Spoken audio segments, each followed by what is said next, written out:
Hey everybody, I'm almost ready. Geez, it's been a hot minute.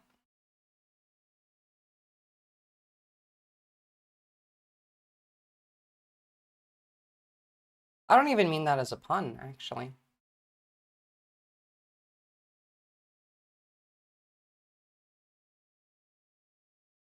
Okay, we're gonna have to do some improvising today. Love that. Hello everybody. Good morning. Uh, well, good morning, I suppose, is difficult to say, but I hope you're all doing well. Thanks for bearing with me. I know I haven't been around. A girl takes just a couple days off and everything falls to shit. I have been fighting my own battle against the elements, trying not to die of exposure in my house. And being anywhere near a running electronic is kind of like a radiating beam of plasma laser heat when it's that hot without air conditioning. It's pretty bad. So I have this room set up at the moment. It's finally like not as horrible today. Like I can actually breathe in the house for once, which is nice. But I still have the window in here open that I'm gonna have to shut when we start getting into the sun coming up, and it's so complicated. I'm so sick of this. I really cannot wait to just get some working air conditioners installed. Gotta wait for the landlords for that one. What's up, Bat guys? Good morning. Yeah, no, sorry. The CIA had its budget frozen by Elon, by the Emperor for a little bit, so I couldn't, do my job if I wasn't getting paid. It's actually kind of against the law, even. How are you? By the way, thank you to all of the new YouTube subs, because I see just over the last couple days, we're bordering on 500 there. So thank you, everybody. Now, we got a lot to get through. Like, I mean, a scary amount. So I suppose the smart thing to do is to procrastinate as much as I can and talk about unrelated and not as important shit. Yeah, pleasure to see you too. So, we did it, guys. We fired the, big laser. I don't know how much money this cost, but it's clear that we really don't care about cutting spending anymore. What was this for? Because it's cool, I guess. Uh, we're definitely in the clown show. That's gonna be the common theme. But I will say it is pretty cool. We just glassed an entire Palestinian settlement somewhere in the West Bank. That's not cool, but the laser is. I like genuinely, who is this for? This is spending at minimum hundreds of thousands of taxpayer dollars right now, which I mean, I suppose with everything else that's going on barely matters, but still. And then on top of this, for what? Military propaganda? Isn't that kind of all we're doing at this point? Were any cats hurt by this laser? I can't say for sure, but I will say that this was, the US Navy, the US military, so I really wouldn't put it past them. Even if they didn't need to be, could have been. We've had these for a couple years, actually. We have, I think, 3 of them, and they are pretty fucking cool. Uh, they'll see spaces soon. We might actually get the new California Republic, and they might need their space lasers at some point. God, am I out of tissues?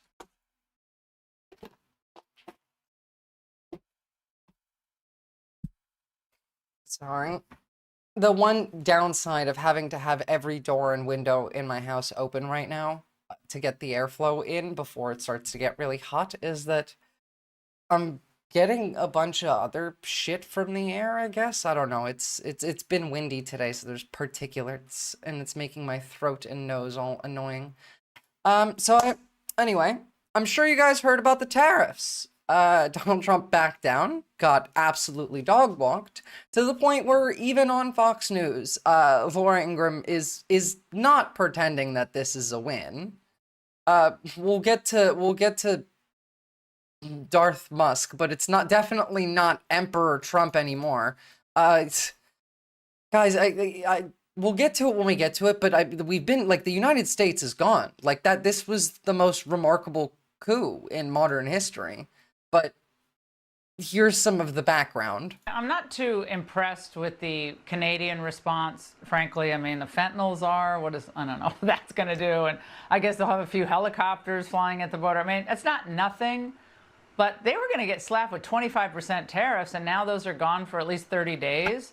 I'm not sure what's going to happen in 30 days. Maybe some other, concessions, but.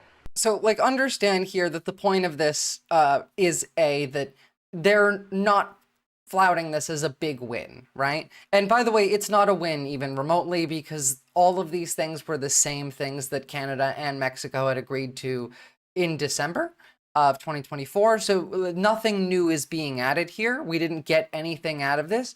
All we did is destroy quite a lot of goodwill and trust in the, general international community when it comes to us as a trading partner. But let's continue on. I think President Trump saw a huge negative reaction to this, as I know you predicted. I predicted from Wall Street, from the markets, from all the establishment types. Do you think he reacted to that? Or maybe some of his advisors? Like, it doesn't really matter. You want to know what a real leader sounds like? Now, this is in Spanish. And we have subtitles, but if you guys are listening, I can just read this instead. It is very long. But you know what? Let me read you some of my favorite parts of this, and then we'll listen to the woman herself speak. It amazes me, just the thought of a U.S., like, I don't know, politician, Democrat or Republican, speaking this way. Thanks for the sub, Captain. Now, we categorically reject the slander made by the White House against the government of Mexico, accusing it of having alliances with criminal organizations, as well as any interventionist intentions into our territory. If there's such an alliance, it exists in the U.S. gun shops that sell high-powered weapons to these criminal groups, as demonstrated by the U.S. Department of Justice in January of this year. Our government has seized more than 40 tons of drugs in the last 4 months, including 20 million doses of fentanyl, and we have also arrested more than 10,000 people. Linked to those groups, if the U.S. government and its agencies want to address the serious fentanyl consumption problem in their country, they could, for example, combat the sale of narcotics on their streets of their major cities, something they do not do, as well as the money laundering generated by this illegal activity, which has caused significant harm to their population. Just absolutely shaming us, basically, listing it. Well, you could do this, and you could do this, and you could do this, and we've done all these things, and they've worked. So, it's it is objectively a situation in which we gave up a whole bunch of shit for no reason and got nothing out of it. Oh, hey, I had this chicken, thank you. And we got a hype train going. And Shard Spark, good to see you all. Honestly, it's been like 3 days and it feels like it's been a month. I've been dying to stream this whole time. Pat Kaz, every country put tariffs on all US imports, and just think of the revenue just Britain could make from all of the McDonald's here. Honestly, right now, the international community needs to dig the fuck in. Make it hurt. This is like, crashing the US economy is the best case scenario that we could possibly have right now. And they know this too, which is why they backed off these tariffs at the very last minute. And the stock market kind of felt it in the beginning, but they saved it at the end. But first of all, like, prices are going to continue to go up all over the United States. This is not, going to help anybody, because regardless of whether the tariffs go through or not, all of these like companies now have to factor in, well, A, are these tariffs going to go through in 30 days, in 2 months, in 3 months? They're already having to raise their prices in expectation of the coming tariffs. So, like, America's kind of fucked anyway. We could just crash the economy so that they can't do all the Hitler shit. But before we get to the, the actual bad news, I just want to spend like a hot minute listening to the actual adult in the room speak for like 5 seconds. I don't know. It must be nice being Mexican. Muy buenas tardes a todas y a todos. Como probablemente estén enterados, Move my camera. el día de ayer el gobierno de Estados Unidos impuso aranceles del 25% a los productos que exportamos hacia su país. Fíjense, Oh, llevamos sister to 30 all, it's años so que much esto no worse than you existía, think. porque tenemos un tratado de libre comercio. El último tratado de libre comercio lo firmó el presidente López Obrador con el propio presidente Trump. Okay, just Esta continuing medida to point del out that this is 25% de los Trump's own trade deals that he's complaining about. It's so important that they don't stop this. I'm kind of disappointed that they didn't keep the tariffs on even though we backed down. Good to see you too, Kadiris. I've been dying from terriblemente heat stroke. irresponsable es que la Casa Blanca emite un documento donde dice que hay vínculos entre el gobierno de México y la delincuencia organizada. Quiero platicarles el comunicado que publiqué a través de mis redes sociales. We are the ones that produce the violent crime. Ahí explico quiénes son los que verdaderamente and tienen she is vínculos. willing to point out if America wants to stop the drugs coming into their country, wants to stop the violent criminals, then help us try and do that instead of selling them guns. Look, you know what? It is not working out to sit here and listen to someone speak in a language that I don't understand because I can't really commentate on it properly. So instead, let's just actually read some of this stuff. Now, again, we're making shit up. We're claiming that they are sending, the military to go help with the drug cartels, and obviously they're not. They're the ones that have been stopping quite a lot of the immigration coming into the United States for a long time. And she has good points. They could launch a massive campaign to prevent drug consumption and protect the youth, as we have done in Mexico. Drug consumption and distribution occur in their own country, and that is a public health problem that they have not addressed. Moreover, the synthetic opioid epidemic in the United States originates from the indiscriminate prescriptions of these medications authorized by the FDA, as demonstrated by the legal case against several pharmaceutical companies, Purdue for one. Oh, of course. We are Hitler right now. America is the bad country. We need America to fall. I'm sorry, if you live in America, obviously, I'm not saying you're Hitler, but you live in the Hitler country. So right now, we need to, buckle down and make sure the Hitler country can't do the Hitler shit. Now, Trudeau had a good response, too. It was a bit more liberal, Canada will be responding to the U.S. trade action with 25% tariffs against $155 billion worth of American again, these goods. are the ones for 30 days from now. This will include immediate tariffs on $30 billion worth of goods as of Tuesday, followed by further tariffs on $125 billion worth of American products in 21 days' time, to allow Canadian companies and supply chains. This is excellent. This is just hitting them, hitting America where it hurts, because we need so much shit from these two countries. We don't have we have the resources, but we don't have the domestic production or industry to gather these resources in the US either. And so regardless of whether or not we have the resources, we still need the work to get them, and we need to start on this process, right? But here's the other issue, right? This isn't necessarily about A, the tariffs, or B, this is about setting up for not having to, I don't know, we're trying to invade this country. We're going to invade Canada. It's getting pretty bad out there. This is all a pre-setting the stage. We're already much closer with Mexico. We're already, talking about how they're shooting at our troops. But right now, the key is the solidarity of Canada, again, their absolute fucking hatred of America right now, is something we need to foster. To find alternatives. Like the American tariffs, our response will also be far-reaching and include everyday items such as American beer, wine, and bourbon, fruits and fruit juices, including orange juice, along with vegetables, perfume, clothing, and shoes.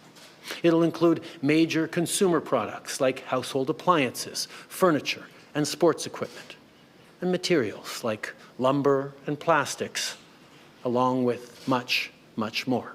So the lumber and plastics is what's really going to hit our industry hard. They need to be on top of that shit and not let up. And I'm not sure that they can withstand, because the plan isn't change the partnership of trading partners with, you know, us having more of a harsher, it's to colonize this place and to take its resources. That's why it's the whole 51st state argument that keeps coming up. These tariffs right now are our best chance of having some kind of a stopgap. I don't think we hate America. We're angry about the tariff. Well, I mean, the posts that I'm seeing from a lot of Canadians online are pretty hungrily like, they're ready to jump down into the mountains from, I don't know, wherever on the border in Montreal or Ontario and come and fight the Yanks. Like, they're guerrilla warfare type posts these days. I don't know. So China also hit us with an actual tariff. This one should be in effect regardless on February 10th, hitting oil, natural gas, coal, automobiles, and farm equipment. So again, cripple the economy, hit us now, because if like it is now or never. America is in its most vulnerable state that it's ever been in, I don't know, probably ever, honestly. We are like this close to a double Great Depression, like global collapse shit.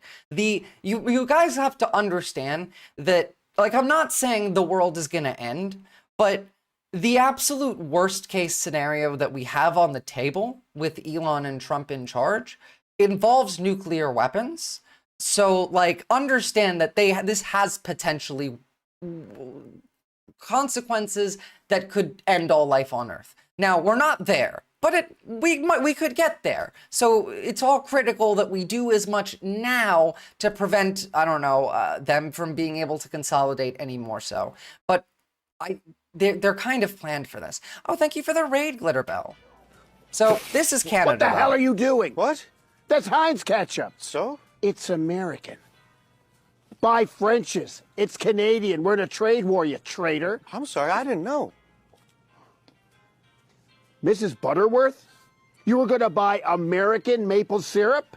Good, and every other country does that need to costs do this. way more. One of the best things that came out of these tariffs is that Mexico and Canada have announced that they are now seeking the ability to trade without the US as the intermediary. They're developing their own direct trade links, which will, A, be able to keep them sustaining tariffs on us, and rather just being able to sustain their own economies without our involvement in them. Because again, Canada and Mexico are where we get most of our shit from. So they can trade together and keep us out of it, making their economy stronger, making us weaker as a best case.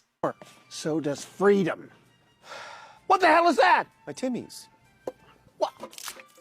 Timmy's is Canadian. Not It's just, anymore. I like It's the idea of, Brazilian like, now. these Buy were second- people that would be normally out on the street of like, oh, I hate Trudeau. Trudeau is a piece of shit. Like, I can't wait to get Trudeau out of office. But like, everything flipped on its head. Whereas like, the idea of Trudeau staying strong on this might actually prevent the fascists from at least gaining as strong of a hold on power in Canada in their coming election. But at the same time, it is still Trudeau, so you can kind of expect him to fuck that up.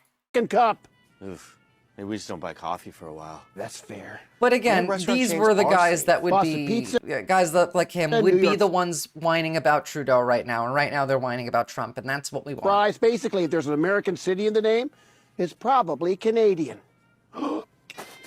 Cheetos? No, Hawkins. I like my cheesies soft. War is no time for soft cheesies.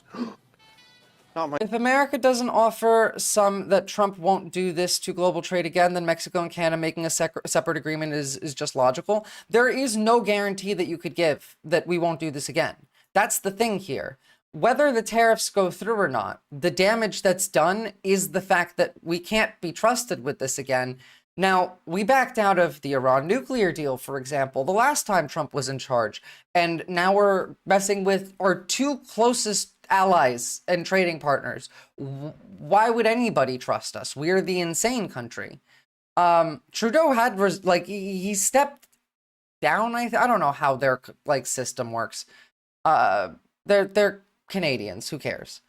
Yeah, don't worry. We'll talk about Marco Rubio in a second. The El Salvador shit is fucking dark, Dan Titso. But at the same time, we do have some good news on South America on that front.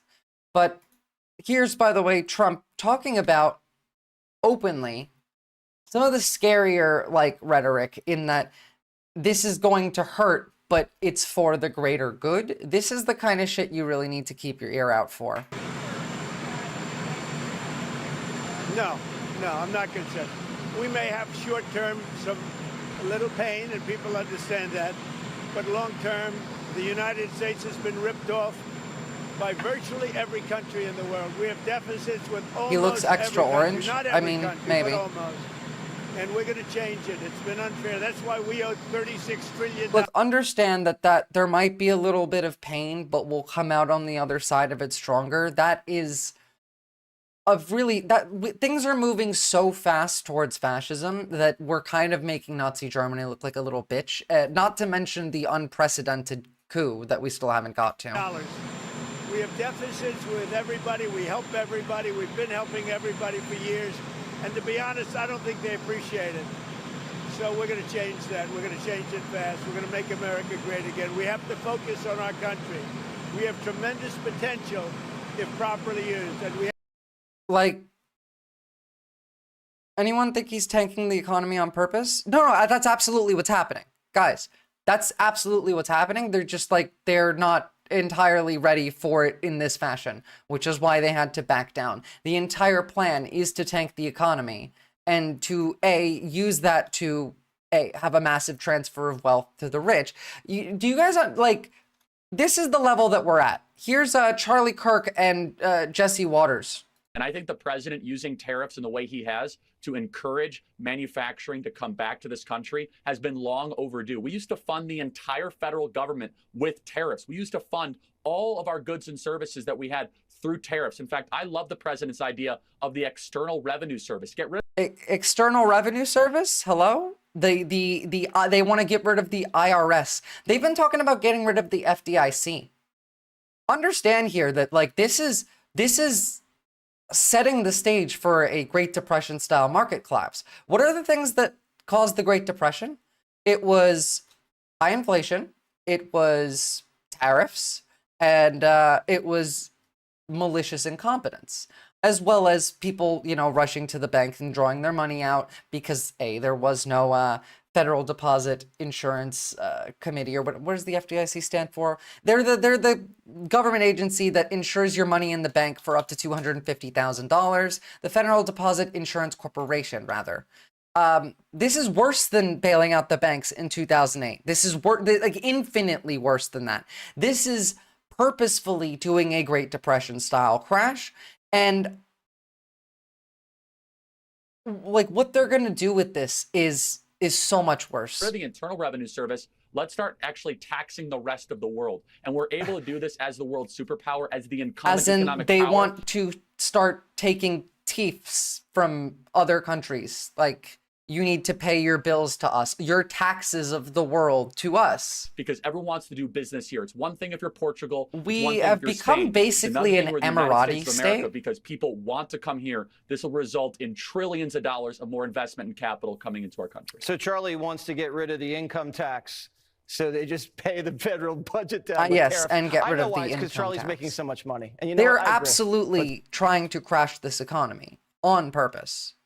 By the way, if you think that the Dems are going to help you, meet the new the new DNC chair. There are a lot of good billionaires out there that have been with Democrats who share our values, and we will take their money, but we're not taking money from those bad billionaires. This person should be defenestrated. They're just Republicans. Are not who weren't here yesterday. This is a room of respect. This is a room are not of the poor. All billionaires are bad, Schwartzberg. They're all literally We evil. have DNC members here, but we also have invited guests. And in the South, when you come and you are invited to somebody's house, you treat their house better than you treat your own.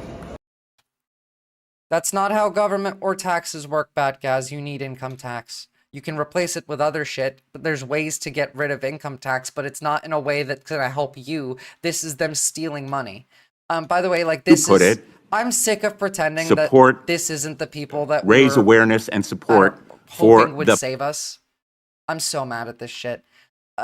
Like, you know what? Before we even get there, like, understand that they're going to steal all of your money. For very understandable reasons, Democrats We're an and Emirati Democratic country now. Regulators have worked hard to keep crypto, which has been supremely sovereign- volatile, national locked off from the rest of financial wealth systems, that if fund or it crashes, sovereign wealth fund or whatever. it doesn't bring the entire U.S. economy down with it, requiring a bailout. Some rich people holding a lot of crypto disagree with that strategy. They want a bailout, implicit or explicit, if the house of cards comes crashing down. To that end, after Republicans took back the Senate with the help of money from the crypto industry, they now have a plan to return the favor. And I want you to listen to this part because no one's really talking about this, but the elements of the plot are just there in plain sight. Senate Republicans are working on a bill that would transfer billions and billions of dollars of money from the U.S. government, from taxpayers, and hand it over to a handful of big crypto holders. As in your money. They're going to steal your money and they're going to give it to industry.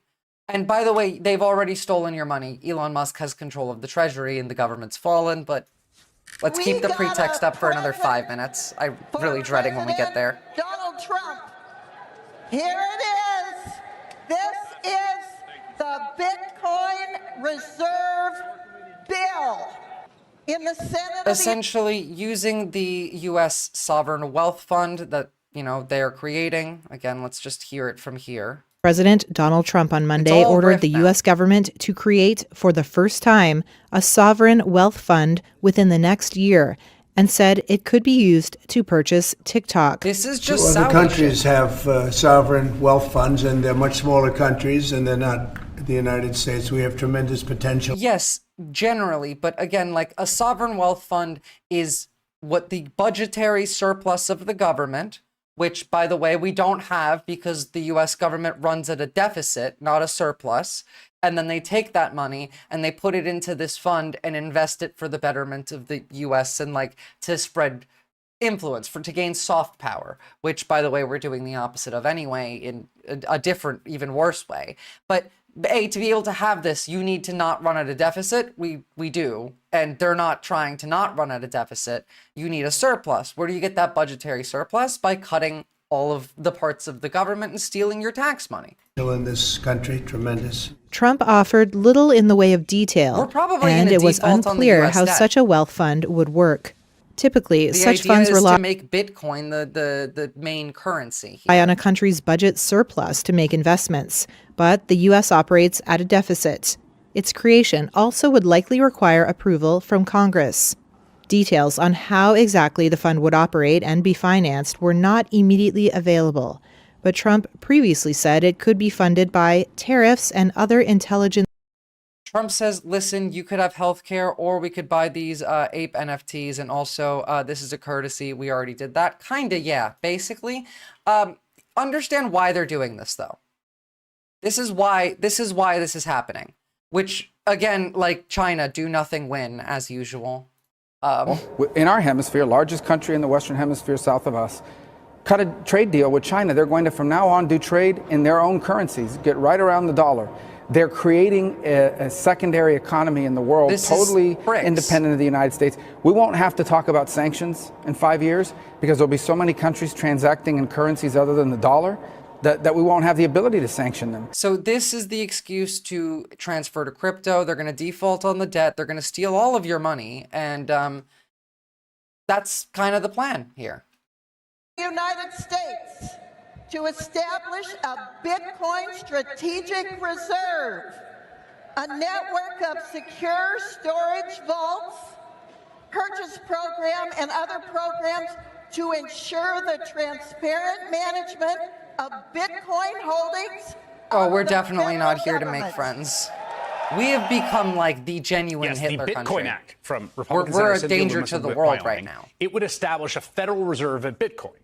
It's truly one of the most audacious schemes I'm I've going to ever leave seen you in with Congress. this for a Here's why. second. I'll be right back. Rich folks who own a lot of crypto have a problem, right? Cryptocurrency, Bitcoin in particular, is a very valuable asset. Single Bitcoin worth over 100 grand. Some very, very wealthy people own hundreds of millions or even billions of dollars worth of Bitcoin. David Sachs, for instance, has a lot of crypto. That said, it's not a liquid asset like cash that you can easily spend or invest or use for practical purposes. It has no practical use really outside of a few gimmicks, and it's very useful for criminal cartels. So if you're an investor, you're sitting on this speculative asset. You can't actually do anything with it, but it's worth a lot of money. What's more, if you try to sell it all off, right, to get rid of it, the hordes of Bitcoin on the exchanges, that's going to flood the market and tank the price. So what's the solution? They're going to sell it to the U.S. government.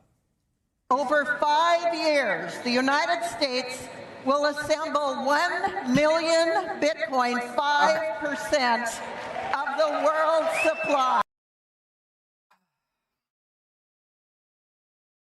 This is just a way of funneling money.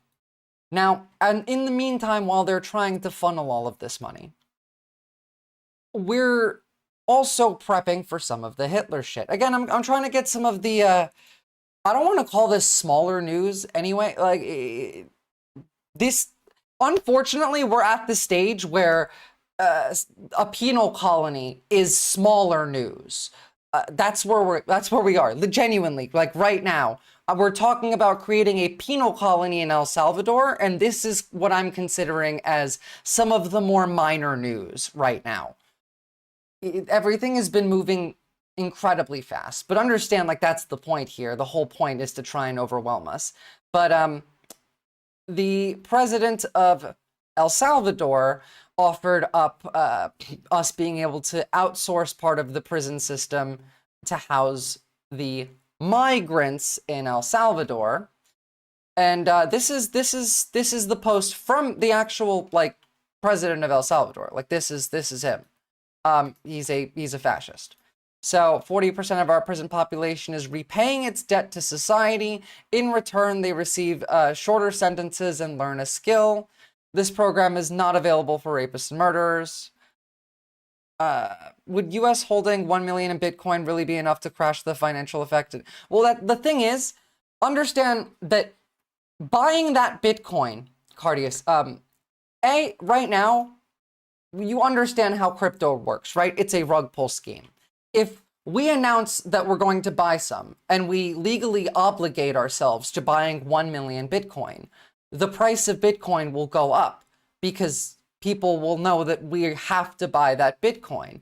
And then we will buy that Bitcoin, and then people will short sell us and we'll lose more money. But, like, the people who will short sell us are the other people. Like, buying the Bitcoin won't crash the value. We would be increasing the value. We're not trying to sell it. They want to create a 1 million Bitcoin stockpile, which would increase the cost of the Bitcoin as we're buying it. And again, like, if we have 5 Bitcoin, fine. But if we're buying 1 million, then as we're buying more, the price will continue to go up. So the cost of this is going to exponentially increase. This is just a way to steal your money and call it a useless asset. Or call it a commodity, but when it is just useless, yes. It's a transparent grift. This is where they want to send you, by the way, if you fight back against any of this, or, you know, if you're just difficult to deport. There are no, you know, safety guards anymore. Like, the rails are gone. Marco Rubio is out here talking about how we're going to crack down on crime in South America. We're talking about building a literal penal colony in another country. We're talking about expanding Gitmo to house immigrants. And, like, Elon is overtly the president, talking about how, you know, white South Africans are being persecuted because, like, they shouldn't feel bad for doing apartheid. And, like, Elon Musk is talking about this, and then Donald Trump starts talking about it too.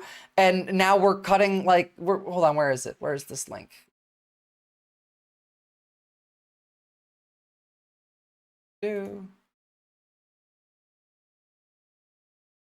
Trump says he will cut off all future funding to South Africa until investigation of treating certain classes of people very badly is completed. Like, Elon owns the government right now.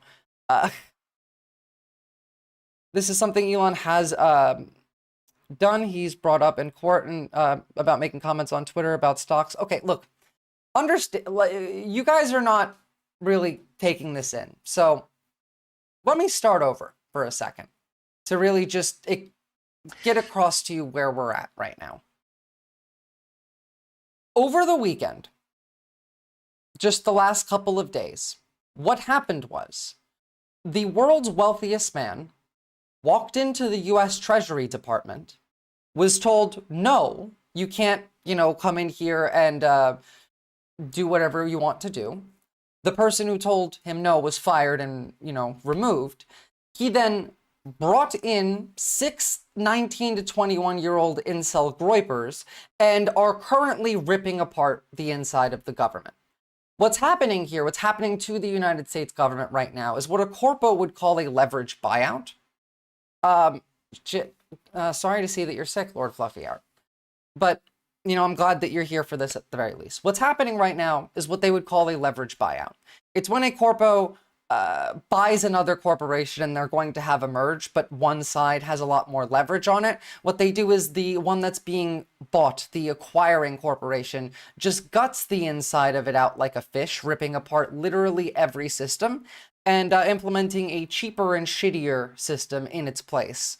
And that's the stage that we are on right now in the United States. Here's some of the things that have already started happening. Newspaper in Long Island, New York, that's called Newsday. Long Island, just so you know, is massive. It's got millions of people. And in New York City, there's the New York Times, the New York Post, the New York Daily News, all based in the city, all these things we think of as New York papers. But out on Long Island, where there are millions of people, forever it's been New York Newsday.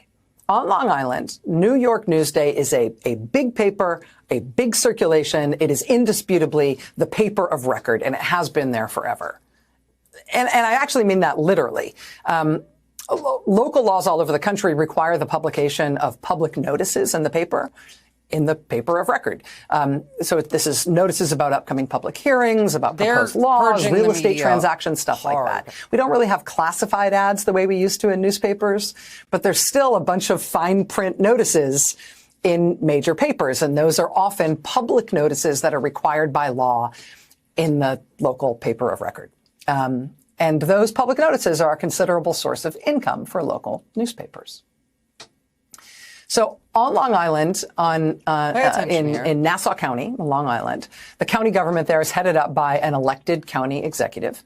And in Nassau County, the county executive is a Trump guy. So much so that perhaps feeling a little jealous that Trump has his Oath Keepers and his Proud Boys, pro-Trump paramilitary militias, this county executive on Long Island has also formed his own. Honestly, she's probably one of the few left in the media that has any integrity. Semi-official paramilitary force of military and law enforcement veterans that he says he wants to be able to call up on his own orders to supplement official law enforcement.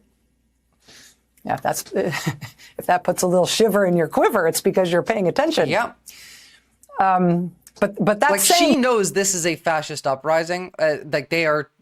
She knows where we are. She's paying attention and she's telling you about it. So I respect her more than pretty much anyone else in the media right now. Very Trumpy county official in Long Island, New York, has now yanked all public notices from Newsday, from the paper of record. You do realize that and instead has started online media putting is public next, notices right? They're instead purge us in a right-wing New York City tabloid that's not even based in Long Island. Join the Discord and Newsday is suing to get the public notices back.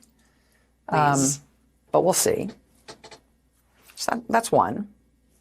It gets worse. Here's a second story. This is the second part of the same story. You might have also seen headlines recently about Trump's new FCC chair going after NPR and PBS. Oh, by the way, pretty much none of this matters anymore. I recognize you might have skipped past those headlines because they look familiar. At the same time. Every time a Republican's in the White House, they always say they're going to go after NPR and PBS. And every time Fluffy, Americans Lord Fluffy Art, you gotta bring it back a little bit. This is not something you would say to people at a bus stop, for example. rise up and say, leave take, Big Bird Vosh's alone way and leave NPR alone. We freaking use it and we like it, and go mess with something else. This time, though, it's worse. Did you not see just cutting how federal exactly funding. they're going after them? They've decided to go Again, out like not even pre-watch. I love you, Rachel Maddow. Like 10 out of 10 coverage. a different way this time. They've opened an investigation into how NPR and PBS stations state on the air who their underwriters are. NPR and PBS are public broadcasting, so they don't accept ads per se, but they do accept sponsorships. And when you're watching something on PBS or listening to something on NPR, you will hear them tell you who their sponsors are. It's part of how NPR and PBS stations right now stay financially viable and sustainable, and honestly locally grounded in their local communities, because a lot of their underwriting is from local businesses. Right? I mean, no if you've offense ever to kids in school. listened or watched ones, public media, you know this. They do pledge drives to raise money from people who join as members. They also get local organizations and local businesses to sponsor their programs. So you get this hour of jazz and classical music brought to you by your local Ford dealer or whatever. This cuts off their ability to raise money. That is what they're entirely. going after them for this time. This is what kills independent media. They don't have to force the media shut. They can just make it not viable. Saying that their underwriting is somehow wrong. The way they state the names of their underwriters, that's illegal somehow. And this is a new approach. This is not the usual blunt force Republican attack of threatening to take away their federal funding. Federal funding only makes up a fraction of the budgets of NPR and PBS. No, they're doing it differently this time. They're actually going at they're going at the way these stations are sustainably and locally making money to keep their programs on the air, right? Because actually that funding is more important to NPR and PBS stations than federal funding is. And so, yeah, go at the thing that makes them their most money. Go at the thing that actually makes them viable. I mean, if these guys can stop the thing that makes these stations actually most of their money, that is a better way to cripple the high-quality, gold standard, independent U.S. journalism and programming of NPR and PBS. That's a better way to do it than just threatening to cut off the fraction of their funds that come technically from the Corporation for Public Broadcasting and taxpayer money. So that's another. You might also have seen headlines about the move at the Defense Department to take away office space. Yes. So this. Let me let her talk about it, because I did want to go over the entire joke. At the Pentagon. Yeah. Okay, Lord Fluffy Art. I did realize that's a joke, but remember that you only get a little bit more leeway than the average chatter in annoying me. Correspondents from the New York Times and NBC News and other major news organizations. Now, it does not mean that these news outlets are banned from covering the Pentagon. It just means they can't cover the Pentagon as well as they do now. Yeah, no. I mean, they'll be allowed. When you read this, it's so much worse than it sounds. So, what this basically says, I can't make it bigger for some reason. Oh, God, hold on. Yes, there we go.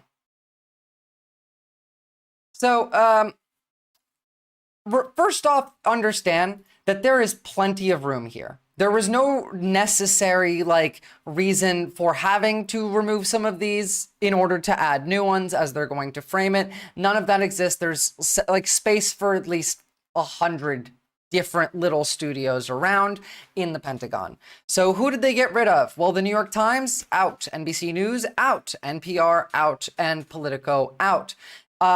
What's going to happen is one of them will be able to be in, and they will have a rotating basis in and out of the offices. So, we'll get New York Times has access for a little bit, then NBC does, then NPR does, then Politico does.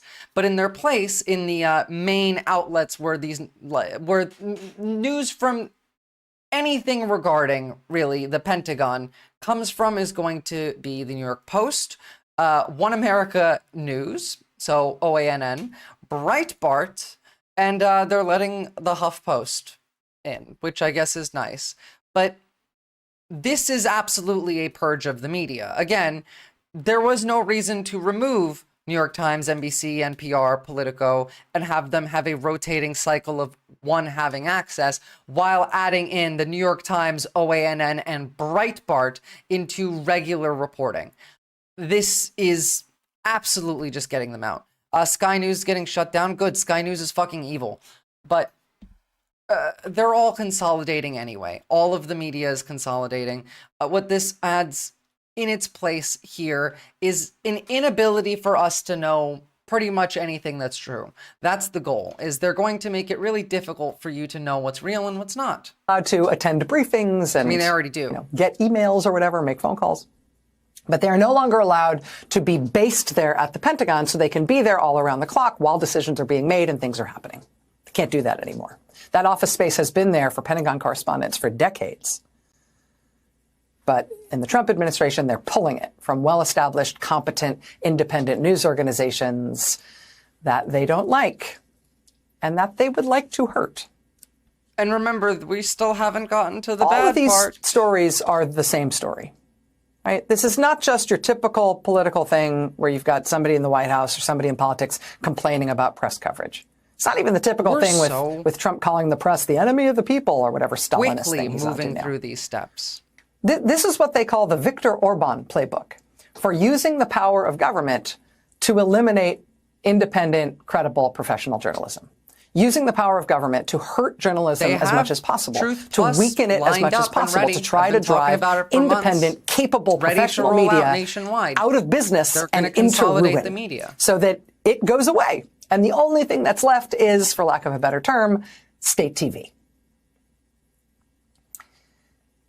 In September, a few weeks before the election, the publisher of the New York Times wrote a long op-ed, and in a sort of gesture of solidarity, I think, he published it not in his own paper, but in the Washington Post. We've so been it's the Times publisher publishing something in the Washington Post. Again, like, all of this is predating the fact that the richest man in the world walked into the Treasury and took control.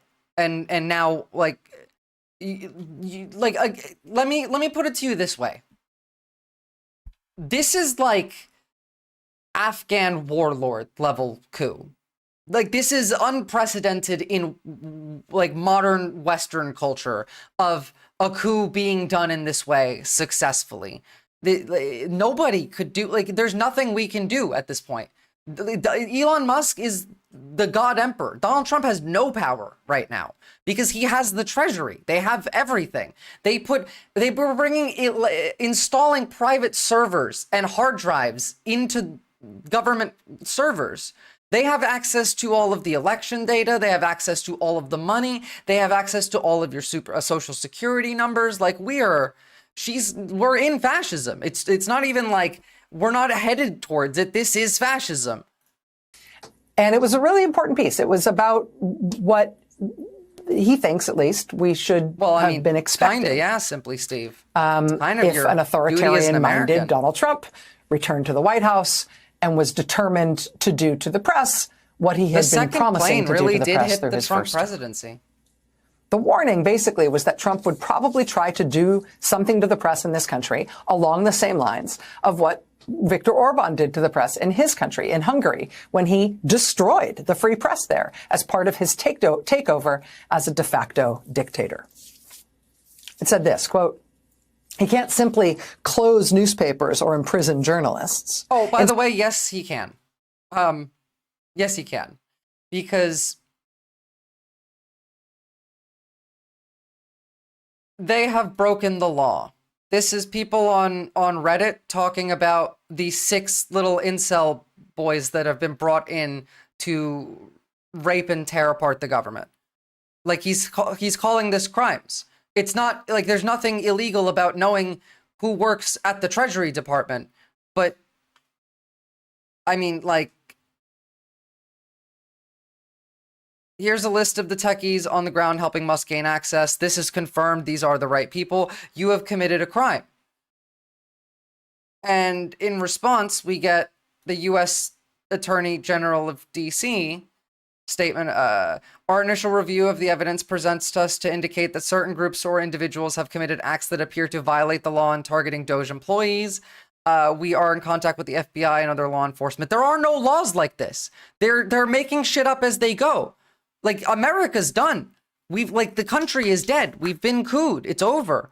The government has fallen.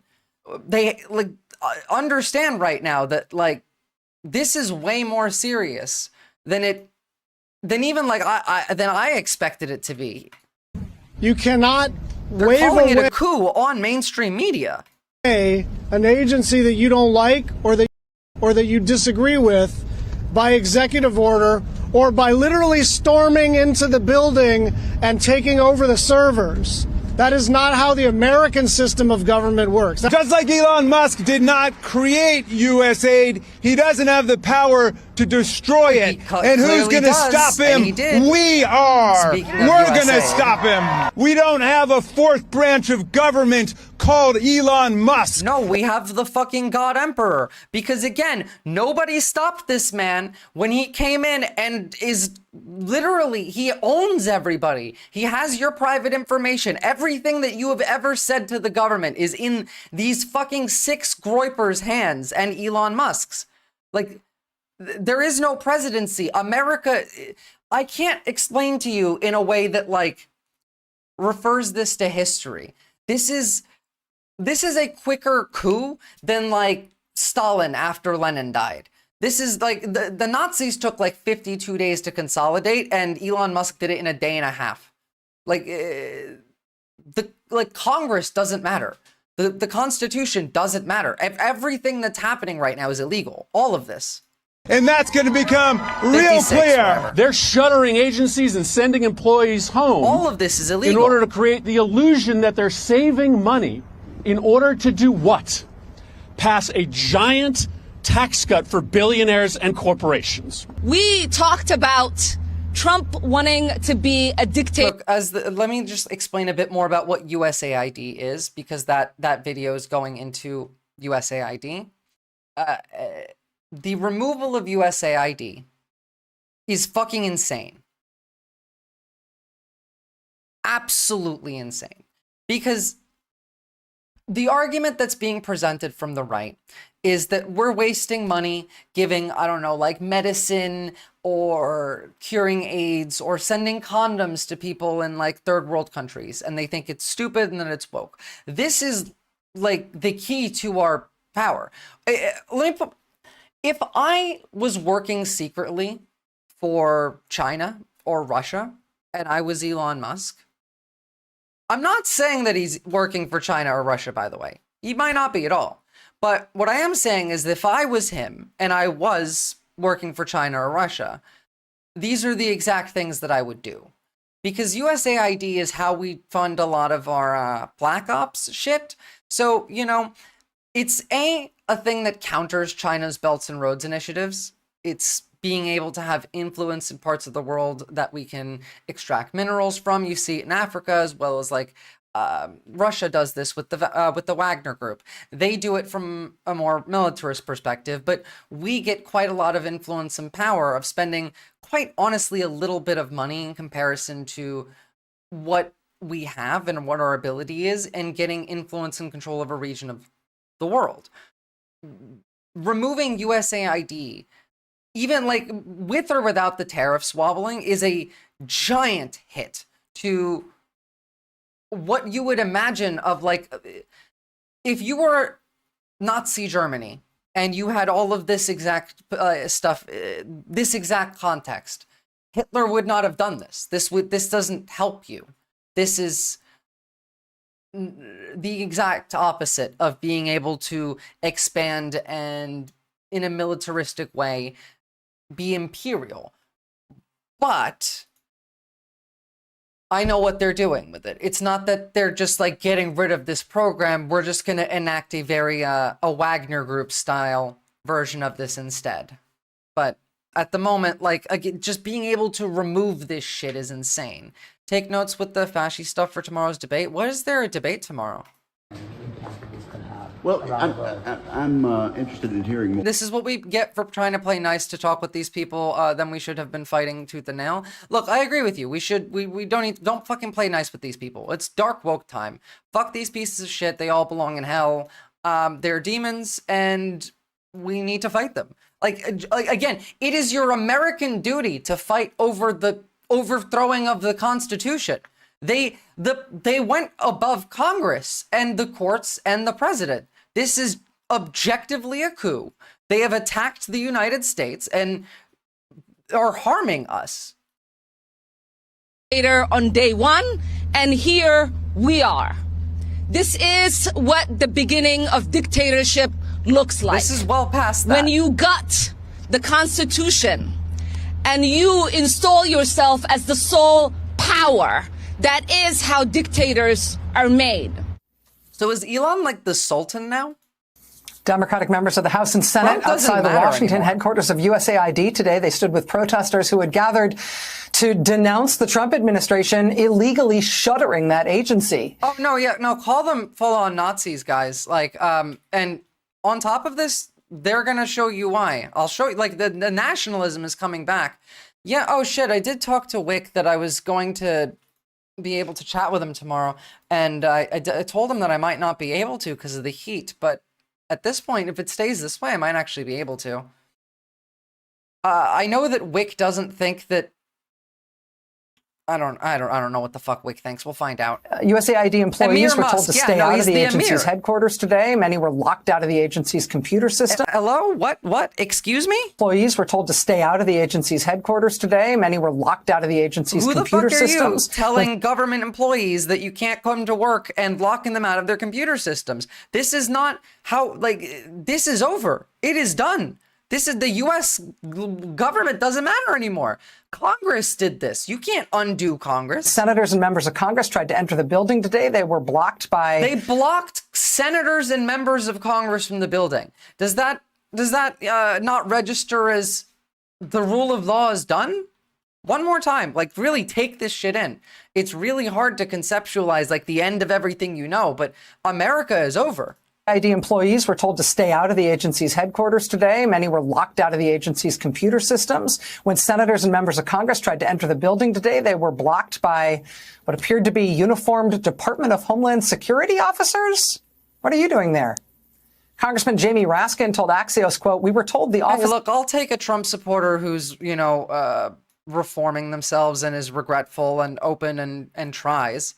I mean, they have to admit that, they voted for a Nazi. This is closed and all. It is definitionally over, male rights.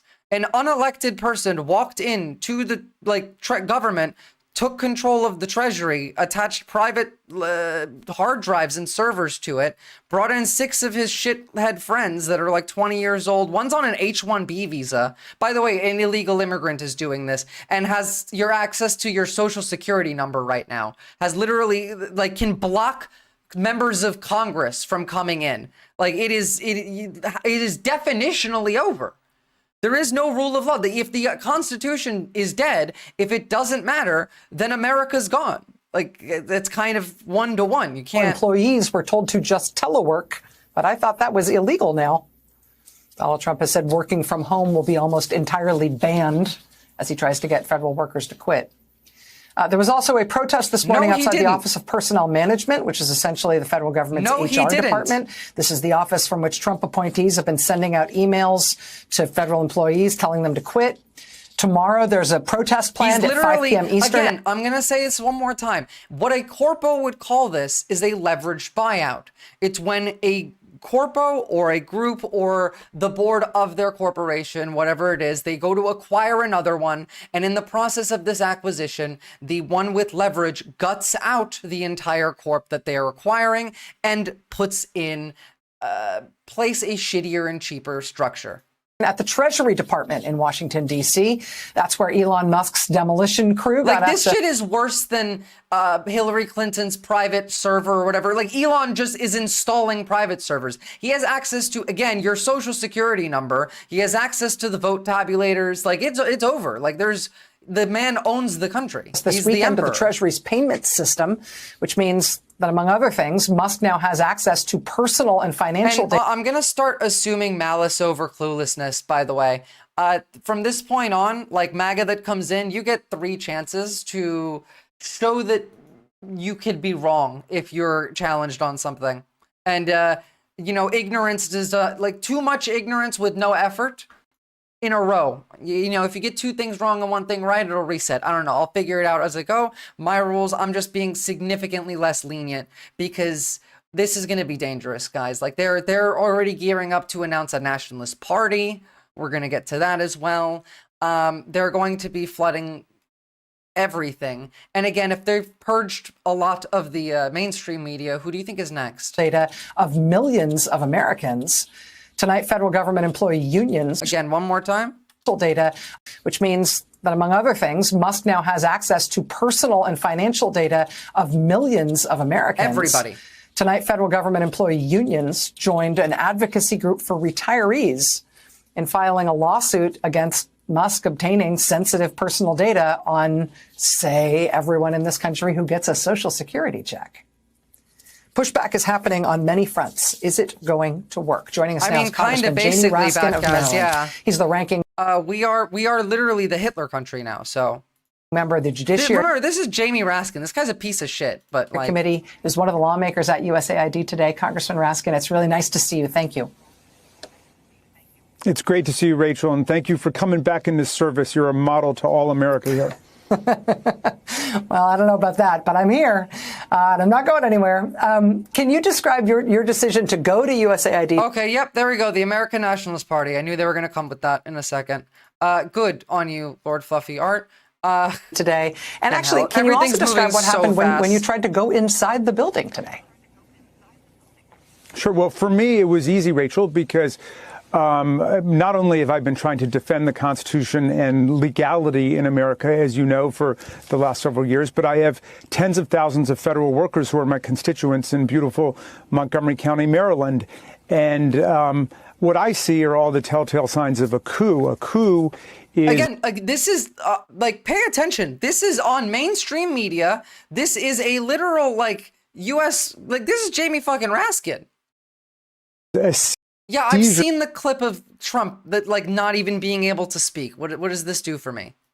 Here, explain. This is Trump's response of why Elon is allowed to be God Emperor. This is Trump cucking himself, saying, I have no power. By the way, at this point, Trump could have done nothing but this anyway, because Elon has all of the money in the palm of his hands. He can just cut every bit of funding to the government. For Elon Musk to have access He's in the Treasury. Well, he's got access only to letting people go that he thinks like, think about it this way. Think about it this way. In Russia, right? If one of the oligarchs tried to go above board, go above what Putin wanted, and did something, let's say, Putin did not want to do, what would happen? That oligarch his plane would fall out of the air. What could Trump possibly do to Elon right now if Elon just says no, fuck you to what Trump wants? What could he possibly do if Elon has control of everything? He's in all of the computer systems. He has 6 little Groyper fascists with him, going and hacking bits and pieces off. And he has all of the money. He has the power of the purse. He can transcend Congress. We agree with him, and it's only if we agree with him. He's a very talented guy from the standpoint of management. And what could anybody do? What could Trump do? Here's, again, a member of Congress talking about how this is a coup on mainstream media. Pay attention. It's been couped. Of state power by unelected... And to be fair, I do use, like, the same site to fact check a lot of my sources, too, Simply Steve. It's just, you gotta... And the link he sent me is a good one, too. Aaron Rupar makes good threads, so, you know. Actors who work to take over I'll show the you the critical Groypers, infrastructure even though it's apparently of going to be a government crime in a hot minute. Outside of the rule of law. And that's what I see as going on right now. I mean, Elon Musk has basically tried to take control of the country's communications infrastructure, the governmental financial payments infrastructure, the data infrastructure, and he's got important parts of nodes of the military. Like, again, the guy has control of everything. He has the financial structure. Yeah, and the Groypers do. Yes, 6 fucking Groypers. 19 to 21 of, I'm going to find you their pictures and shit. Structure. So I'm looking right through Donald Trump, we all want to Fed no post doubt real wants bad. to abuse By the way, anyone who talks about who these people are getting banned. Clans, like, regardless of whether actually, sorry, that's an older one. Regardless of who you are, though, if you're talking about how these specific people helping Musk right now. I mean, we read the Everybody's civil rights idea and civil liberties in Central. The DC District Court Attorney General, sorry, not District Court, the DC Attorney General saying, yeah, we're ready to arrest these motherfuckers. All the power in him. But at this point, you know, I'm with Steve Bannon and Laura Loomer and the people on the right who are saying, watch Elon Musk because he's the guy who's trying to centralize all power. My brain is fried right now too. Again, it's over, guys. Behind him, and he hasn't been elected to anything. At least in a way, it's not over, but when you say that, as you did today, and we played the clip of it, that we're going to stop Elon Musk, what do you see as the most effective means of opposition to that, the scale of what you're describing there? Well, every democratic means available to us. Now, fortunately, because they think they're dictators, they're trampling the civil service law. I mean, the heart of civil service law is you can't fire people for political reasons. That's why we have a civil service, as you know, and yet they are being very open and explicit about their doing that. I mean, to the extent people are given any justification at all, it's that we don't think that you can successfully. Like, these are the groypers, by the way, that are in charge now. This one's just a straight up neo-Nazi that hates women. This one's here on an H-1B visa. This one's just another incel groyper. Like, this is worse than the Nazis at this point. Look, again, free speech my ass, you've committed a crime. They're making this shit up as it goes. These are the kids that are, again, kids that are destroying the country right now. Successfully forward the agenda of President Trump, which is not an acceptable justification for firing people who haven't had a chance to even work for Donald Trump, right? These are professional, independent civil service members, Republicans, independents, Democrats. In any event, the vast majority of them have excellent civil service records. That's a Fed post, and simply, you have to Steve. give them a due process. That's a warning. That's an actual Fed post. Sorry. Administrative hearing and tell them specifically what are the charges against them. It's the same thing, by the way, with the inspectors general. That's what you need to do. The only reason that they can do this, the only reason this has happened is just because of the fact that nobody stood up to stop them. You're fucking Congress. You could have stopped them at the door. Be like, no, you can't. You're like, no one gave you any power to come into the Treasury. Even Trump can't do anything with like USAID, for example. Trump couldn't get rid of that. That needs Congress to do it. That was an act. We have gone so far beyond the lines that it's insane. No, saying that we should take a page from their book is Fed posting. At least now, like, again, everything's fucking Fed posting. They're coming for us, guys. 18 of whom were sacked en masse by Trump, when those people have the right to 30 days notice to Congress with a specific substantive elucidation of the charges against them. They've just run roughshod all over that. So we're going to start with civil service. We've got constitutional claims against them in a lot of places because the First Amendment stands for the same principle. You can't fire neutral, non-political. If Elon says so, I guess, I don't know. There is no constitution. There is no rule of law. They're writing the law now. Officers like prosecutors, like FBI agents, like cops. Oh, by the way, you know how deeply they purged the FBI? They are purging like thousands of, like, literally anybody that has touched a case, including Donald Trump, is out, which is about a third of the FBI. And look, the IRA were correct. I don't blame them for what they did. In fact, like, I have nothing negative to say. Sorry. Simply because a new party comes to power and they think that they want to stuff it with their own political sycophants. Congressman, you were talking about civil service law and lawsuits to try to protect civil servants being one of the fronts on which the opposition can proceed. What are you seeing? You needed to stop him at the door with the fucking military. He walked in and he took control of the government. He has all of, again, in a country, who is the most powerful person? It's the leader, right? Okay, who's behind the leader? The person who has all of the fucking money. That's the point. If you have control of the entire coffers, you know, if there's no person who holds the money, you know, we have the Treasury Department. There's people who manage the money. All of those people are gone. There are 6 children, groypers, in the room with like Elon Musk as the adult, just ripping and shredding pieces off. There is no government. The other potential fronts on which the opposition can advance in very short notice. Well, in Congress, of course, we're going to be fighting them in subcommittees and committees, on the floor, in the House, in the Senate, with filibusters at every turn. Unironically, this is going to polarize the entire world much more towards China, because America is incredibly unstable right now and volatile to even its allies. So why would anyone get closer with the West instead of with China? Again, if I was a Chinese or Russian operative, this is exactly what I would have done.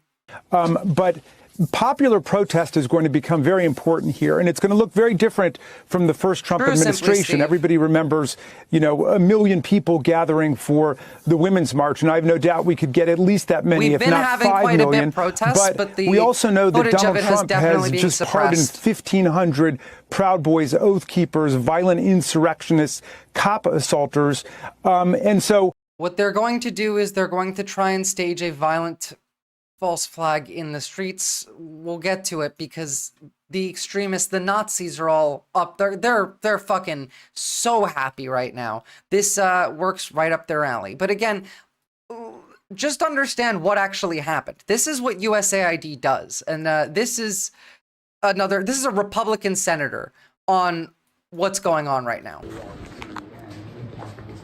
Well, I'm interested in hearing more about it. I've heard press reports.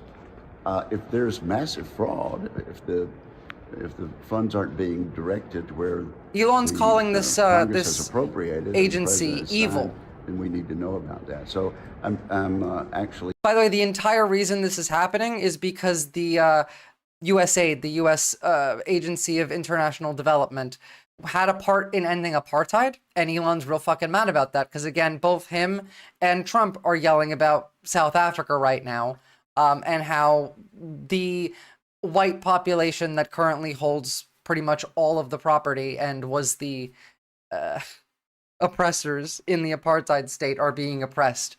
Even like South Africa's like, no, what the fuck? None of this is true. But we're doing this anyway because we have a 4chan like Groyper Nazi and his little demons that are running the entire show right now.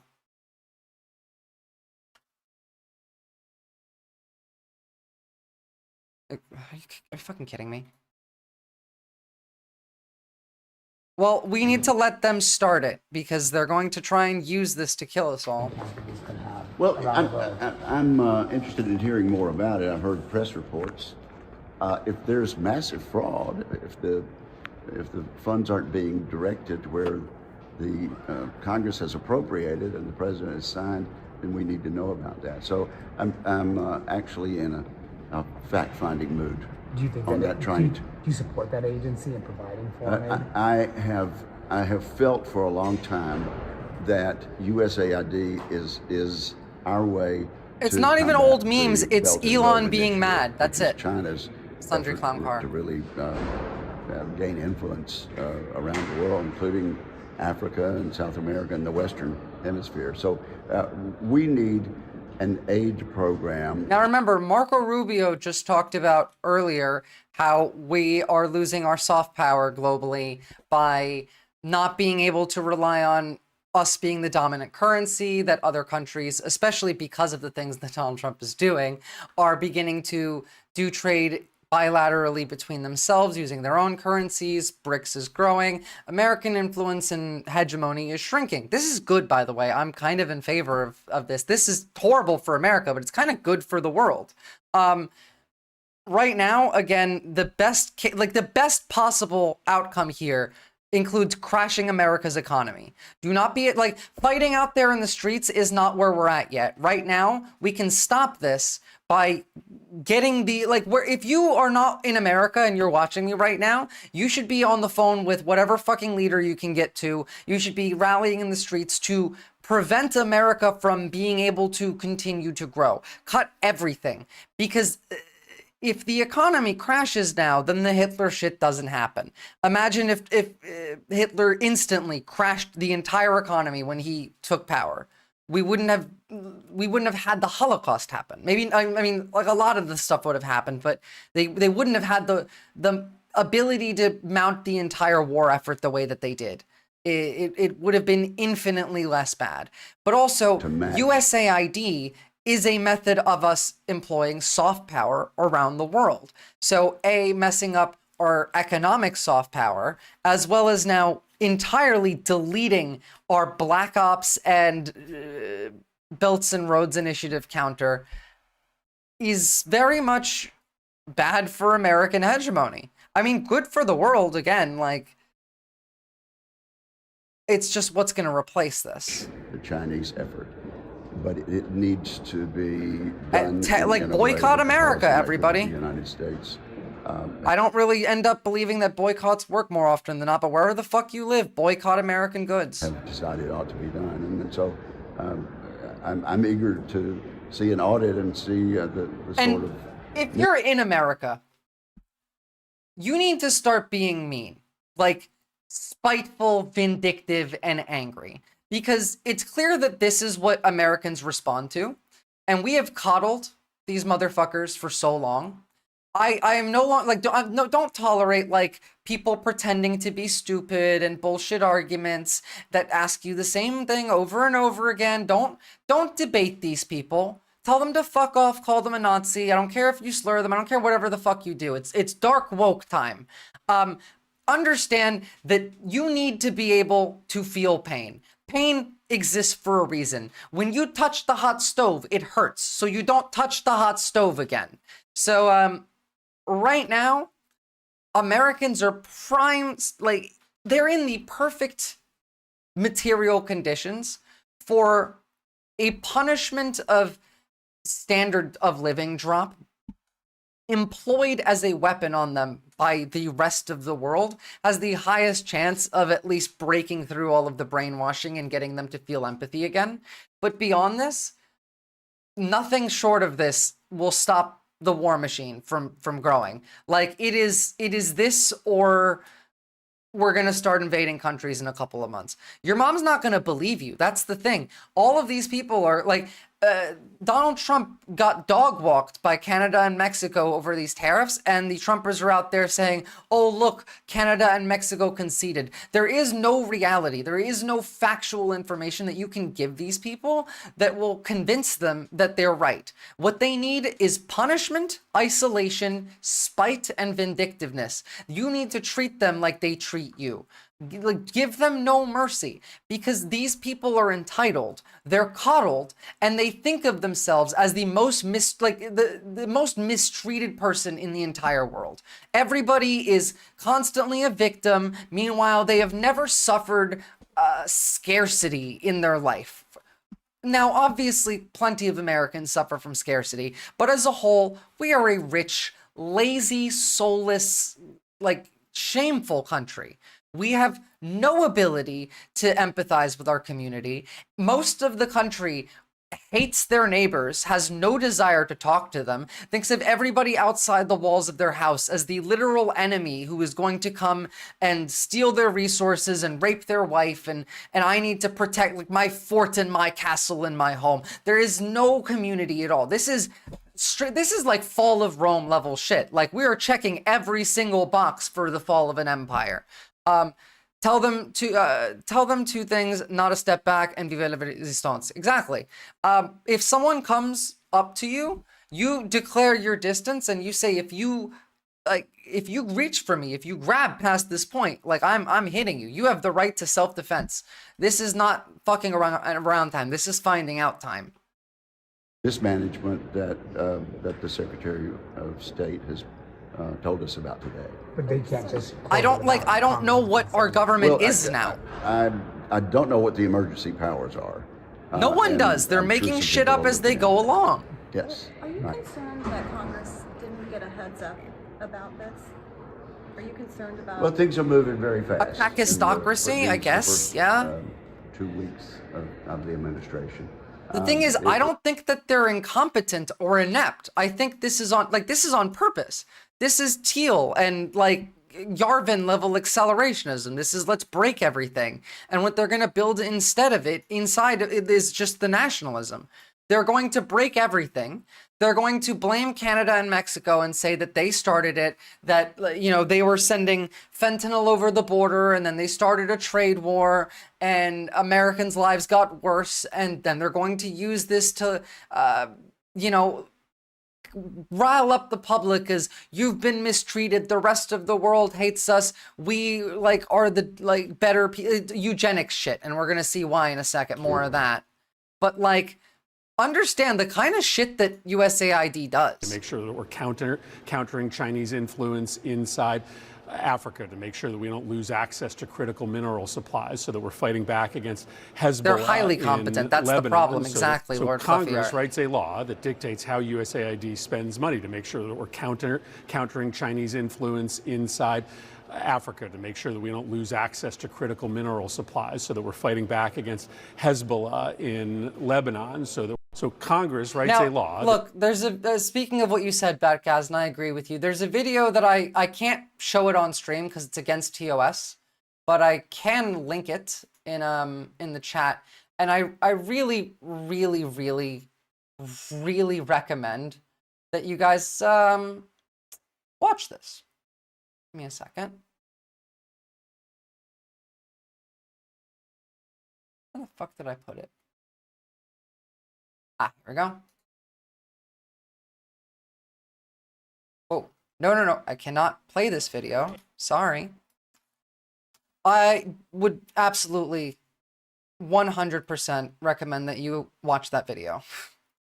The stuff that USAID does, or did rather, that the left dislike is not the stuff that they're complaining about, though. No, exactly. They're complaining about the good things and pretending that the bad things that are actually good for America don't exist. Meanwhile, I'm just happy all of this is gone because this weakens American hegemony. But at the same time, this is really bad for the world and for America. You know who it's good for? Но я вас уверяю, Трамп с его характером. This is from just a couple days ago. But I assure you, Trump with his character and persistence, he will restore order pretty quickly. С его, настойчивостью он наведет там порядок довольно быстро, и все они. And all of them, you'll see, it will happen quickly. Soon, all of them will stand at their master's feet and gently wag their tails. Это произойдет быстро, скоро. Все они встанут у ноги хозяина и будут нежно помахивать хвостиком. Но я вас уверяю, Трамп с его.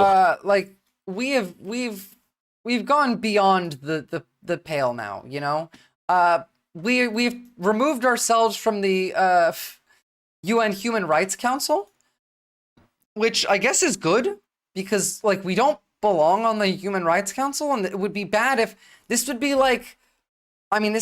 this would be the equivalent of Russia having a spot on the Security Council in the UN type thing. I don't exactly know how much of an impact it would have, but it's probably better that we're not in the Human Rights Council. But we're doing Hitler shit. We've jumped on. So by the way, this is what all of this is gone now from government websites. Words that include ability, acceptance, access, affirmative action, aggression, allyship, androgyny, asexual, belonging, bias, binary, bisexual, black culture, DEIA, discrimination, diversity, EEO, I don't even know what that one is, empathy, empowerment, equitable, equity, ethnicity, fairness, gay, gender dysphoria, handicap, homosexual, variants of LGBT, intersex, queer, trans. This is genocide shit. Vladimir Putin loves Trump because Trump can be used. Trump, again, I'm not saying Trump is a Russian agent or that Elon is, but if they were, I would be doing the exact same thing that they are. I'm not even going to say I told you so about people wanting to play nice with the Nazis. You shouldn't play nice with the Nazis. I never said that. I think that you should absolutely avoid the Nazis. I just don't think that every person who voted for Donald Trump is already a Nazi. I think they will be soon if we don't bring some of them over, which was kind of my whole shtick, is, you know, preventing more Nazis from coming. Now, hold on, because we're not done yet. Let's go back to Rachel Maddow, now that I've filled in some of the context behind the scenes. Instead, he sets about undermining independent news organizations in subtler ways, using bureaucratic tools such as tax law, broadcast licensing, and government contracting. Meanwhile, he rewards news outlets that toe the party line. No, being politically illiterate is exactly what they want. That's how you make a Nazi. Look, I personally think whether you voted for Trump or you didn't vote, you voted for this. But I don't think that that means that you're evil and irredeemable. I think that it just means most of them are evil and irredeemable. I think, I don't know, I could be willing to accept remorse from a Trump supporter. I just don't really expect to get any. But if I did, I'm not gonna say, no, fuck you. Like, I'm not even gonna give you a chance. Like, sure, you voted or you didn't vote and it's your fault. Everything is your fault. No, obviously you couldn't vote, Lord Fluffy. You're like, you legally could not have voted. So if you legally couldn't vote, then it's not your fault. But if you were one of the 84 million registered voters who didn't vote, then it is also as much your fault as it is the people who voted for this. Them up with state advertising revenue and tax exemptions and other government subsidies. Who gives a shit whose fault it is anymore? It's not even what the people voted for. People voted for Donald Trump. Donald Trump's not in charge. We don't even have a government anymore. It's Elon Musk. Businesses, he helps friendly business people buy up other weekend news outlets at cut rates to turn them into government mouthpieces. Within a few years, only pockets of independence remain in the country's news media, freeing the leader from perhaps the most challenging obstacle to his increasingly authoritarian rule. California is going to be the first state Instead, to the nightly secede. news and broadsheet headlines unskeptically parrot his claims, often unmoored from the truth. Literal rule by unelected bureaucrat. Exactly. Well, I mean, not even. It's ruled by the world's richest man, like a mega oligarch, and is the hallucinations that talk to him when he takes enough ketamine. I don't know. Flattering his accomplishments while demonizing this and is discrediting unprecedented. his critics. Nothing like this has happened in modern history. Like, I can't think of a historical comparison here. Can anybody think of a historical? This is like if there was a fucking Pirates of the Caribbean movie where Jack Sparrow just kind of walked into the throne room in England and just took the crown and kicked the king out and like sat in the chair, and that was the movie. Like, that was the movie. That's the, like, I can't think of a real equivalent comparison to this. Quote, whoever controls a country's media, the leader's political director asserts, quote, controls the country's mindset, and through that, the country itself. This is the short version of how Viktor Orban, Okay, I don't give a fuck about Orban. and this Let's get back to Elon. presidential term.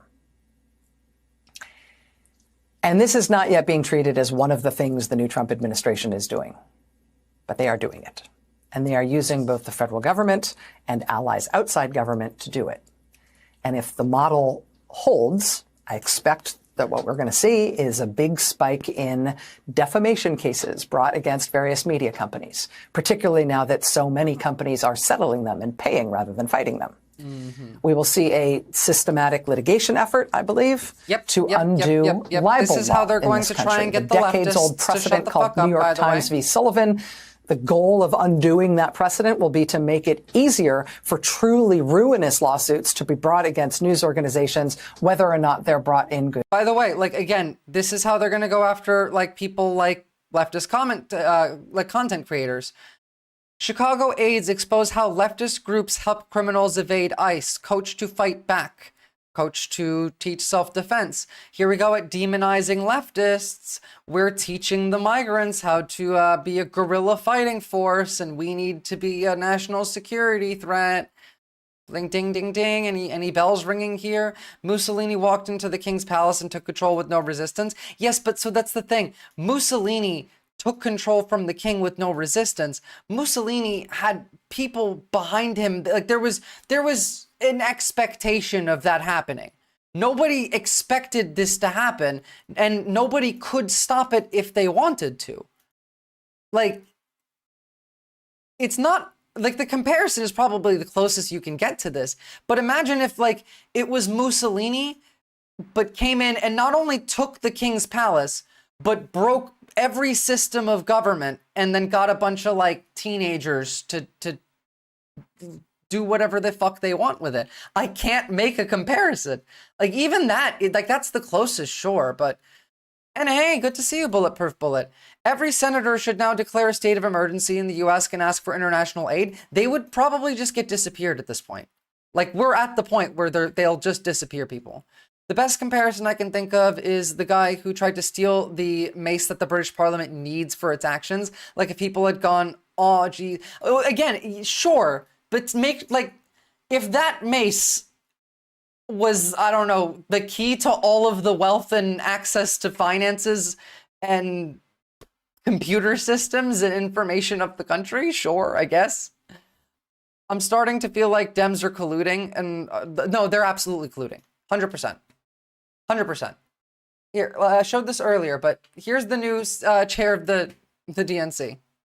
Good billionaires out there. There are a lot of good There's no billionaires such out thing. there that have been with Democrats who share our values, and we will take their money, but we're not taking money from those bad billionaires. Here, thank you, Joe Martin. All right.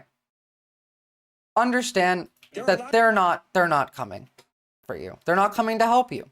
You're scaring me with this stream like I really do not. Elon, you're saying he has all this power, and I understand the reasons that would come from the left, but I'm still scared of, because I personally just trust Elon. You should be scared. You should be terrified.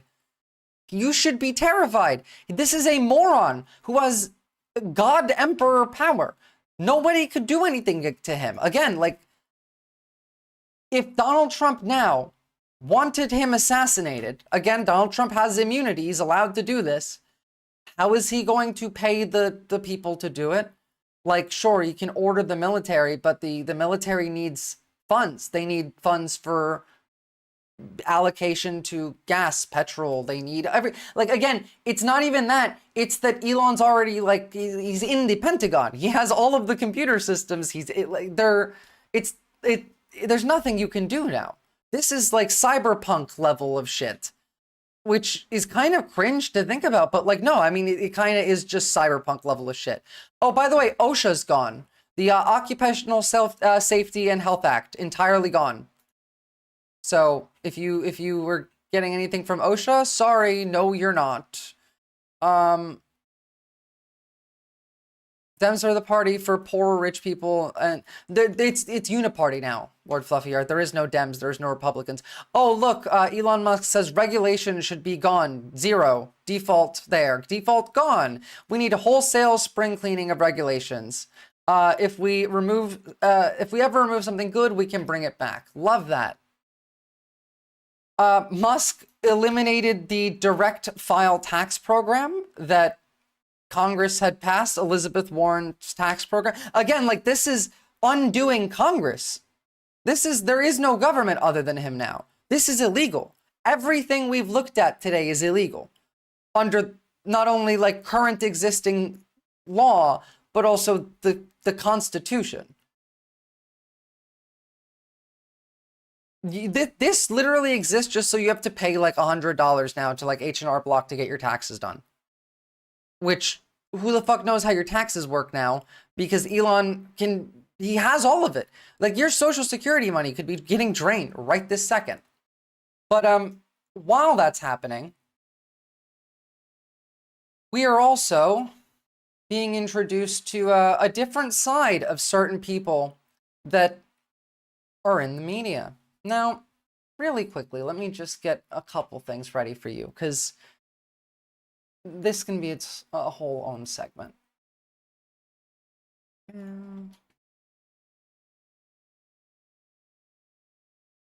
These are all such horrible people.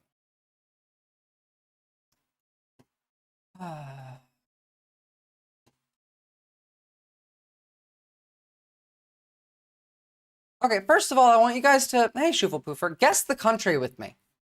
Let's play.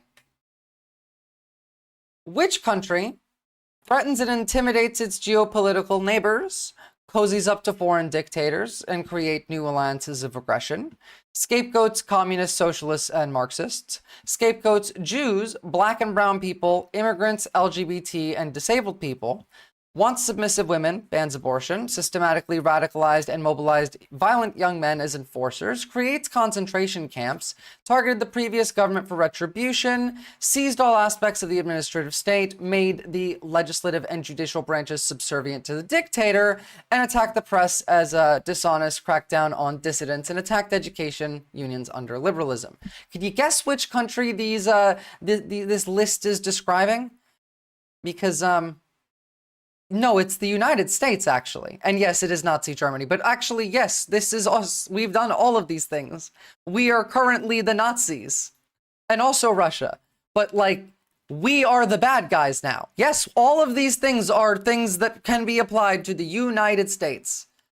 The Dems are just as owned by Elon as Trump is. Like, this is what's happening in Congress. To my friends who are upset, I would say with respect. No, China's honestly more moral than us right now. We are Hitler right now. To my friends who are upset, I would say with respect, call somebody who cares. They better get used to this. It's USAID today. It's going to be Department of Education tomorrow. Again, like, Elon just owns the government. He owns all of these talking heads. Congress now just exists to be a bureaucracy. Like, they don't even do anything. Hold on. Give me the bill. Where is it? You want to know what Congress's bills look like? Mr. Massey introduced the following. Nazi Germany is not the same right now. We've gone beyond that. We're a whole other thing right now. It's just when I say we're the Hitler country, that's a signal to everyone around the world that we are a danger to them. They're actively committing genocide. I mean, yes, but so are we, and we're going to get a lot worse with it. Now, again, listen, this is what Congress's job is.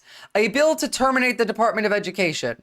Be it enacted by the Senate and House of Representatives of the United States Congress assembled. Section 1, terminate the Department of Education. The Department of Education shall terminate on December 31st, 2026. This is the bill. That's it. There's nothing in the middle, no information. They don't exist to make decisions. And again, if you don't believe that we have Nazi type shit, here, take a listen to what Fox News says. How are air traffic controllers not essential workers? I have no idea. And this DEI thing isn't just a race thing. Yes, it is. Biden instituted it's DEI quotas more than that, at the actually. FAA. This is going to be the most open eugenics I've seen in a very long time. In order to recruit workers who were deaf, vision impaired, missing limbs, completely paralyzed, epileptic, people who were severely intellectually disabled, psychiatrically disabled, and dwarfs. Okay. First of all, this diversity system existed since 2014 or 2012. Did you pick up on some of the things that he's saying here? We're talking about a job that requires several possible different. No, you don't need legs to be an air traffic controller. You don't need to be tall. Like dwarves we're talking about. Epileptics have medication. He's talking about mental deficits. This is eugenics shit. Listen to it again. How are air traffic controllers not essential workers? I have no idea. And this DEI FAA, in order to recruit workers who were deaf people, vision impaired, blind people, missing limbs. People, again, if you're deaf, you can still do some jobs. If you are blind, if you're hearing impaired, but not deaf, fine. If you're blind, then don't have a job with a screen. You don't, there are several different kinds of shit you could be doing, but we're pretending that it's all one job because the point isn't the job. The point isn't even the DEI. It's to expand DEI away from just black people into overt just eugenics. It's we are better, the superior, the healthy person. Completely paralyzed, epileptic, people who were severely intellectually disabled, psychiatrically disabled, and dwarfs. This was Biden's FAA just 2 years ago. by the way. Like, they're terrorist organizations. And if you find that, and we know if there's Al Qaeda, we're going to hit them. I don't care if you're in Somalia, Sudan, or in Syria. If we find that they continue to fire at our border control and they continue to put fentanyl into our country, as the Secretary of Defense, are you permitted now to go after them in Mexico or wherever they are? Brian, I don't want to get ahead of the president, and I won't. No, clearly the DEI was keeping the fucking planes in the air. That's ultimately going to be his decision. But let me be clear, all options will be on the table. If we're dealing with what are designated to be foreign terrorists. We're going to invade Mexico. This is the setup for the war effort, guys. Organizations who are specifically targeting Americans. Don't pay attention to the dwarves. The point there is the eugenics. We've been securing other people's border for a very long time. The military is shifting toward an understanding of homeland defense on our sovereign territorial border. That is something we will do and do robustly. So we're already drug cartels. Again, remember, this is Hegseth. This is the guy who's in charge of the military. Man, can't play the music. This is Hegseth, by the way. I wish politics didn't have to be so divisive either. But right now, it is pick a side. You are either on the bad side or the good side. Pick one now. Because people who are educated in history, in politics, in economics, whatever you are, you can see that in every possible way, every red flag has been triggered. This is fall of Rome level shit. Every single thing that could go wrong is going wrong. And we're going to have a new fucking American empire. Again, with the Nazi stuff, 9s and above are not illegal. Oh, look, like the white-looking Hispanic girl that's hot gets to stay, but all of the ugly people get to go. I wonder if, yes, I'm on the side of America too. You and I are fighting on the same side if you're fighting for the Constitution, not the people who just made it irrelevant. If you are on the side of anybody that's MAGA right now, anybody like Steve Bannon or Nick Fuentes, who we're about to see some shit from, then you are not on my side and you're not fighting for America. But if you're staying here and you're chatting with me and you're engaging seriously, then sure, you are fighting for America.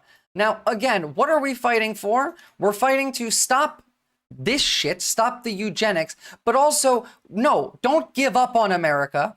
They want you to give up. You need to fight here, now. Like, this all affects you too. Trump's transportation secretary just sent out a memo directing staff to give preferences to communities with marriage and birth rates higher than the national average. This is all, have more babies shit. But the worst of it, like the clearest indication of where we are, comes from these interviews here. Now, again, this is Steve Bannon, the guy who made like Nazism popular, the guy who made Breitbart. Populist nationalism for, 20 years. And I'm a hardcore populist. I'm a hardcore nationalist. I'm not a conservative. I think conservatives are pussies. The Republican Party is a bunch of pussies. They're controlled opposition. Working on they have immediately flipped their entire modus operandi. This shit is scary because they're saying things that you and I would agree with now. Why? Because they're trying to pull from every, like they're making it very clear that they're trying to pull left-leaning people to the right through this. Listen to Nick Fuentes. Listen to Nick Fuentes and tell me that you've ever heard shit like this from him before. All of the culture war propaganda, it's bait. It's all fake. I'm watching videos by Daniel Schmidt and John Doyle. I'm watching videos by young white guys who think that our country is being run by black bureaucrats.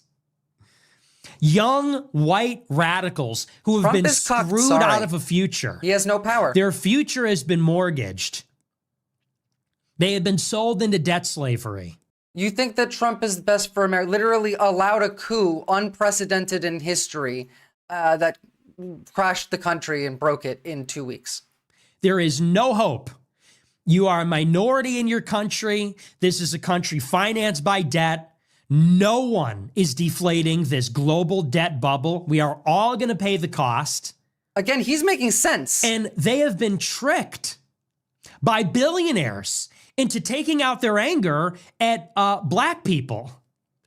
And it is true that black people are responsible for the criminality. It is true that Hispanics make up the bulk of the illegal immigrants. But a lot of Trump supporters can be easily turned into Nazis. Because here's the thing about Americans. We don't have culture. We don't believe anything. We don't believe in anyone. We don't give a shit about anyone. We are so hyper individualistic that we have no ties to anyone in our community. Again, like I said, everybody thinks that their home is like a barrier, a castle, and everyone outside is the enemy. No one will keep their door unlocked. No one wants to talk to their neighbor. Everyone hates their neighbors. Everybody in America is terrified of everything outside of their doors when they're not in their car or in a shopping mall. The alt-right is saying left-wing things just as opportunism. They're saying it to pull people from the left to the right because they're about to launch their own party. That's going to be, look, we're sick of the two-party system. This is the way out. It is the nationalist party. That's the ploy. That's the entire goal here, is Elon breaks everything and these motherfuckers act like they can pick it up. But they are not the... By pretending that they're us. This is literally what Hitler did, by the way. Why do you think they were National Socialists? They ran on ideas that could fit into socialism, but as soon as they got into power, they did literally everything opposite of the socialism. They broke like the socialism bit off immediately. So nationalism and also socialism. Yeah, it's sounding a bit familiar, isn't it? No, it's not a conspiracy theory. It is confirmed on mainstream media. Man, like, again, he has the treasury. He's in the computer systems. He has everything. Like, there is nothing left. They're deleting religions.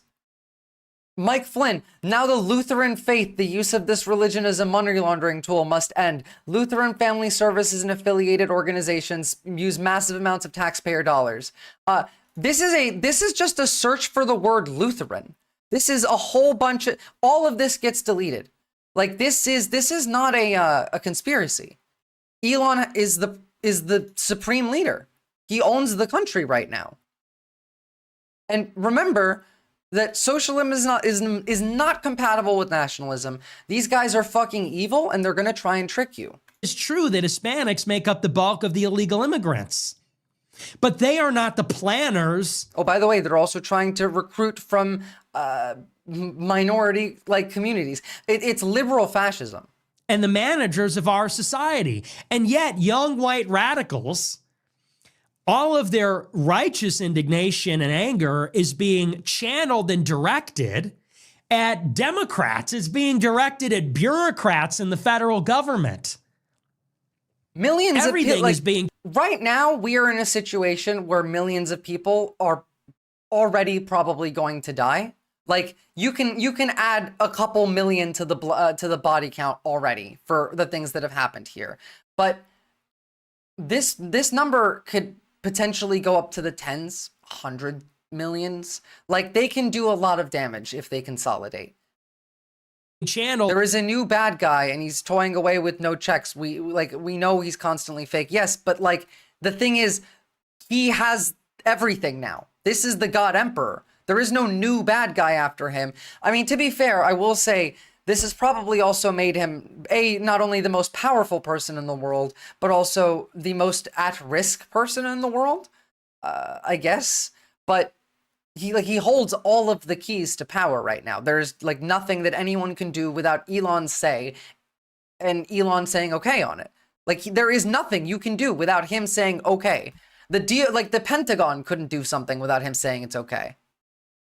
As an attack against DEI. He's not under Trump. Trump is under him. Why do you think Trump has started suddenly talking about South Africa right after Elon took away USAID, called them evil, and started complaining about apartheid and the end of apartheid and how the USAID helped end apartheid, and then suddenly now Donald Trump is also talking about South Africa. It's Elon. Like, please come to terms with it because I'm not going to have this argument with you again. As an attack against some such policy like that. Don't look at the billionaires that are funding this. Don't look too closely at Musk and Thiel and Andreessen and Adelson. Don't look at those people. All of the people that these exact assholes told us that we were crazy for talking about for an entire year and a half. All of them. Don't look at them. You were doing this exact shtick, but now you're going to pretend to be on the left to steal people's, like, mind. That's the goal here. We are at war. It's just a mind war right now. They are trying to trick you. They are trying to overwhelm you with information.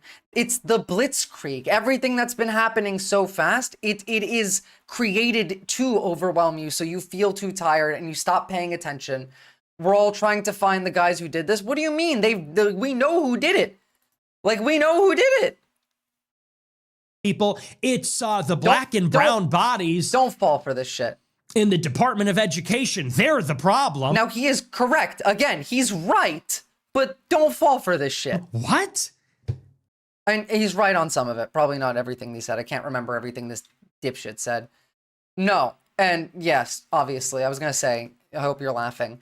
And then we have Tucker Carlson, the most shocking one of all, which was like, this was fun to watch, but like, this is Jesus Christ. Like, they are fully flipping the script right now. And if the left doesn't get our shit together, we're fucked. They are going to take everyone from the left. Only killing civilians, you probably shouldn't beat your chest and brag about it.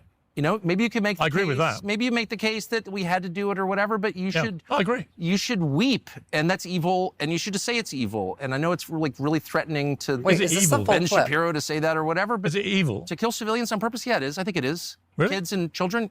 Well, how is it not, actually? In a war? Well, you can call it whatever you want. How is it right to kill women and children? I didn't say, well, because I think there is a moral right behind you. If you are... We're talking about Palestine right now, guys. That's Tucker Carlson. Do you understand, like, the dialectic shift here? To kill women and children? If there's a world war that threatens it threatens the entire world, yes. Some people killed your kids, like your 8-year-old. Like, well, how your is own that children, morally justifiable? Well, because actually you have to. Well, by your criteria, it's disgusting. Okay, so no war is morally justified. No, Tucker's winning it's pretty here. Hard to justify. I mean, yeah, I'm Any sure. war. A pure defense. Tucker sounds like a liberal here, like he sounds like someone that would be in Hassan's chat right now. Action, sure, but all I'm saying, look, it's all ugly. It's all hard to stomach. I've actually seen some of it up close. Super ugly. You can say that. You can say you hate it. May I finish? The fact you quibble with it being morally justified. To intentionally kill non-combatants, women and children, I think we can say that's wrong. In fact, I thought that was the thing we were fighting against. Well, so actually, I would go further and say he actually won the evil off because he's saying the thing that's not evil in order to trick you into liking him and making you do evil shits. He sounds like me, what the fuck? Yes, this was jarring. This was genuinely jarring. But this is literally step by step, like Hitler and what they wanted to do. It is by the book. Intentionally. Tucker Carlson pretending to suddenly realize that the Israeli MO in Palestine is bad. So everyone had a political shift? No. They all just stopped pretending. Because I've said this for a long time. There are factions of the right. There's the Christian nationalists, there's the Nazis, there's MAGA, there's the crypto bros, there's the bourgeoisie. The Christian nationalists and the Nazis have fused together. They are the same group now. And the bourgeoisie has just become Elon somehow. I guess we might have some infighting between the other like top corpos, but we now have a system of a top-down violent militarist structure of the emperor and then his cronies. Now, they're going to pretend to have elections because they want to vote in a nationalist the right way so they can pretend that America still exists the way that it did and create their Nazi state. They literally are going for Nazism. Like every step of the way, the goal is Nazism. Look at Tim Pool. After we destroy the Canadian economy, their will to resist will erode. We will then march in unopposed and deliver Canada to its rightful place as a territory of the US with no political representation. Like, I've been warning, I've been saying this for a while. I've been warning about this for almost a year now. Unfortunately, the Constitution did not foresee the situation where someone says, fuck you, and I'm going to do whatever I want. And that person happens to be the world's richest man. Canada is our Austria? No, it's going to be Mexico. We're going to go for Mexico first because we already have 15,000 troops at the border, and we've been talking about how they're shooting at our troops at the National Guard. Of course, we're going to hit Mexico first, but like, we want Canada, we want Greenland, we want Panama, we want Colombia. We are building prison camps in fucking El Salvador. Those are the death camps, by the way. The camps in the country will be the camps where we, get people in order where they need to be and shit. But we're gonna start killing folk. I mean, the tariff lobby, headed by the globalist and always wrong, Wall Street Journal is working hard to justify countries like Canada, Mexico, and China, and too many others to name regarding decades-long ripoff of America, blah, blah, blah, blah, blah, blah, blah. I don't give a shit about any about this. What's the bottom here? This will be the golden age of America, but there will be some pain. Yes? Maybe, maybe not, but we will make America great again, and it will all be worth the price that must be paid. We are a country that is now being run with common sense, and the results will be spectacular. Excuse me, this really sounds like your wealth must be sacrificed for the greater good. Boy, this really is starting to sound like National Socialism. Look, I have some thoughts on the subject, right? Because where we are as a society is really dangerous, but this is also the most dangerous point for them. Like, we have the highest degree of ability to do something about this right now than we likely ever will again. Now, sorry, I do have to pee real quick and get more water because, like, my throat is entirely dry and I can't even talk. But give me 2 seconds because don't be doomer.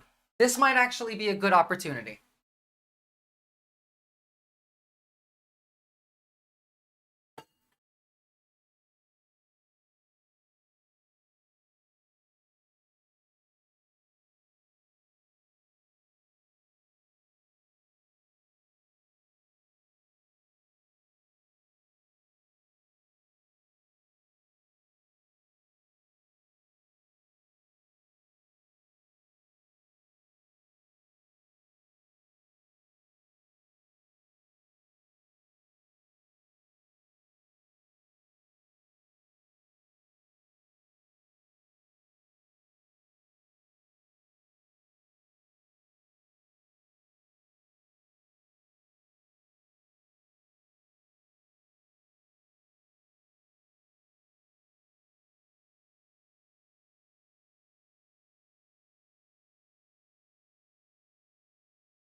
Oh, thank you for the follow, evil monkey.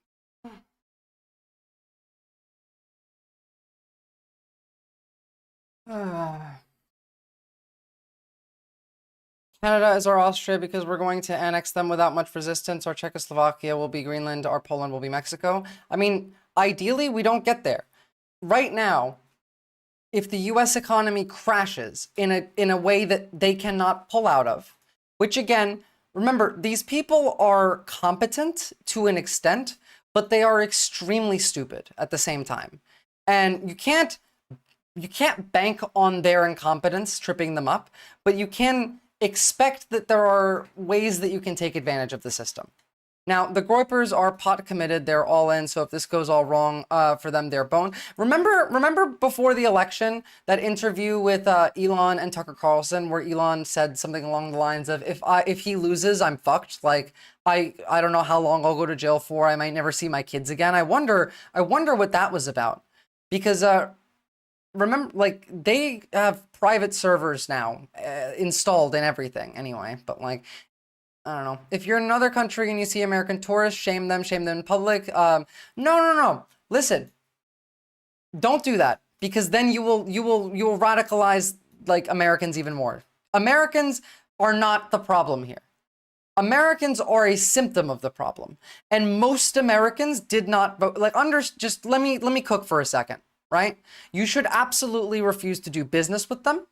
You should boycott American products. But like, if they're just Americans in your country, yeah, like take it down one notch, because that's counterproductive. Now, if they're wearing a MAGA hat saying Nazi shit, go fucking wild. Do whatever you want. But just a regular old American, don't make the assumption, because the vast majority of Americans didn't vote for this. Now, again, functionally, morally, by not voting, they did vote for this. It's their fault. I blame them. But that doesn't mean that they should be shamed as well. They didn't, like, it's not their fault that they're fucking stupid, man.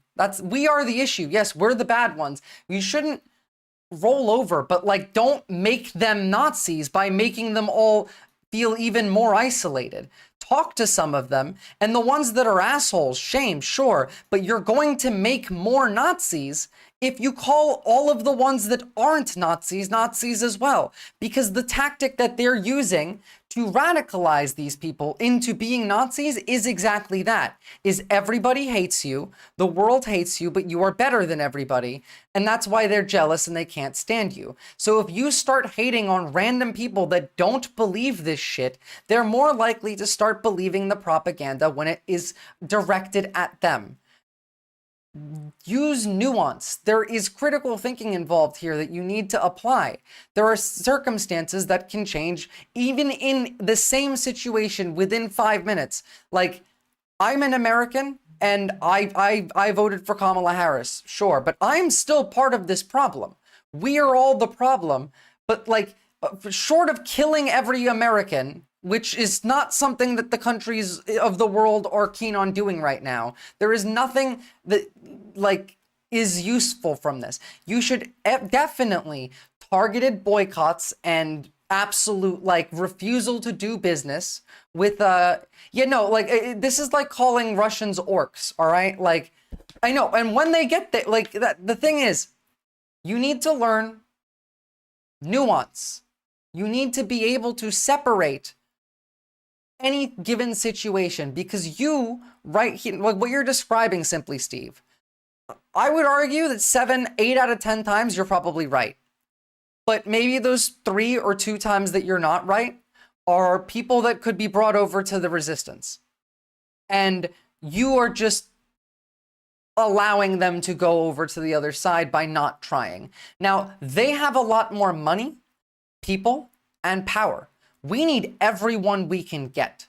So I'm willing to sift through, I don't know, it's like, I don't know if, I've never done this before, like some people do like TikToks of like opening packs of Pokemon cards and looking for the good ones. I'm willing to sift through the rubbish Republicans to find the two that, like, the two, like, 19-year-olds who voted for Trump because their parents told them to and they know nothing about the world. I want to bring over the white lady who thought that, like, voting for Trump would be fine because, you know, she was not going to be personally affected and that this would make her money. But then she lost all of her rights and her husband started to hit her and beat her and she realized the error of her ways. I want to bring her over. I'm afraid of Americans and I'm afraid of the world, afraid I can't help it. The Americans are who you should be afraid of. The world should be afraid of us. And we should make sure that we make it clear to the rest of the world that we want them to make it hurt for us. You don't have to say, I didn't vote for this. Just support the measures, of weakening this country. Like the trade war, engage in it from the opposition. Don't buy American. Don't give these people the time of day. Look, really quickly. As I said, actions need to have consequences. And Americans are the most coddled people on the planet. Now, the fascism that we're talking about, that we're discussing, right? This kind of fascism requires you, and Steve, like seriously, listen to me here for a second. The type of fascism that they want, the Nazi Germany-esque fascism, requires sacrifice from the self to a complete level. Like you need to live and die and breed and work for the state. You exist for the state. They want to to get this to happen, they need to convince the American people that the state matters more than their individual lives. And this is a hard ask. They want to get sacrifice from a country that would rather spit on a homeless person than give them $1 and feed them. This is the most dangerous time for them. This is at their strongest and at their weakest. This is where they could be toppled because they need to radicalize the populace. The ways that they're going to attempt to do this is by, like, we're already halfway there, exactly. So while we're here, we're not trying to win an election. No, of course not. No, we're not trying to win any fucking election. I'm trying to shore up the reserves of the left by making less Nazis while we still have an ability to message. How many of you, like I sent the link earlier of the video that I think every one of you should watch. How many of you who have seen this or are going to consider it? How many of you are considering going down to your local gun range and learning how to shoot? How many of you are taking lessons on self-defense? How many of you are going and getting non-perishable foods like rice and beans, getting ready? Like, we need to stop pretending that this shit ain't happening. The tanks and the planes and the bombs are metaphorically here. You just don't see them, so it feels like a jarring disconnect between reality just functioning as normal. Everyone goes to work, you wake up in the morning. Like,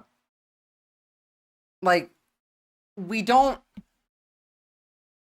have anything that we can base this on. We don't have a coherent resistance to any of them. So the more people that are paying attention right now, the better. If they're if they're right wingers, we'll deal with them later. Right now, it's strength in numbers, man. If they turn out to be a problem, like, I'm not saying trust them implicitly, but like, and obviously we have to be worried about infiltration. Like, this is serious. We are in the most serious time of most likely any of your lives right now. No more McDonald's, KFC, Taco Bell, or Cheerios. Buy Italian, buy French, buy German, buy British. No more American cars. Hey, like, exactly. You need to hit us where it hurts. You need to stop selling us oil and gas too. Gone, done, everything. Somehow, like, the Saudis have still continued to keep gas prices high, which is based. Like, the thing is, if we crash the U.S. economy, and by we I mean the world, then the war machine cannot be built upon it. Now, right now, the ideas that they have are these tariffs will consider some companies to start making domestic manufacturing again. They're going to use this idea of tariffs as an excuse to start a border war with Mexico and Canada. They shot at us, as we've already done with Mexico, calling the drug cartels like foreign terrorist operations. This is all set up because what they need to build this war machine, they don't want to get through trade. They don't want to, have a tariff trade war with Canada. They want to take Canada and make it a colony and just exploit its resources. The same with Mexico. This is the plan going forward. But to start this plan, there needs to be that rally around Canada and Mexico are specifically making the average American's life worse because they hate you. The immigrants are being flooded in by Canada, by Mexico. They're bringing the guns, the drugs. Like, they need to convince the people of this. But if it's the entire world, it makes it a little bit more difficult. Now, of course, there's millions of these people in entire echo chambers that will never hear anything outside the bubble. But this does make things easier for the resistance, because if this continues to grow out of control, the US will fragment. I can tell you at least California will secede if we start doing full Nazi shit, unless there's a major shift within California in the meantime, which there very well might be, because they're trying to message as the left. Right now, the point of history that diverges here for our modern fascism is intrinsically based on capital. Now, again, the Nazis called themselves National Socialists, but they weren't socialists. In fact, they had nothing to do with socialism. Once they took power, they immediately took out all of the unions, etc., etc. We know this. They were just fascists that masqueraded as socialists. But what happened here was, when Hitler took power, he took the means of production under his control and he delegated them to essentially oligarchs. The same with Russia. Putin has control, and the oligarchs are delegated to certain industries where they can get rich and they can have a full control over whatever industry or sector that is. This is how it worked in Nazi Germany. This is how it works in Russia. The leader picks the oligarchs. The oligarchs then support the leader and are keys to power. All of the oligarchs turning against you will topple the leader. Now, what we have here is weird. This is the final form of capital. This is fascism that is hollowed out and has been consumed. In my mind, I'm thinking a purple infection of corrosion into the nationalism with just capital. All of this populism, nationalism, fascism ideas have been incorporated together under just capital, because that comes first now. The state has lost because capital has become the state. Elon has overcome Donald Trump. Again, if one of the oligarchs starts causing problems for Putin and Russia, their plane falls out of the sky. We don't have the ability to do this anymore. I'm all for breaking up the union. This government rule is bullshit. No, absolutely. At this point, the fall of America, the collapse of the entire country is the best thing for the world, which is horrible and sad to say. But it could work out theoretically. Funny enough, in a medium bad but not worst case but not good case scenario, we could end up with California, Washington, and Oregon seceding, the Northeast, New England, seceding. That would be the part controlled by DC as well. That would be our sitting government, whoever they are, whatever powers that be will take the East Coast. Texas would probably secede on its own anyway. We might get some other stuff happening in the middle, but I can see the union breaking apart over this, absolutely. Because the sacrifice that they want can only be given if these people are entirely brainwashed. Again, the Nazis wanted you to breed for the state. That was your job. And you felt righteous about it, that you needed to do this. It's not the same. The overarching goal here is, yes, white supremacy, globally, in fact, is not only spreading but protecting white supremacy. But on top of this, it is still just capital. So, first of all, this is an example of how capitalism has failed. The entire liberal democracy was consumed by the world's richest man, the billionaire, who walked in and took control of the state, therefore becoming the state instead of the capital owner. The oligarch became the state. This is beyond anything like Marx would have written about. This is when capitalism and fascism have become so indistinguishable that they just become their own thing. If the Cali goes, so will Nevada, Utah, Iowa, Montana. We will probably break up into several different groups of states. How could these states be allowed to secede? By force. Their National Guard will have to fight for it. They wouldn't be allowed to. But if the US military is fighting in Mexico and in Canada and in Greenland and in Panama and in Colombia, they're not really going to have much ability to do defense back home. And the secessions and the requirement of bringing troops back to deal with these secessions will stop the damage everywhere else. Like, I'm sorry if you're American, this sounds horrible to you, but like, this is to prevent the tanks rolling down other people's countries, you know? I feel like maybe we should suffer for our sins and try and contain this contagion. Can UN forces help the resistance? We still have a Security Council seat on the UN. So I don't know. I don't know. I hope, like, my hope is the international community comes together and says, fuck you to America, and just leaves us isolated with only America, Russia, and China as the bad people. Like an expansion of the European Union, the creation of the Eurodollar or something, like to work with BRICS as well. Like, I don't know.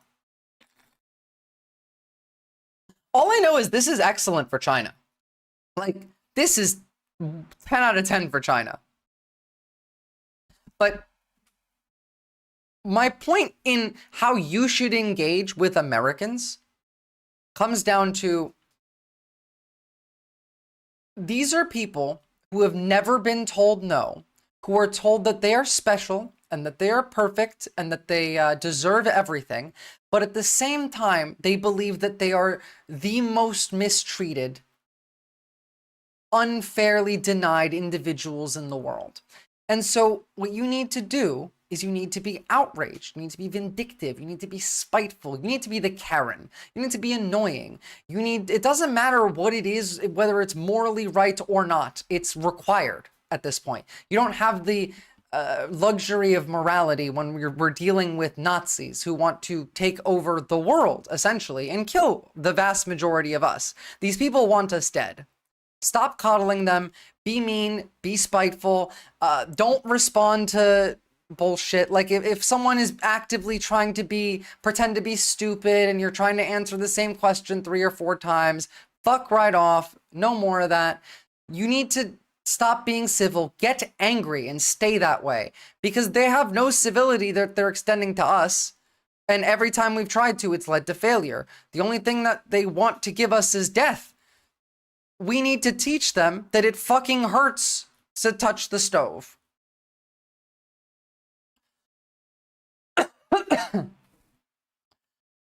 Russia helping the South would get ugly. True. Russia and China and a bunch of others will help the states that leave the military for backup. China might. I don't know. I don't know what Russia's move is here, but this definitely benefits their hegemony instead of ours. After the Citizens Pledge, you were okay. You're one of us now under King Charles' protection. Welcome to the family, homie. I only took the test. The ceremony is not for like another 6 months to a year, Batgaz. We're hella slow, apparently. I did ace the citizenship test here, though, if you weren't here. I got 100%. World War III would be a lot worse than just a civil war. Maybe it's best if other countries stayed out of it. America breaking up would not start World War III. It would actually help prevent it. I agree. This is a good thing for the world. The end of the American hegemony will include the rising tide of China forever, basically, but it is not World War III. This will actually be the best case scenario, in fact, right now. So this is what we want. But understand for a second, right? This shit's horrifying. And you're in it. This is real. You have to take that in. And it's difficult to do that. So like, let's talk about the psychology of being in a crisis from this excellent video titled The Psychology of Surviving a Crisis. I don't think the Russians would fight for the US here. My vision of what would happen here is vastly different. It could go so many ways though. Right now, everything is moving so fast and they have no idea what the fuck that they're doing. So who knows what's going to happen tomorrow? We're going day by day. Like tomorrow, I could be banned off every platform. They could declare me a terrorist for spouting like pro-China communist rhetoric and have me extradited to the United States and put me in a El Salvadorian prison tomorrow. Like it does. Like this is real shit. If you live in another nation, you live in states like Colorado, Cali, you're trying to gain your independence, please help us. Yes. The important question is, can you make a cup of tea correctly? If you think putting milk in tea is correct, I will throw you out of a window, Backgas. Violently.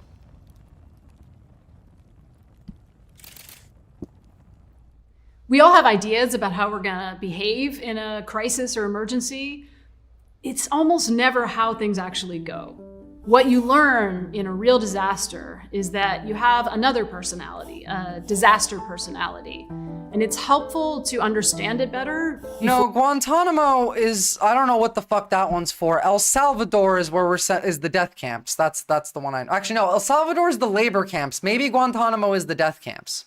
Because the camps in the States are the housing camps. And then we have El Salvador where we know that they're planning work camps. You might have some death camps there as well. But Guantanamo is definitely like the worst of the death camps. That's like where we do the experiments and shit. Before you need it. So if you look at human behavior across all different kinds of disasters, across Canada has offered California the to spot to be the 11th province. Well, so they are, but at the same time, like I showed this earlier, but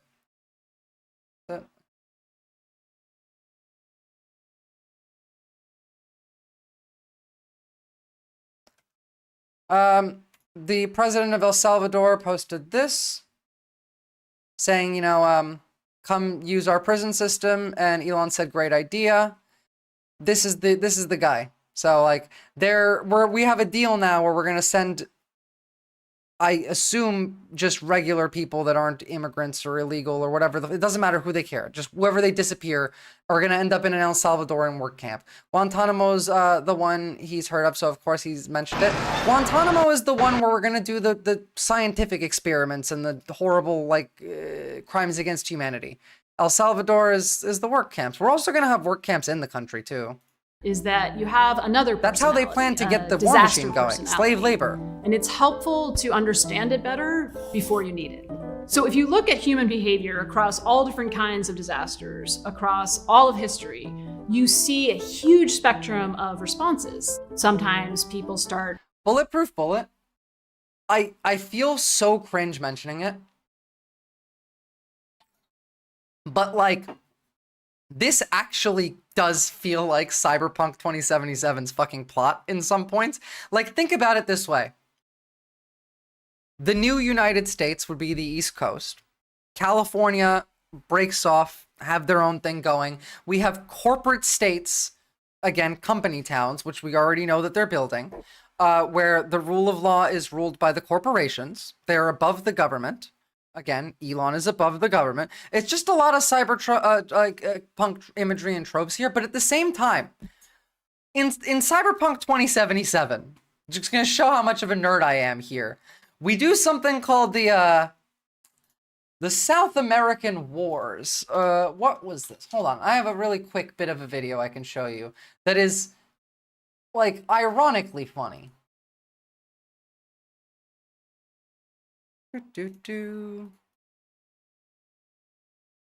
Oh, by the way, please hop on YouTube and like the stream. It really does help. And I definitely need the boost until they make my job illegal. So, much appreciated. Now, where is this link? Here we go.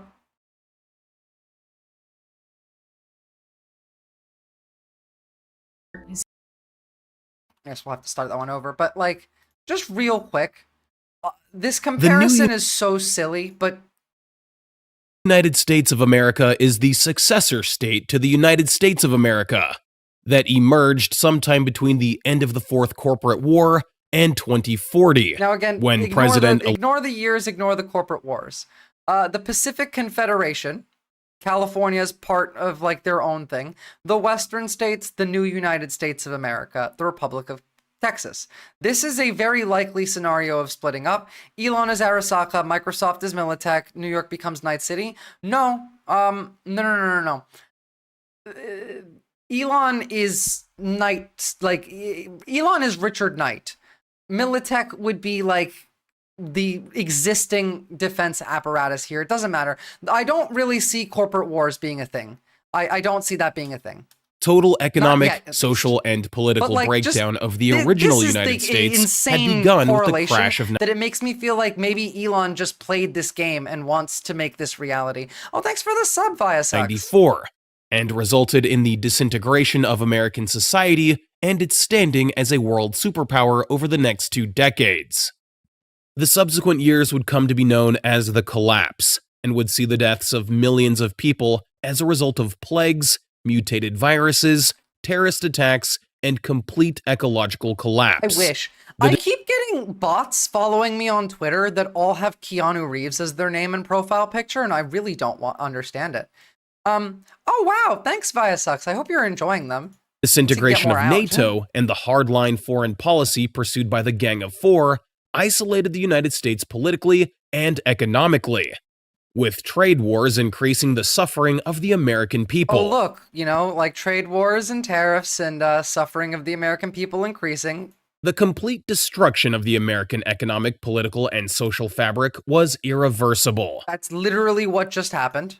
Overburdened by debt, homelessness, and corruption, many bankrupted city governments turned to corporations to take control of governmental functions and public services. Well, the thing is, when they start, like, this is going to happen, and when they start nationalizing any, like, if in America, after, like, I don't know, a year from now, any of these any company just gets nationalized, you get the fuck out of the country, because that means the Nazis have taken full control and they're about to consolidate, because business is number one. Business will continue to be number one. Money is primary modus operandi. If this changes, because racism is number two, even with Elon, to being the racist imperial warlord power, that's when we're going to start really fucking shit up. That's the full Nazi switch. The signs of the slumbering problems were already evident in the 1980s. During this time, most social norms had started imploding under an all-engulfing wave of competing special interest groups. Oh look, that sounds exactly like what's happening. Media-fueled fads, and an overall me-first worldview. Hyper-individualism is what's killed America. Like, again, believe me when I say this, and I will stand by this comment, the United States is dead. You live in a different country now. The fall of the Berlin Wall in 1989 marked the end of the Cold War, but conflict soon resumed with the start of the First Central American War in 1990. Look at the places that we're going after in the Central American War in this game. This prompted the U.S. to engage in interventionist actions in Panama, Nicaragua, Honduras, and El Salvador. Panama and El Salvador. Nicaragua and Honduras are not included in our list at the moment, but like, that's pretty specific targeting. And send military forces to secure the Panama Canal Zone. In 1992, a treaty was signed that established the European Economic Community and created the Eurodollar. I see this as a very likely outcome of everything happening here, by the way. The EU expanding to include more countries in trying to defend themselves from Russian aggression as well. I imagine Turkey might actually get let into the EU if they decide to jump onto the side that isn't Hitler. Who knows with them though, because they're their own Hitler. They don't want someone else to be Hitler. They want to be Hitler. So who knows with them? But like, it's getting bad. But the United States declined to enter in what some called paranoid isolationism. The lines in which we're following here this is a video game's hypothetical storyline of history, right? And we are following this exact track right now. It's scary. Over the next few years, the EEC implemented tariffs and engaged in unfair trade practices that negatively impacted the American economy, which prompted the US to engage in the anti-EEC Quiet War. That same year, in an attempt to end the war on drugs, the US Drug Enforcement Agency spread several designer plagues worldwide, targeting coca and opium plants. We're already working on designer plagues, mirror molecules. I could see this happening. Governments of Chile and Ecuador soon collapsed, and a savage drug war erupted between Euro-backed dealers. Video game hypothetical history, a world designed in the 80s, everything in Cyberpunk 2077 is supposed to be cranked up to 11. Exactly. So I don't think this is not our reality that I'm saying. You know, I'm not saying this is what's going to happen. I'm just saying that the things that have just happened line up really similarly with the story of the collapse of the US in that video game series. Viasex, I'm a trans girl living in a blue state, Oregon. Do you think I should be worried about trying to evacuate the US? Do you anticipate if things get very bad, the world would be a revolution or potentially successful leftist reaction? Look, you're in Oregon, so I don't think you should leave, but you're also not safe. So learn some self-defense. Please go buy a gun. Open this video and watch it. Think about creating community around you. You should be worried for your safety. Keep an eye on the news. Don't this, whether you're trans or not, honestly, this should apply to you. Be ready to leave. I'm too poor for a gun right now, but a trans girl taught me how to shoot.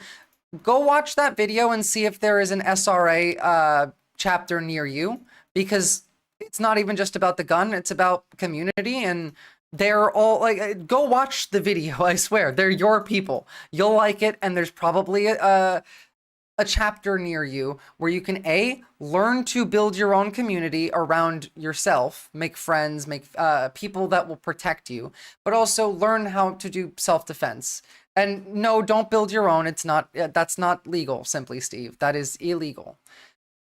But I'm glad that you know how to shoot. Buy some mace, buy some bear spray. At the meantime, buy a taser.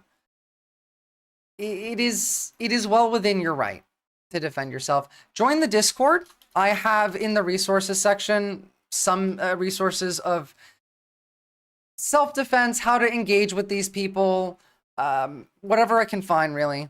Our revolution is really unlikely to happen. A successful leftist reaction is more likely, especially if they aren't coming for trans people or any LGBT group.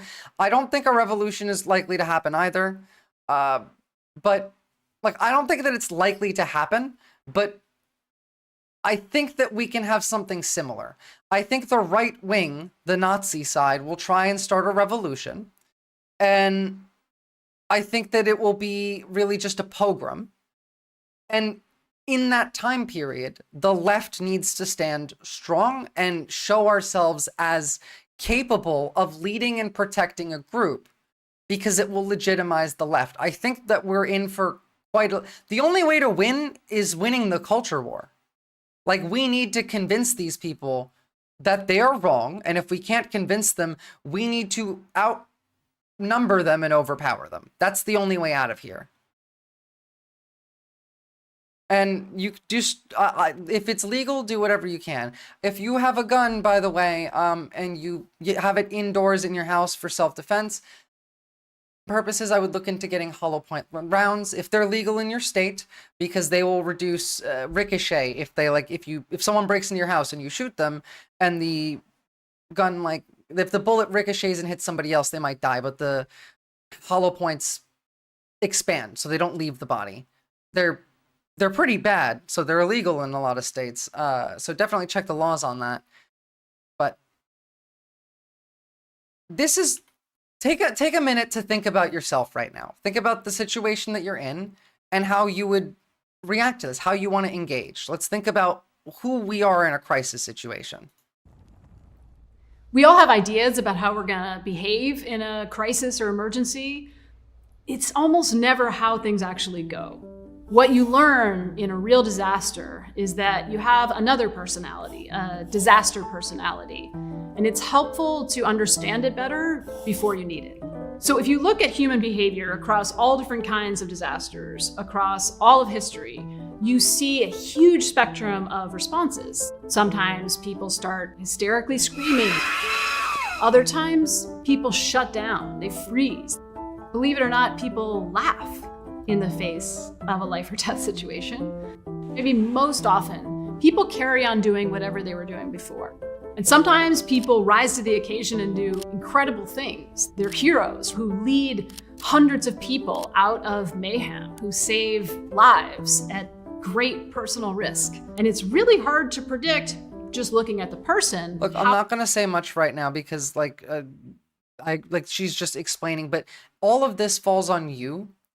What you're willing to do, what you're willing to sacrifice, what are the material conditions you live in, and what are you willing to do within those material conditions to try and better the world? How they're gonna behave.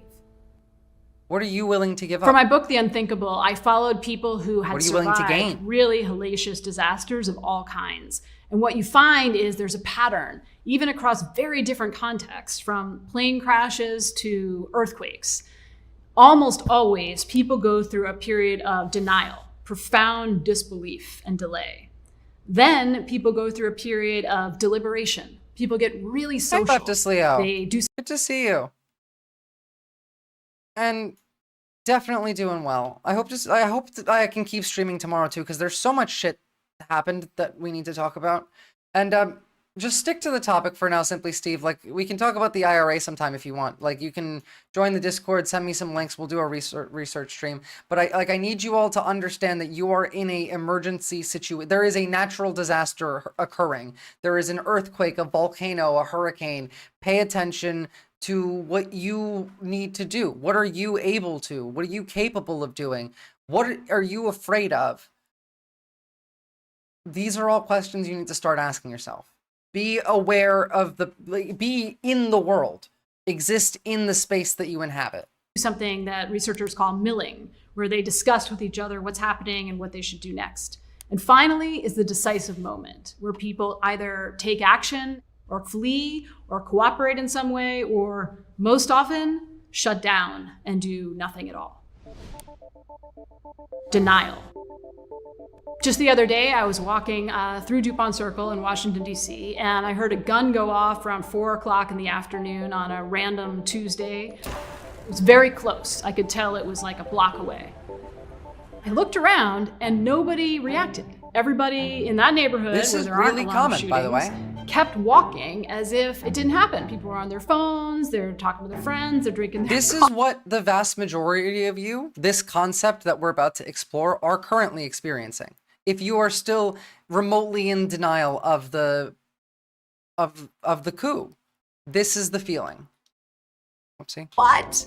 And then on their phones, they're talking to them. I looked around and nobody reacted. Everybody in that neighborhood, where there aren't a lot of shootings, kept walking as if it didn't happen. People were on their phones, they're talking to their friends, they're drinking their coffee, and I was like, what? And then I remembered that, of course, people don't expect this to happen here, so they're acting like it didn't happen. There's something called the normalcy bias, which you see in all kinds of disaster situations, where people tend to think whatever is happening is going to be fine. Our brains take whatever input we get and compare it to what we've experienced before. So every firefighter has a story like this, where they come into a bar or restaurant and there's smoke filling the ceiling, and the fire alarms are going off, and nobody's moving. Everybody's still, drinking their drinks and acting like it's not happening. This is very, very typical, especially. By the way, genuinely, I would consider getting off of social media entirely. I know some of you guys watch me and you wouldn't be able to do that, but I mean, get a dumb phone and don't touch social media ever again is probably the best advice you'll ever get. Especially for people who either have no training. Simply Steve, can you please stay on topic? I know, you keep bringing up the IRA, and I said we can talk about it another time, but right now we're talking about psychology. I understand the media enforced curfew, required travel passes to walk down your own block so they could stop and search you for no reason. I don't want to talk about what is possible to happen to you right now. I just want to introduce the idea of the psychology of yourself internally when you are in an emergency situation.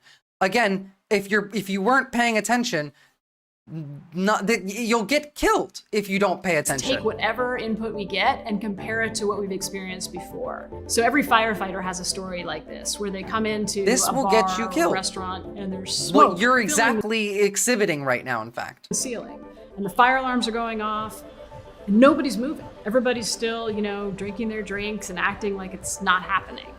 This is very, very typical, especially for people who either have no training for emergencies, which is most of us, or who have never been in a life or death situation like that. Deliberation. One of the disasters I spent a long time studying was the evacuation of the World Trade Center on 9/11, partly because we have incredible research and survey data on the thousands of people who evacuated that day. And what you find is that on average, people took about 6 minutes before they even began evacuating. People took the time to gather books they were reading, shut down their computers before they left. But most Honestly, of all, I would probably also the shut first my thing computer people down did before I was leave. to talk to each other. And we've all experienced this, right? I mean, you've probably been in a situation. You want to be able to have had this foundation built before you're in a moment where you have to look around and decide who to trust and who's going to help you. This is key. You have to have this solid foundation in place, or you're going to be in a lot of trouble. Like, you're not going to have a good time. Where a smoke detector goes off, the first thing you do is you look around to see what everybody else is doing, right? That's a very natural reaction. But deliberation's really helpful in a lot of cases, because it's kind of like the wisdom of the crowd.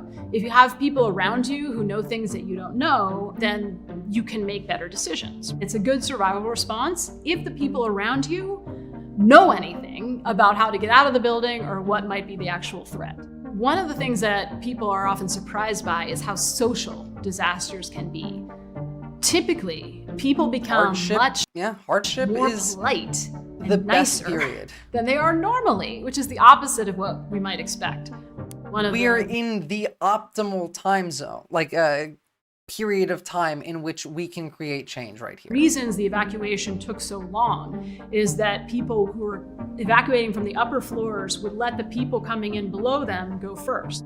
On average, the World Trade Center evacuation took about a minute per floor, which was twice as long as safety engineers had predicted, even though the buildings were only half full at the time. And part of that was because of delay and denial, but also because of deliberation.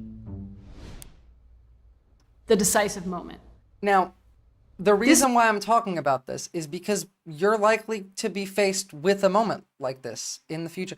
Whether it's ICE at your door, whether it's dumbasses with guns on the street, whether if it's just someone breaking in to try and steal from you, you're probably going to experience a moment of your life being at risk, or a systemic issue of your life has now fallen apart. Like, things that were important to you were of an entirely different variety than what is required of you now. You need to be able to act. This is where everything that's happened before in the denial and delay and deliberation phases comes home to roost. As an example, most serious plane crashes are actually survivable, which is surprising, but it turns out that most planes, if they crash, they end up on the ground and on fire. And the whole trick is to get out really fast. But that delay and deliberation phases can really slow you down. There was a famous plane crash in Tenerife, Canary Islands, years ago. And what they found is that even though people could have gotten off the plane, they actually died there from smoke inhalation from the fire. This and is they were found, insane just to many me. of them I don't sitting in their understand this seats. shit. So there was a lot of research done about why had this happened. And what you find is that humans, like most mammals, tend to shut down in really frightening situations for which they have no training or prior experience. Like, I get Researchers that, call but negative panic. People do nothing. They shut down, which is actually a good survival response in certain situations, but not on a plane crash. So that decisive moment is the culmination of everything that's come before. But there was one gentleman on that plane who, before the plane even took off, he looked around and noticed where the exits were, which is what people who study plane crashes always do. And he knew exactly how many rows away that the exits were. And he kind of had some kind of mental model for how to get out of that plane. will save your So life. when the crash occurred, He grabbed his wife's hand, who was at that point This is kind what of I need frozen. you to think about, right? Like the rest of this video doesn't matter. How do you live your life? What is your circumstances? What are you willing to do to save your loved ones, to protect yourself? What are you willing to do to protect a stranger in your community? What are you able to do? What could you do better? Things are not normal anymore. The normalcy bias of there are no tanks outside, there are no planes dropping bombs on my street, does not mean you're not in the middle of a war and you are being attacked constantly. Whenever I hear this stuff, I'm baffled because I feel like I act on a much smaller stuff all the time, so it would be surprised to me if I behave that way. The thing is, you probably would behave in a similar way to this because all of these things happen in a very short period of time. Paralyzed, and he said, we're getting out of here. And they got off and they survived. But the people sitting around them did not. One of the tricky things about fear is that it's super helpful to you in small doses. But when you have too big of an injection of stress hormones like cortisol, you start to deteriorate. You lose eye-hand control, you lose your peripheral vision. It feels like time slows down. Your brain is trying to help you under extreme stress, but unless you've had some kind of really good, realistic... Breaking news 14 seconds ago. The White House is preparing an executive order to eliminate the Department of Education. What do you need to prepare? You like every bill that comes in is just like one line of it has been repealed. So I guess the education department's gone. Sorry, guys. Training, it tends to become counterproductive. Like it's too much stress. So your eyes, your brain will fixate on the perceived threat, which may or may not be the full threat. It's a really tricky, slippery slope. Any kind of disaster you're in, fear is useful, but not too much. Again, like we have become basically so people who tend to a fucking Saudi, UAE, Germany mixture of a country. To do better in disasters are people who have had some training or some rehearsal beforehand. So in the case of the gentleman on the Tenerife flight, he had actually been in a house fire as a kid. So he knew how quickly smoke can fill a space and that the real threat in most fires is smoke. Thank so you that to the experience firefighters who like did firefighter day when I was young, and we would have them come into my school and they would shut all the lights off and they would put little fog machines and drop some like gym mat barriers and stuff and have us learn to crawl out of the school in a simulated emergency situation. Because that was awesome. And I know how to that happened once when I was in elementary school, and I could probably remember every single thing I learned in that experience because it was fun, engaging, and interactive, and I could definitely not die in a fire now if I at least am not asleep and know that it's on fire. Helped him push through the denial phase more quickly. So that's the decisive moment where your past experience, who you're with, right? How long you're stuck in denial, all of those things really shape what you do or don't do.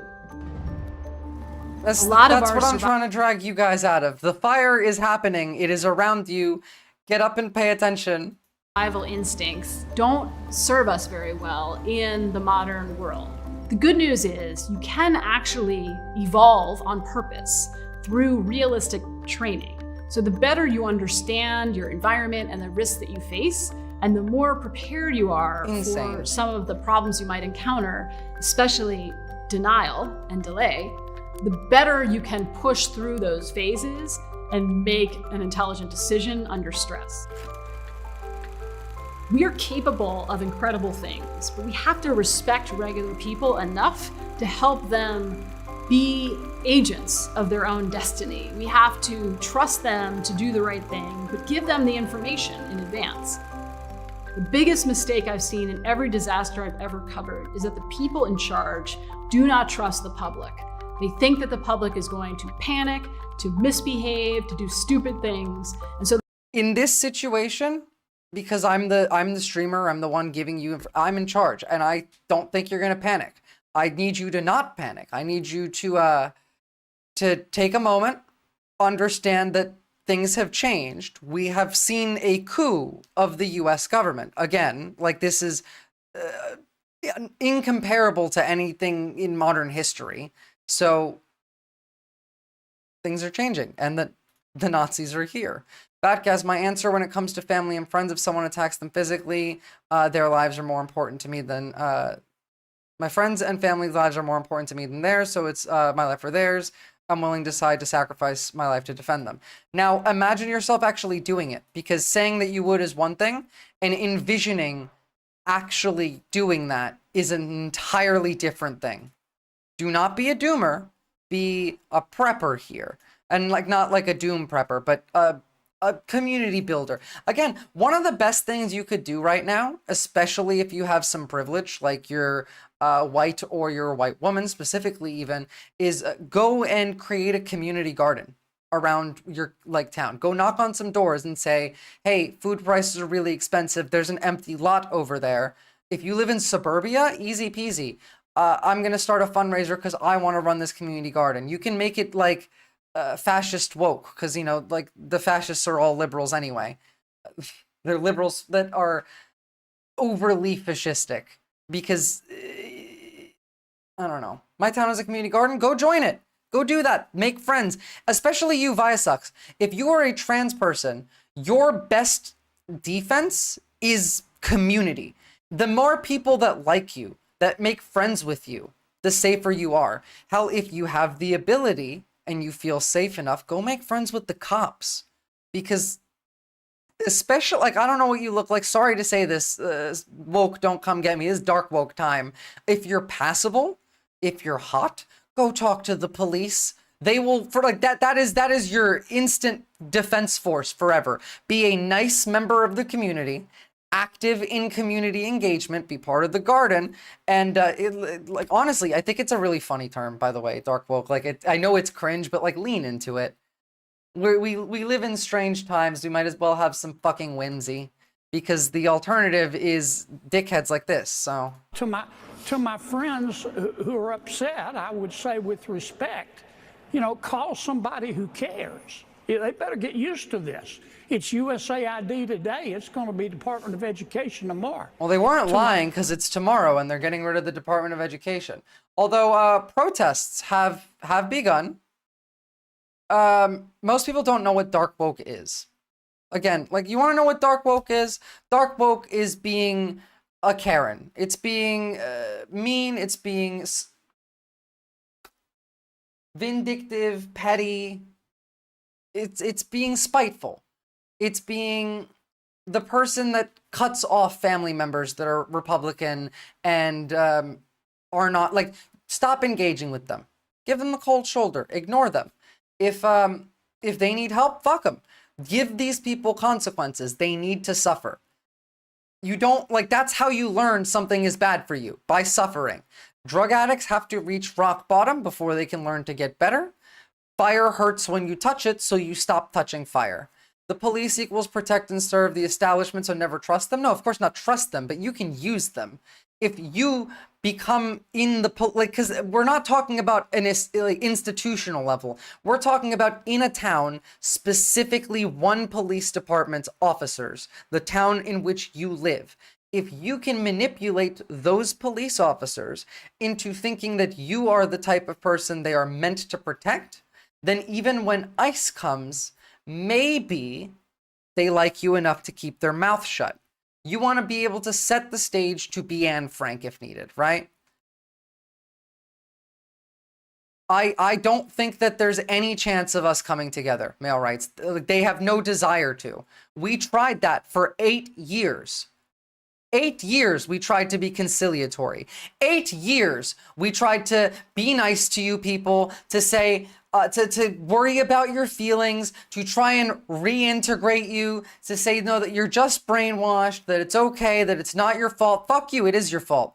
You're brainwashed by choice now. You know better now. If you go back and decide to, I don't know, change your opinion on something again that you have agreed to now, that's your fault. If you still support this regime, then you're the enemy. Male Rights USA, you need to choose right now, us or them. Choose right now. Because there is no bringing them over. Fuck those people. They are demons now.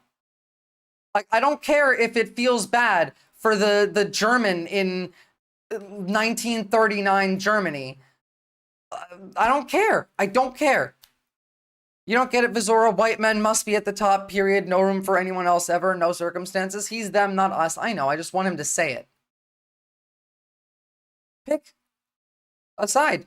Because if you pick our side, you have to actually give a shit.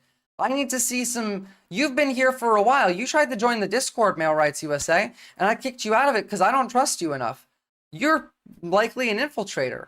So start, I don't know, earning some goodwill if you want to stay. Like, this is what I mean, is it's perfectly okay to work with the right that are remorseful, that don't like what's happening. They can be brought over. But at the same time, we have to be safe. They could be we could be infiltrated right now. They could be reporting this shit to Elon. Hey, look, I found another commie. I'm not even communist, but still. I've known MRUSA for a couple of years. Fair enough, but like, who knows? Maybe I'm just that good. You have until the end of this segment that I'm about to do, Male Rights, to pick a side.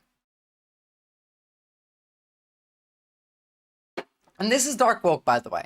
This is establishing a line and punishing them when they cross it. Establishing consequences for actions. Establishing accountability. And at the same time, if you feel unsafe via sucks, don't go to the cops. Go to the fire department if you feel safer. It also, like, it depends on person to person there. But you want people around you. I believe in rehabilitating and educating fascists. No, I don't. You can't, like, not in this context. You need to be in power to do this. Right now, there is no rehabilitating or educating these people. They're the enemy and they want to kill you. You will die if you try and educate them instead of protect yourself. The power dynamic just seems too risky to me, specifically with the cops. If I was a big burly cis dude, maybe I would, but your kids don't go to the cops. But I worry about giving them too much information which they could use against you in your communities. If you have privilege, you can generally use it, but at the same time, like, you said, did you say that you were just trans, or did you say you were a trans woman or trans man? I can't remember, sorry. Because, like, you have to understand now that these minor distinctions matter. We have new structures of class. Men get, okay, you're a trans woman. Okay, so you stay the fuck away from the cops. You go try and make friends in that community garden with all the, like, Karens in your community. You want to, like, because they're the real Hitler. The, like, suburban white woman is fueling some of this Hitler. So you want to go and masquerade in a way that, like, makes the... Because, like, when they think about trans people, right? They don't think about regular trans people. They think about what they see on Fox News. So you need to not be that and try and fit into whatever they expect as normal as best as possible. But they're also really dumb. So it's quite easy to manipulate these people. And is that morally right? No. But is it necessary for safety? Yes. I don't care anymore whether it's right or wrong. They're going to start killing us very, very soon. The protests have started, and we already have heard that the military would be used against protesters, so I'm just kind of waiting for it. If you hop in the Discord, by the way, I do have a... how to build a first aid kit for getting shot at a protest for massive blood loss to get someone to a hospital. But I do love that we're using Mexican flags. Now, the right wing keeps covering this because of all of the Mexican flags, as all of these are illegal immigrants and that they're all rioting in the streets and whatnot. But this is happening all over the country, by the way. We're about to get right-wing death squads. That's what the Jan and Sixers are for. I'm telling you, like, we're this close. Go listen to Bannon. Go listen to Fuentes. They are trying to recruit from the left right now for a reason. By the way, this is LA. This is the weirdest shit. This is the most insane thing I've ever seen at a protest. The police just left.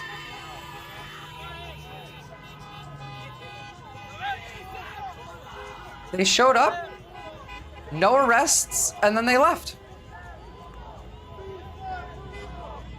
Now, I don't know whether it was just like because LA PD just gave them, I don't know, was like, fuck it, let them be angry because they're protesting Trump and we hate Trump too. Maybe, who knows? But this also just does seem like, I don't know why, because this is a good thing, right? But this feels bad to me. This feels like a really scary thing, and I can't understand why. Like I can't put my finger on it. But am I sounding crazy? The cops in like Los Angeles, again, this is California, a state that is not friendly to the current regime, but just leaving in the middle of a protest where people are lighting shit on fire, like it is ominous for some reason, and I can't quite put my finger on it because this was them earlier. Like, these guys just left.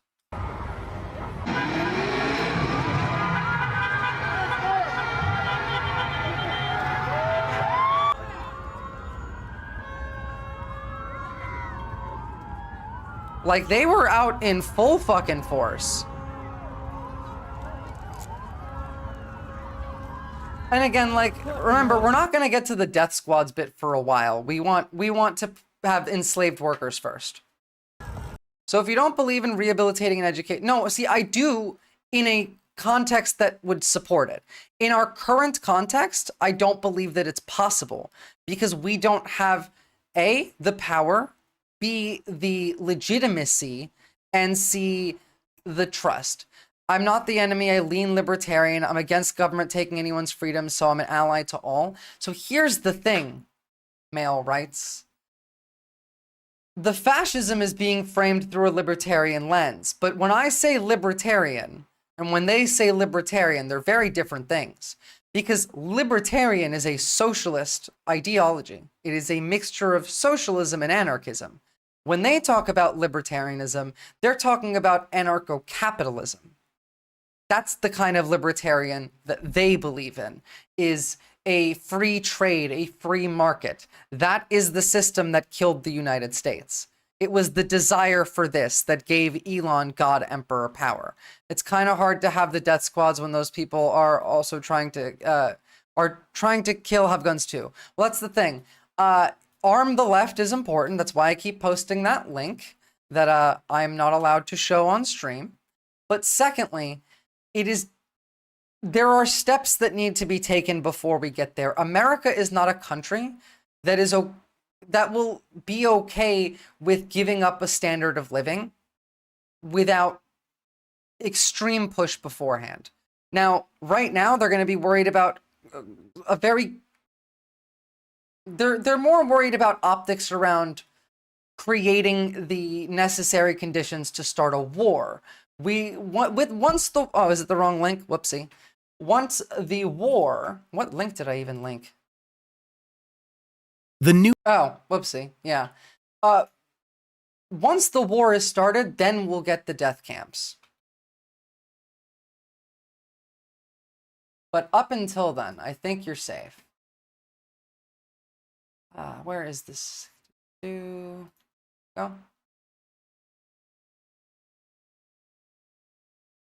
Which is why you need to go and, it's about cute winter boots. Late night? Last night, I have no idea what you mean. The idea that guns are going to save you is flawed. Well, it's not that guns are going to save you. It's communities going to save you, which is why I keep saying join the SRA, because they're a bunch of queers with guns that will help you. So you don't consider... what? Okay, I'm not even getting into that. Okay.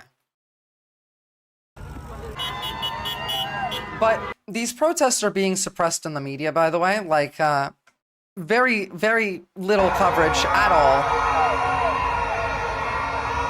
Almost exclusively by local news. They shouldn't have tasked a trans girl who only grew up online with building community and socializing. Via sucks. That is the disease of America. You need to be healed. You're sick. This is the mentality that killed this country. It is hyper fear of the outside and individualism. You're afraid of the people around you. You're afraid of your neighbors. You're afraid of leaving your solitary bunker of a space. And this is the death of humanity. You need to go and talk to strangers. It's very hard at first, but it gets very easy quickly. And people want this. They will be nice to you. I swear, go and join a D&D club. Go hang out at a cafe. Go get like a coffee outside. Sit there, bring a book and drink it. Chat with a stranger. It's not scary, and it is the only way forward.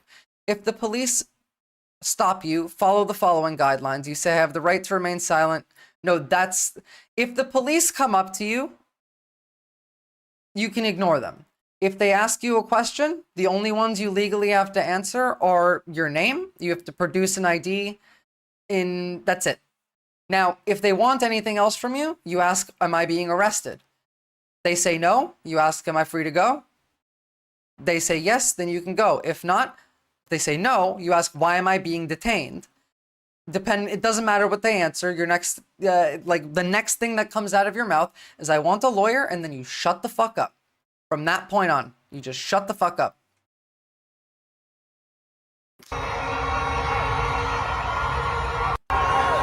The thing is, they don't need to give you a lawyer anymore, because the Lake and Riley Act passed. You don't have to show your ID. The smarter idea is to leave it in your car at home. Well, the thing is, it doesn't matter anymore, because the Lake and Riley Act passed. You don't have due process anymore. Where is Male Rights talking? Because I'm not seeing any chats that you're replying to. That doesn't matter. Look, again, if you say you're not the enemy, man, I need to start seeing some... I need you to start agreeing with me more. Or agreeing with other chatters more. At the very least. Like, you have to see the reality that we've come to. We have a attention deficit problem in this country. You know, attention deficit, when you and I were growing up, our parents didn't use a drug, they used a belt and whipped our butt, you know, and told us to sit down. That's the world Nowadays, that they want we to give live them Adderall and Ritalin. It's like candy. This is the world they want to live in. They want to beat their kids. They want to treat them like property. They will lie openly because RFK was self-medicating for ADHD with fucking heroin. Again, members of Congress attempting to enter the USAID building are being kept out. That's fucking like... what's his name? The Turtle Man. Ilhan Omar is here. Like, Congress is locked out of a government building by an unelected billionaire who is now king of America. So, like, get your priorities together, guys. We can start calling Male Rights MR. I get the feeling he gets off... Well, yeah, probably. Marusa. The Turtle... Mitch McConnell, thank you. Thank you, thank you, thank you. I've been trying to dig... This is Democracy Now! I've been trying to dig deeper into some of these people that are working with Elon to just cut parts of the government out. But, like, again, this is not a crime. They are making this shit up right the fuck now. It's a crime if you say it's a crime, and if the... I don't know what to call him, Sultan, Emir, Musk says that it's a crime, then it is a crime. Oh, here we go. Now attacking a member of Congress. Ilhan Omar is conducting seminars for Somalians who are living illegally in the U.S. without documentation, providing guidance and on how to evade deportation. She is breaking the law literally outright. So now we're going to have Elon Musk go after a member of Congress. And at that point, you can really have the proof set in that there is like there is nothing else. This is the story, guys. Like, Elon is powerful enough that now he can go after elected politicians with impunity. He owns the government. He pays everyone's bills, you know? Now we got RFK put in as well. Like, this shit's bad. We're about to lose all of these jobs for teachers. Sorry, all of this is coming in right now, so.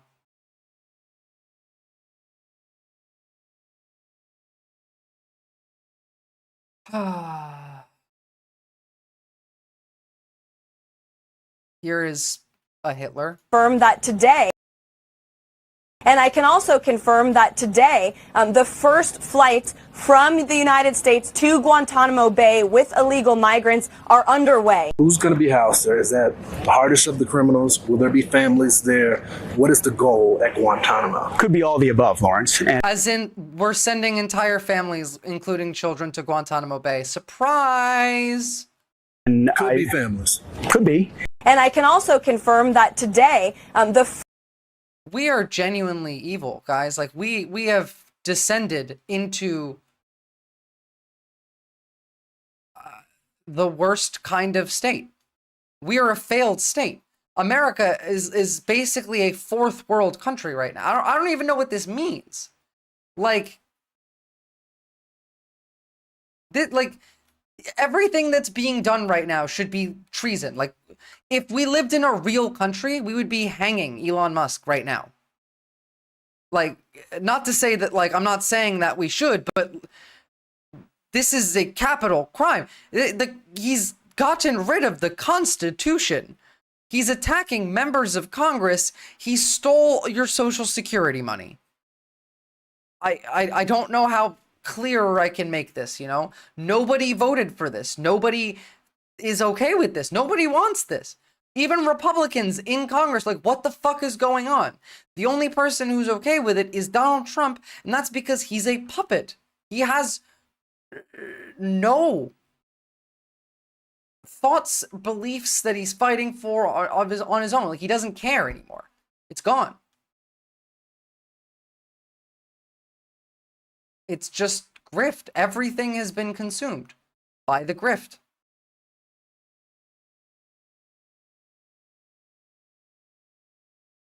Betsy DeVos seems seen masturbating furiously in the corner. Evil fucking demons. By the way, here's what ICE is like when they come to your neighborhood. Isis, can you go live?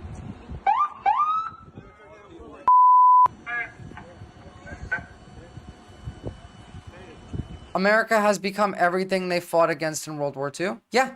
Like, Jenny, we're on the level of Hitler has taken power.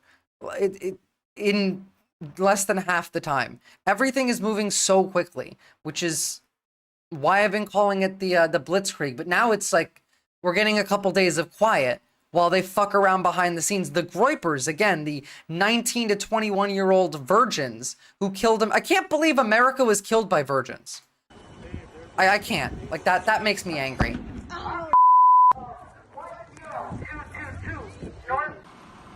Where's the warrant, man? Who's the leader?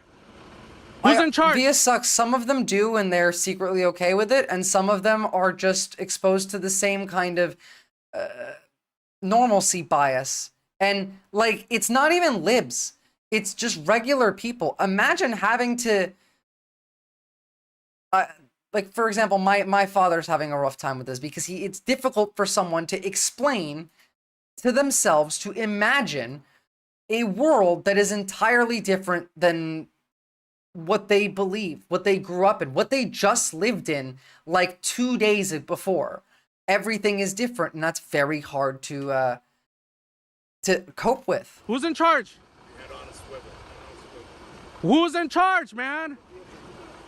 You guys treating us like criminals, man. Who's in charge? Nobody. Nobody's in charge. Who's in charge, man?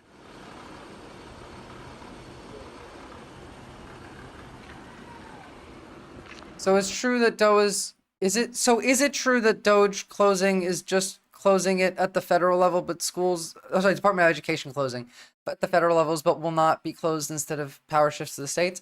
I haven't seen the bill yet, but what they're basically going to do here with education is make it so only rich people can go to school. Private schools, Catholic schools are the only schools that exist. And young kids are going to go to work. They're going to enact, well, I mean, in some places they already have. Public schools might still exist to teach people how to do labor. As the education plan Trump put out, the ideas were in-class work projects that would prepare them for jobs after school and unpaid internships as part of classrooms. So they're basically just going to be work camps for poor kids, and the rich kids will get like actual education in private schools. They've been trying to do this for a while the slower way. Now they can just do it the fast way. Rome died from the inside. Rome took like 500 years to fall. America just fell in the 2 weeks. I don't know if it was actually 500. Bro, you guys are acting like we're kind of made that up. Is this what you guys do? That's Yes. my father, man.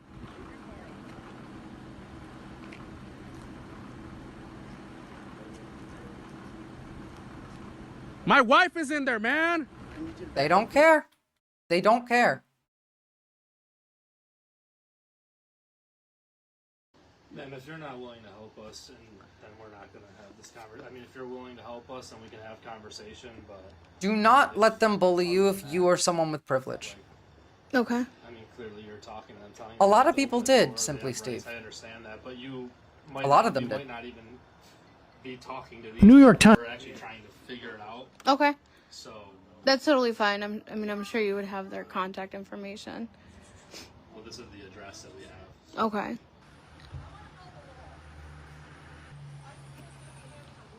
Now, in the meantime, I want you to understand the mindset of the average conservative right now. Like, the world that they live in, mentally, is they think that this is their life. Now, by the way, this is all staged and fake, by the way. They're trying to bring back this vibe of opulence to mask the rotting, corrupt barrel of shit that they're building this on. It's gonna be like copyrighted music or some shit, but... They're trying to make this look casual. By the way, one of the girls that was at this party has made it very clear that these are Instagram parties meant to just take pictures. Like, none of this is real or set up. You can see the people with cameras in this boat, just like... They're just trying to make Gatsby-style art here. Now, everything in this is fake, but that is the belief of the Republican. They think this is America right now. Yeah, you know what? This is the truth.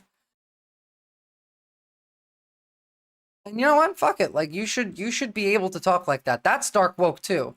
Like, you're not attacking anybody necessarily unless, you know, you're directing your hate at somebody. But like, you need to stop giving a shit about, like, I don't know, a random person on Twitter calling someone a faggot. Like, get over it. I know it's not good. Don't do it as a slur to, like, I don't know, people who would be slurred by it. But like, we need to stop getting mad at other people doing it. You don't have to do it yourself. Just stop getting mad at everyone else on the left for it, because it's counterproductive. Oh, by the way, another Jan 6er got arrested for child sex crimes. This is like 4 or 5, I think. They're all, like I've said this before, all Nazis are pedophiles. But not all pedophiles are Nazis. Close enough, though. Oh, and on top of this, you know how they wanted to keep the kids safe? Trump orders schools to ease sexual assault rules. I don't know why.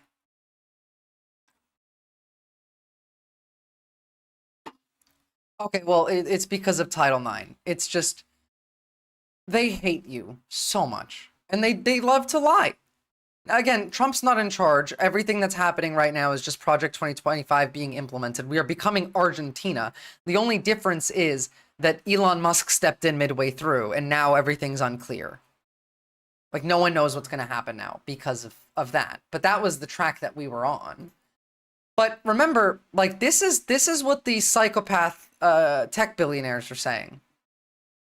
I still expect, although I don't know what, and this is over a long period of time. This is not a like next year or, you know, the year after that kind of thing. But over a long period of time, I still expect that there will be some change required to the social contract, given how powerful we expect this technology to be. I'm not a believer that there won't be any jobs. I think we always find new things to do. But I do think like the whole structure of society itself will Now, be up for some. they want to change the social contract. It's just not in a way that would benefit anybody. Now, again, this is what I mean by we are at the crucial tipping point. We are either going to tip towards fascism or tip away from fascism collectively. Because that is the social contract has changed. It is now under attack. We are under attack. Our society, our culture is under attack. They want to erase it. I want UBI. I absolutely love the idea of UBI. I just don't want psychopaths in charge of it. That's the issue. The difference here is they're the enemy. They're the fascists. They want UBI for the people they consider good enough, and everyone else can die. You're the German citizen in 1939 being like, woo, my life standards are going up, while you're gearing up to just crush the bones and bodies of millions of people to keep that maintained and sustainable. No. Like, I don't want this guy to succeed. This is evil shit. And like rich people or have DEI, UBI, all that shit. They just don't want us to have it. Again, though, like this is the big thing. The fact that like we are aware that the dollar is gone and we are removing our global soft power is huge, actually. Today, Brazil, this is in our good for the hemisphere, world. largest country in the Western Hemisphere south of us, cut a trade deal with China. They're going to, from now on, do trade in their own currencies, get right around the dollar.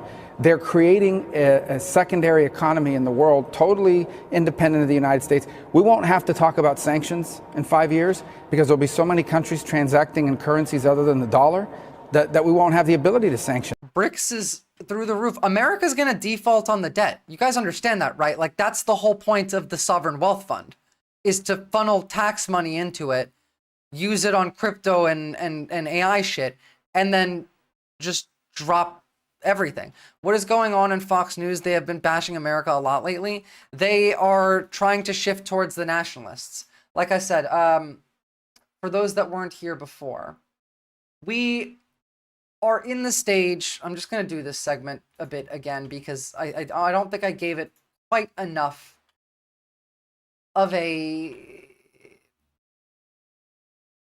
layer of importance. Like this is big. Like this is the biggest thing that you need to start paying attention to. We are out here.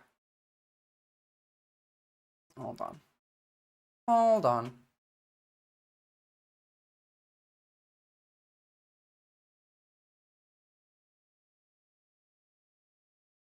Okay. What they're doing right now is suddenly quite a lot of MAGA, or the right rather, has shifted against Trump, angry. They're angry at Elon Musk. They're talking about leftist talking points. They're talking about the people separate from the billionaires, how the billionaires are attacking you. They are trying to, now they've made everything worse on purpose. And in this material conditions of instability, insecurity, and lack, they will be able to, they're going to try and do a Bernie thing, right? They're going to try and do leftist economic populism. They're building national socialism because, again, they're nationalists, but listen to their words. They sound like me. They sound like a socialist. Now, we know for a fact that National Socialism is not socialism. It is fascism. It's not like, there is no socialism inherent in it. It revolves around the death of socialism. But they call themselves this. Listen to the things they talk about and attribute them to the economic system, whether it's capitalism or socialism, but then listen to themselves calling themselves a nationalist and a populist. Working on populist nationalism for, This 20 is the guy who created Breitbart. He is the guy who normalized Nazis in America in 2016. years. And I'm a hardcore populist. I'm a hardcore nationalist. I'm not a conservative. I think conservatives are pussies. The Republican Party's a bunch of pussies. They're controlled opposition. This is why Fox News has started bashing, like the right, bashing America, is because they want to build this system. In the next couple of weeks, we're going to have the Nationalist Party come up and say, hey, we're sick of this two-party system. It doesn't work. The billionaires keep winning. Look, even Trump bended the knee to Elon Musk. I'm fucking done with this shit. Third-party nationalist populism with economics, and they're going to try and suck in everybody who's on the left economically with bullshit that they're lying about, with the intention of using that to do nationalist imperialism. Tim Pool, after we destroy the Canadian economy, their will to resist will erode. We will then march in unopposed and deliver Canada to its rightful place as a territory of the US with no political representation. No political representation. You mean a colony? Again, pay attention. We're building like camps in other countries. Sorry, not that one. That's the wrong one. We are building internment camps in other countries. These are death camps, guys. They're either labor or death camps. We're talking about eugenics on Fox News. How are air traffic controllers not essential workers? I have no idea. And this DEI thing isn't just a race thing. Biden instituted DEI quotas at the FAA in order to recruit workers who were deaf, vision impaired, missing limbs. This is just eugenics. This is Nazi shit. Openly. People who were severely intellectually disabled, psychiatrically disabled. All of this is, and dwarves. How clear can you make it? But on top of this here, the kicker, this is what they plan to do on a wide and mass scale to try and pick up people just like you, MR, actually. You are the exact target audience of this kind of propaganda. All of the culture I'll bet you'll fall for it, unfortunately. war propaganda, it's bait. It's all fake. I'm watching videos by Daniel Schmidt and John Doyle. I'm watching videos by young white guys who think that our country is being run by black bureaucrats. Young white radicals who have been screwed out of a future. Their future has been mortgaged. They have been sold into debt slavery. There is no hope. You are a minority in your country. This is a country financed by debt. No one is deflating this global debt bubble. We are all going to pay the cost. Wrong. There's a reason I'm not saying anything. And is because the points that he's making, to an extent, simplified, are pretty much correct. But the intention here is to build trust with you. No one is going to... People are already being sent to the camps right now, male rights. They are literally being sent there as we speak. We just sent people to Gitmo. Have you not been paying attention? Genuinely, you need to answer for that question. I'm pretty mad right now. If you have watched all of this and you've been watching me for the last few streams and you think nobody's going to camps when literally everybody, including the people in charge, are talking about the camps, are built them. We are using them. There are people being sent there right now. You have one chance to accept this. I know. I'm just this is gonna be the ban. You gotta stop trolling. Just stick up for, you can just say that you're a right-winger and I won't ban you. Just stop pretending. Either argue with me like a actual fucking man, be a man and argue with me, or fuck off if you're gonna be a right-winger. If you actually care, if you actually think for a second, if you want to learn, you would have by now. I've had enough of this shit. They have been tricked by billionaires into taking out their anger at black people. And it is true that And black again, this is going to be liberal fascism because they need their multiculturalism to keep the fascism running. people are responsible for the criminality.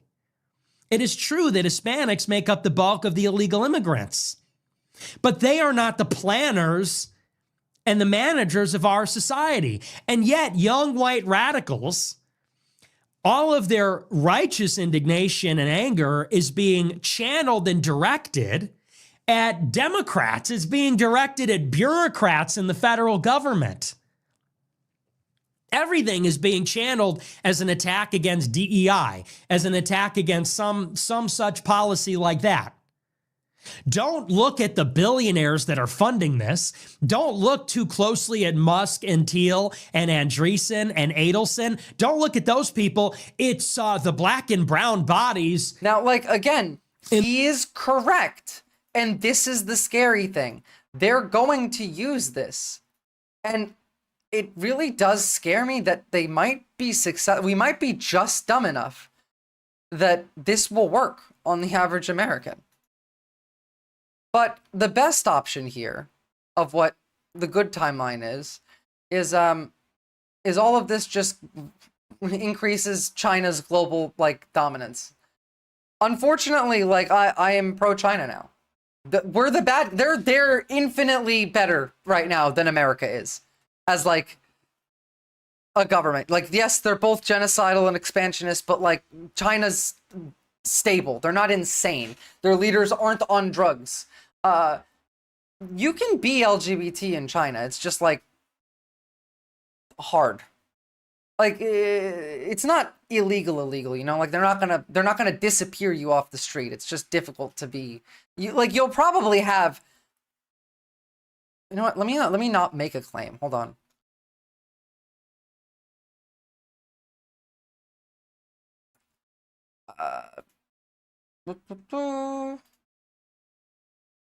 You have trans rights in China. You would literally have more rights in China as a trans woman, Vesux, than you do currently in America right now. Because, like, you don't technically exist in America right now, whereas it is perfectly legal.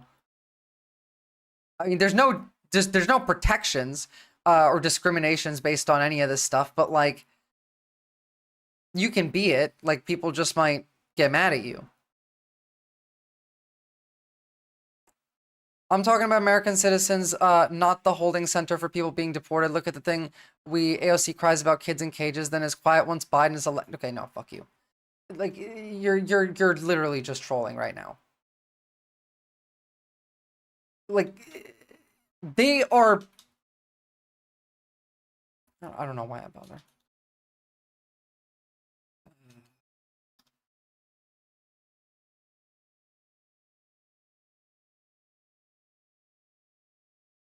Fuck that shit. This is what I mean. No more playing games with these folks. Done.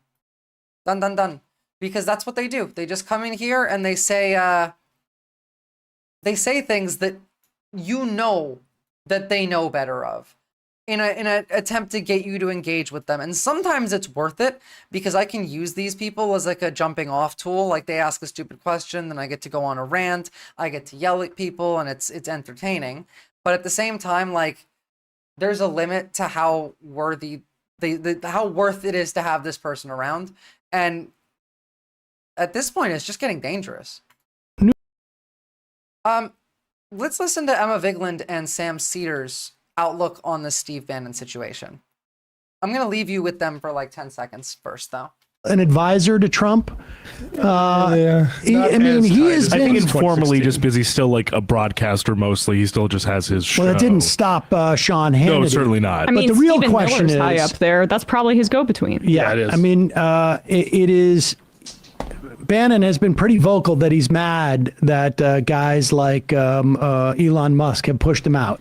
Now, who knows, how sincere it is. But it's interesting because to the extent that there is any sort of like factions within the Trump world, it is how much should we prioritize xenophobia And how much should we prioritize kleptocracy? It really is just a question of emphasis.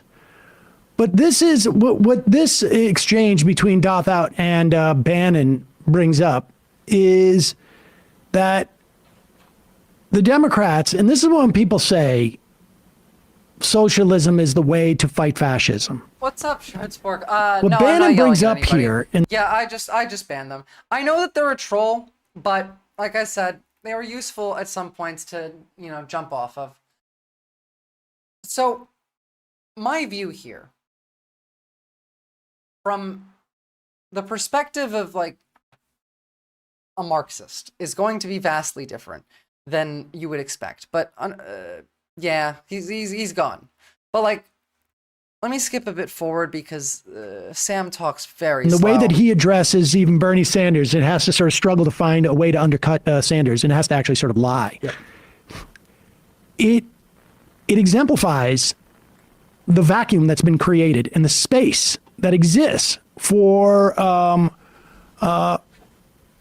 so-called right-wing populism.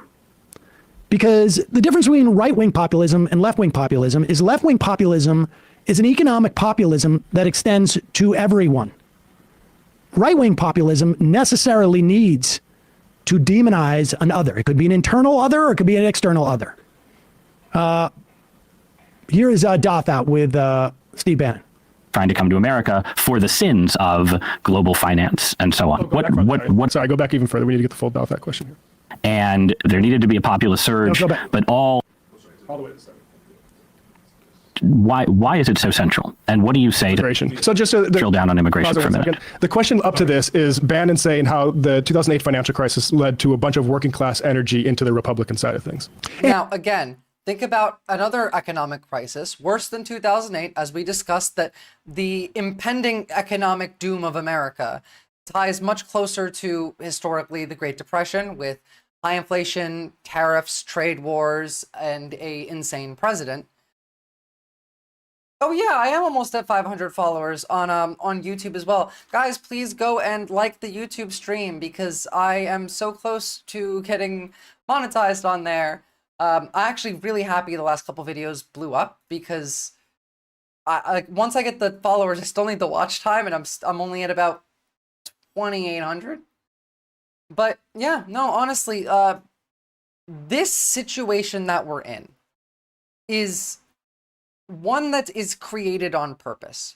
From what I can see here is we thought for a while that there was a split between the right and the tech right. And there is, but not to the degree that we thought.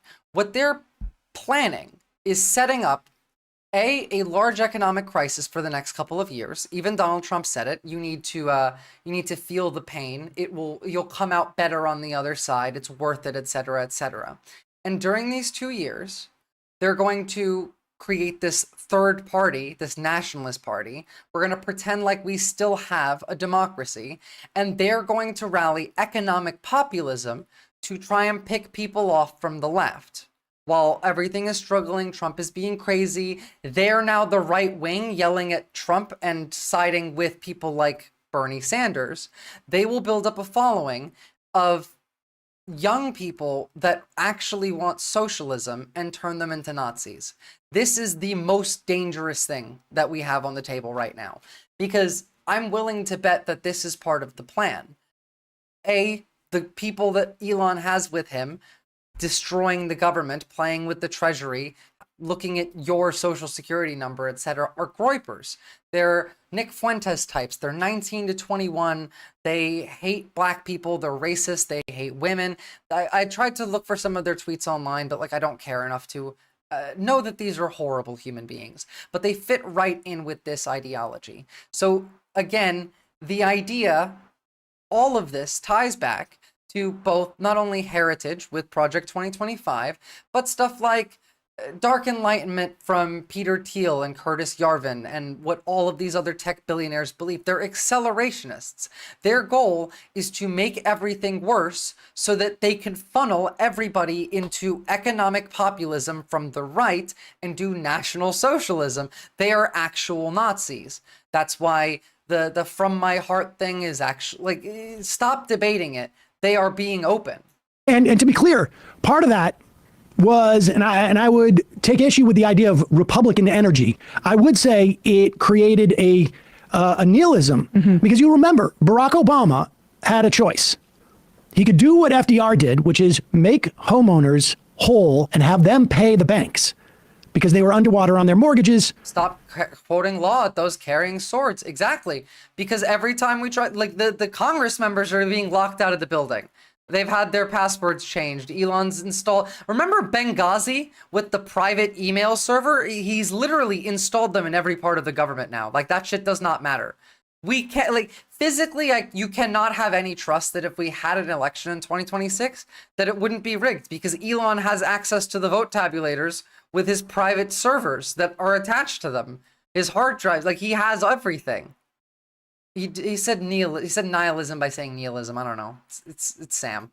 Or he could ask the banks to give a break. He could pay off the banks and ask the banks to give a break to the homeowners. He did the latter because Robert Rubin and Tim Geithner basically told him. The plan here, they're not going to bail anyone out. All of this is a ploy to crash the economy and funnel everything into the sovereign wealth fund so that they can funnel that into AI spending.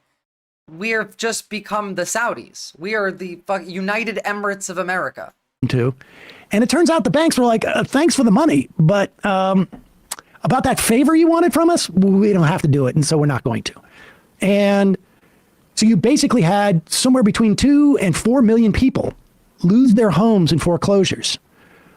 And it created a lot of disaffection. On top of which, the Obama administration really had their foot on the brakes in terms of the economic recovery. So the stimulus that they had was... Democracy has fallen. The public just hasn't realized it yet, which is why we were watching that video on observation bias, where like, if everyone else is not panicking, then you don't feel like you should be panicking. Whereas you should absolutely be fucking panicking. Like, every possible thing that could happen that is bad is happening.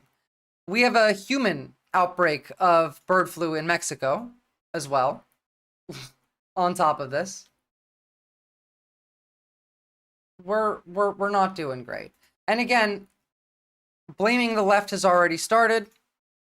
Chicago raids expose how leftist groups helped criminals evade ICE, coaching them to fight back, with God King Elmo Stumps and his puppet Donut Trump. Genuinely, like, not even remotely an exaggeration. But I have a solution. Well, not necessarily a solution, but an idea. Human fucking bird flu. Yep, we've had it cross to humans a couple times. We have a couple human cases in the UK. Now we have the first one in Mexico. We don't know what's happening in the US because they took down all of the sites that report data. But I do know that the flu season has been incredibly rough and that a lot of hospitals are currently being overwhelmed. I still hope they call it chicken flu. I hope they call it Trump flu. Now, the techno-feudal lords that are ruling us, what we can do to stop it. The algorithms of the big cloud thieves, the techno-feudal firms like Amazon and Uber and Meta and so on, they are immune to competition because what they have managed to do using that cloud capital is to create enclosures in which we are like sheep enclosed within them, either as producers or as consumers, and extract rent from us. They are subject to rivalry. So you have rivalry between TikTok and Instagram. But once you're in TikTok, you're not buying anything from TikTok. What is happening is that TikTok's algorithm has a capacity to modify your behavior and therefore extract rents from people.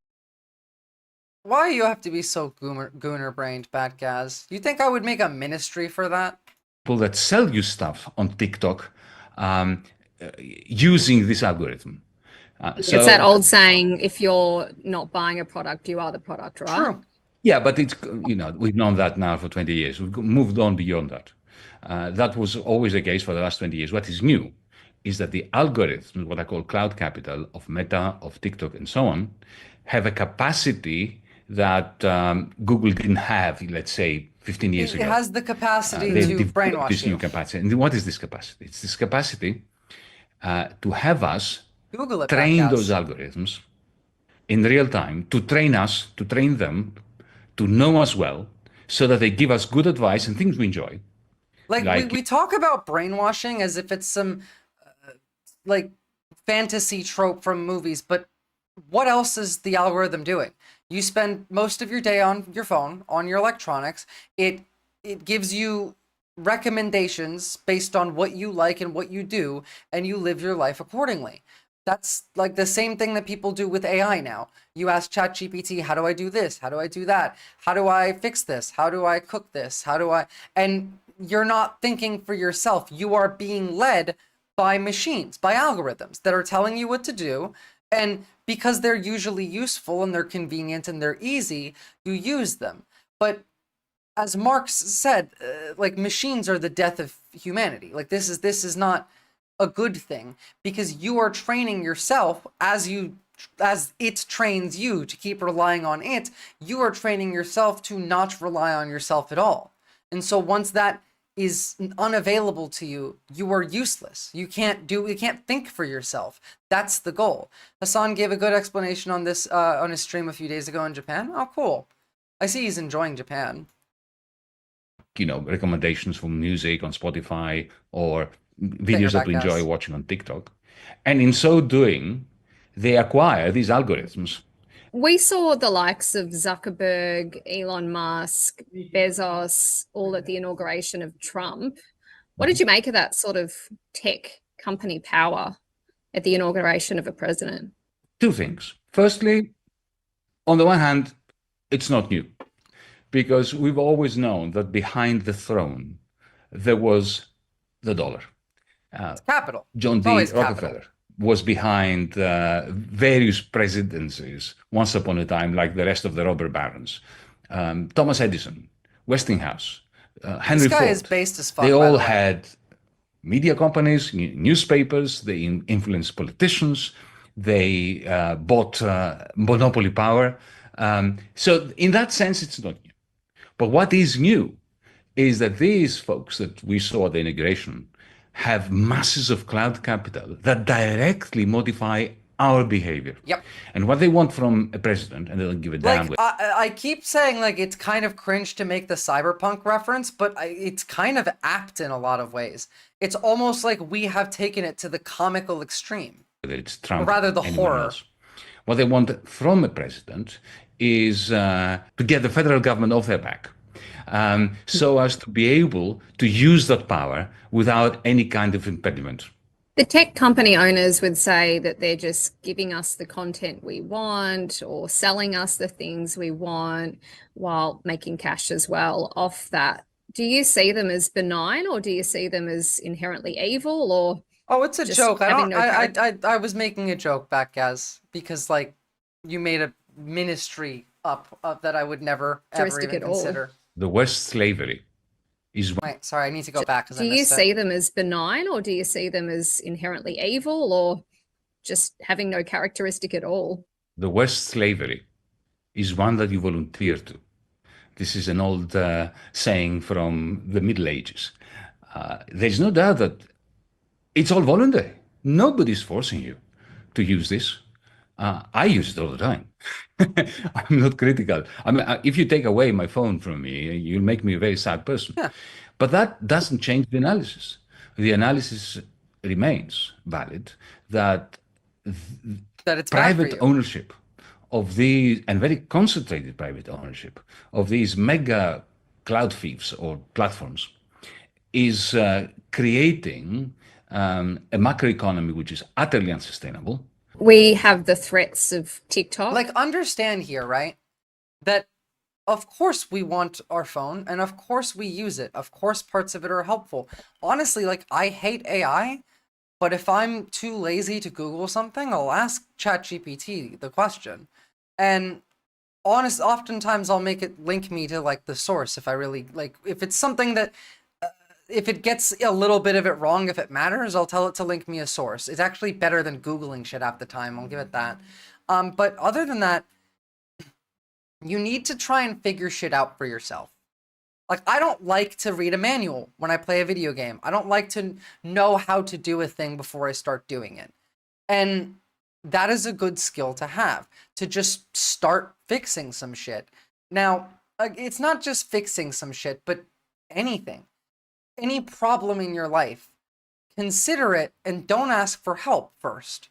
And if you need help, it's perfectly okay to ask for help, but we have set up society in a way where nobody is trying. Kids in school don't care about school and they don't read because they have AI do everything for them. They don't experience anything. It means nothing to them.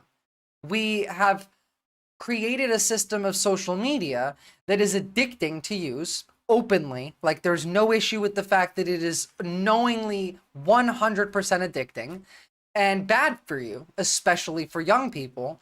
And that system engages them in a way that gets them hooked and continue on. Like, it just continues on forever and forever and ever. It destroys your short attention span, like things like TikTok, but even shorts, reels, any of that. Spending time scrolling, you're building pathways in your mind over and over and over again that are antisocial. I'll say this forever, but the benefits of community online, albeit very real and can be very useful, can only create a facsimile of the benefits of in-person social interaction.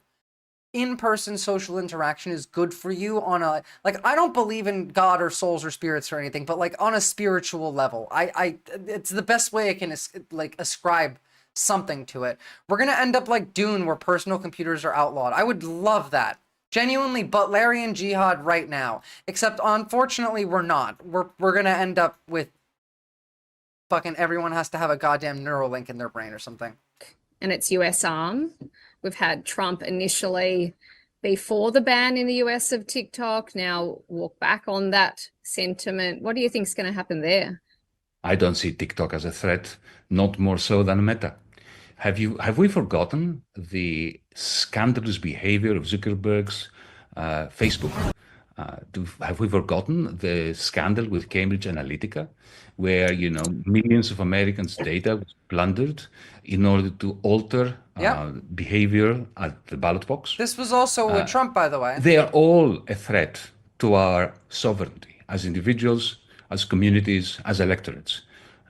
Do not fall into the trap of thinking that there is, a good techno-feudal lord, Zuckerberg, and the Chinese one. No, see, like, the Chinese techno-feudal lords would be bad, but Elon Musk is like a demon, so. Techno-feudal lords. He is the lord. And as we know, when you concentrate so much power to modify people's behavior in the hands of anyone, a small number of shareholders, then you know that democracy is a thing of the past. When you say democracy is a thing of the past, do you think that social media is eroding democracy, not helping it? I am a committed Democrat, but I don't believe we ever had democracy. It is true that with the social media, we've gained and we have lost in democratic terms. We've gained the capacity to be heard. Your own government is more of a threat to your data than a foreign one, IMO, unless China wanted to conduct mass identity. China's like already getting our data anyway. You think that our companies don't just sell the data to China? Why wouldn't they? Like, Donald Trump is actually working behind the scenes for China. Even Rachel Maddow said it. I can't believe we missed this earlier. Hold on. With Trump calling the press the enemy of the people or whatever Stalinist thing he's onto now. I can't believe she called him a Stalinist. I love Rachel Maddow for that so much. With Trump calling House or somebody in politics complaining about press coverage. It's not even the typical thing with Trump calling the press the enemy of the people or whatever Stalinist thing he's onto now. Stalinist. This is what they call the Viktor Orban playbook. It's so perfect. Germany has strong data laws because the Nazis used available data to search for target. Yeah, and exactly. And now Elon Musk has all of your data. He knows everything about you, because everything the government knows about you, he has. So So And all famously, of us yes, have a Stalin was podcast. Hitler. We can all broadcast our views, and this is a fantastic thing. Let's not be critical of that. But at the same time, we have created a megaphone by which the algorithms of the very, very few have the capacity to create rents for their owners by doing what? By effectively turning us against one another, because this is how their algorithm is optimizing their capacity to extract rents. Anger, disgust, jealousy, like resentment, these are the things that drive you to stay online for longer.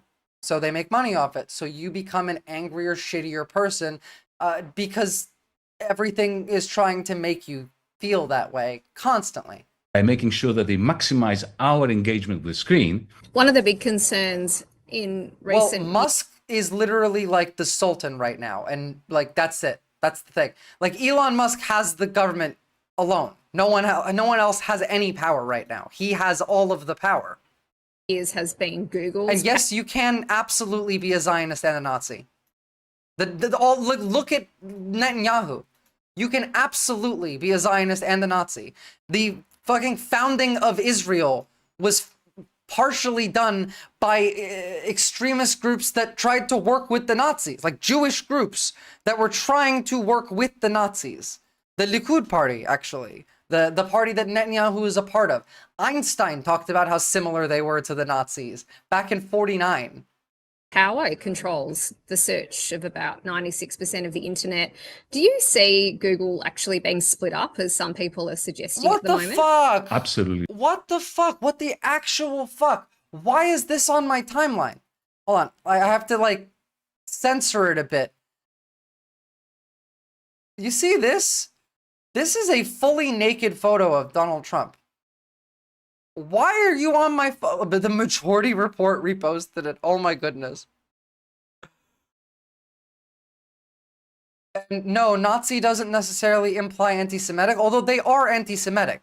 They're also Christian Nazis. The reason why American Nazis like Israel are because of the Christian nationalist ones. They think that they literally, I'm not joking when I say this, by the way, 52% of Americans, first of all, believe angels are real, but like 34 to 35 to 37% of these people, they think that once all of the Jews kick all of the like, they all have to go to Israel, all of the Jews need to be there, and then they need to kick out the enemy's forces and then start the war for humanity with like the devil, and then Jesus will come down and will I'm not even fucking making this up. 32%, 34%, something like that, minimum of the country believe this, and that the rapture will come and bring them up to heaven. It's insane. These people are nuts.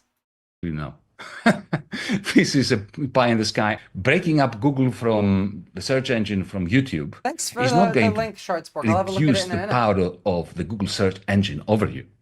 The standard way of thinking the Nazis were eugenicist. Oh, sorry, I didn't realize the video wasn't playing. The Nazis were eugenicist, as in they thought they were better than everybody else, that they were the master race. They were an expansionist military power, and they wanted to go and annex other people's lands. They like, you know what? Hold on. Let me ask it to you this way. Right? Hold on. Really, really quickly.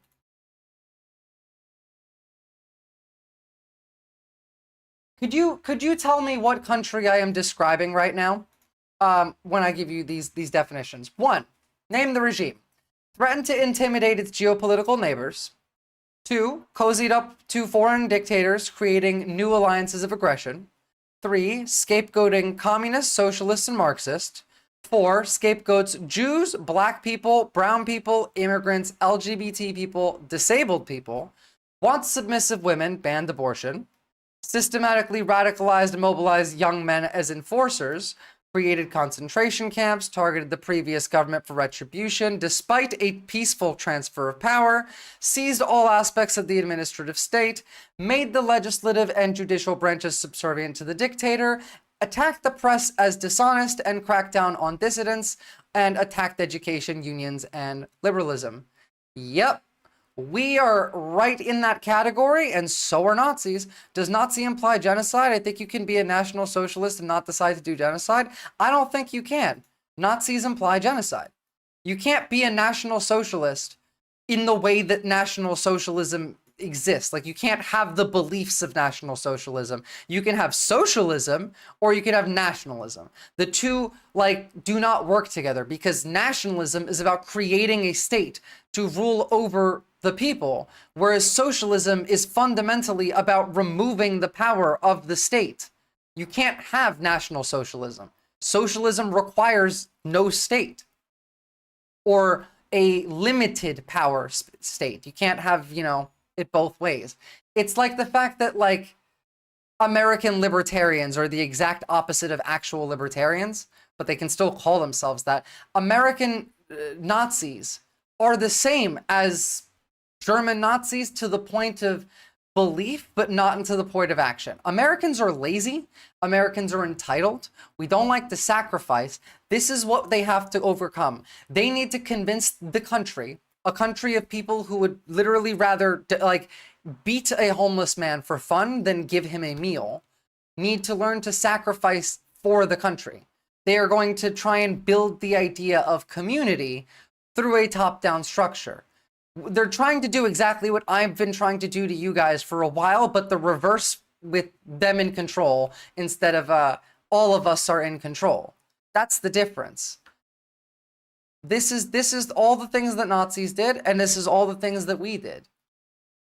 Actually being split up, as some people are suggesting at the moment? Absolutely no. This is a pie in the sky. Breaking up Google from the search engine from YouTube is not going to reduce the power of the Google search engine over you. The standard way of thinking of antitrust legislation is not the way to go. If you really want to deal a blow at the power of what I call the techno-feudal lords, then there is something else you can do. You can introduce legislation that forces interoperability upon their platform. This Imagine is a really good idea, by the way. Which imposed upon X the following conditions: that I can move to Blue Sky, and when I post something on Blue Sky, even if I have left X, then all my followers on X, or former followers on X, will receive my post. I think that's an excellent idea. That would reduce the switching costs and would deal a major blow at the exorbitant power of... Now, America's not going to do this, but the rest of the world can. Remember, Australia banned social media for 16 and under, or at least most social media. So, like, this is something that can be employed, especially if you live outside the US. I'm planning on starting a propaganda network in my city centered at my university to spread flyers and handouts throughout all of the buildings and all of the message boards with weekly updates, boards. Based, man. Shardspork, you are an American hero, and you're doing your duty to protect the country. Like, these people are literally un-American enemies invading the country now. The federal government has fallen. The Constitution is no longer valid, and these people are imposing tyranny on you. This is literally what the Second Amendment was built for. In unelected God King imposing tyranny on you, taxing you, taking your shit after having overthrown the government. The man should be, like, globally declared as Hitler right now. Come on. Gonna recruit some faculty and staff too. Based. Be safe, especially doing stuff in real life, because, like, we don't live in a safe society anymore. Platform owners. If we really want to regulate, we should introduce interoperability. Legally, it can be done. So you're on social media. I'm going to upload this interview onto social media. How do we escape it? Can we escape it? Should we escape it? Absolutely. I will meet you on the answer fields is of democracy. Elysium. Democratic. What is it with, like, boys and the fantasy of dying in battle? We lived in the most prosperous civilization and time in human history. America, a year ago, was the most prosperous place that had ever existed on Earth by numbers. Obviously not by the standard of living by every person, but go to a major city, any major city in the US, and pick a random place in around the city or the suburbs. The standard of living, the prosperity felt, is leagues ahead of anything that's ever existed before. And we threw all of that away. Genuinely, we just burned all of it to the ground. This coup was like Nero burning Rome to the ground and then doing the coup. Politics. You see, politics is not a luxury.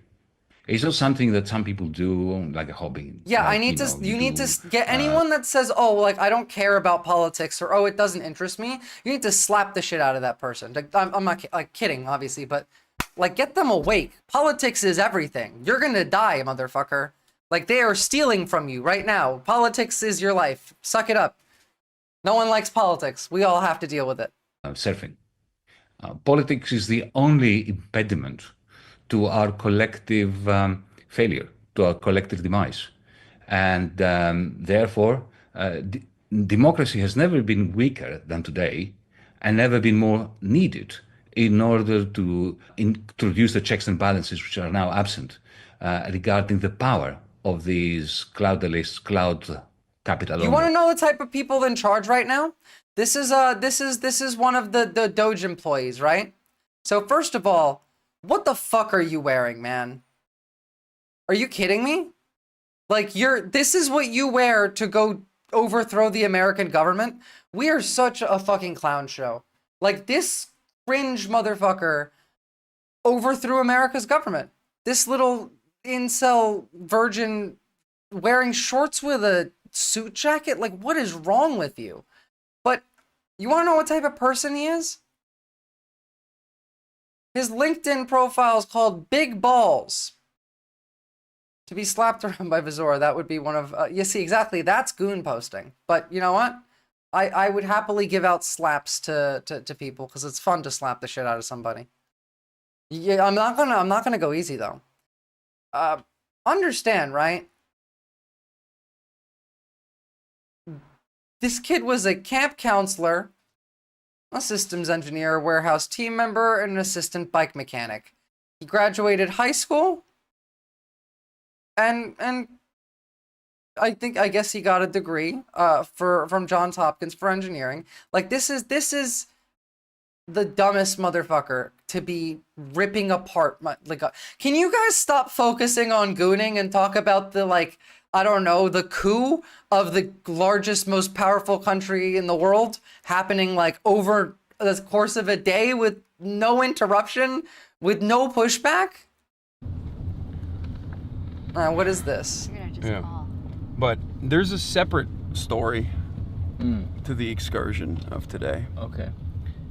It is one of the goon. Oh my god. Okay.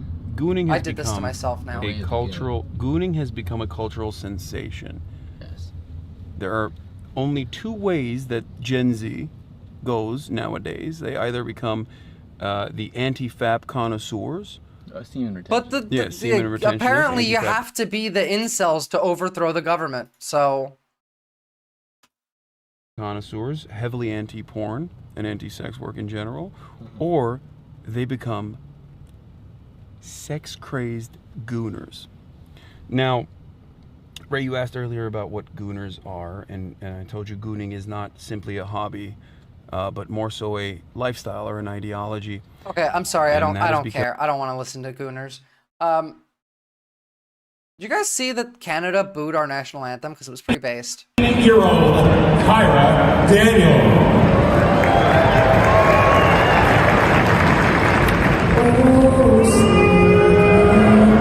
This is not a... Reen, there was no election.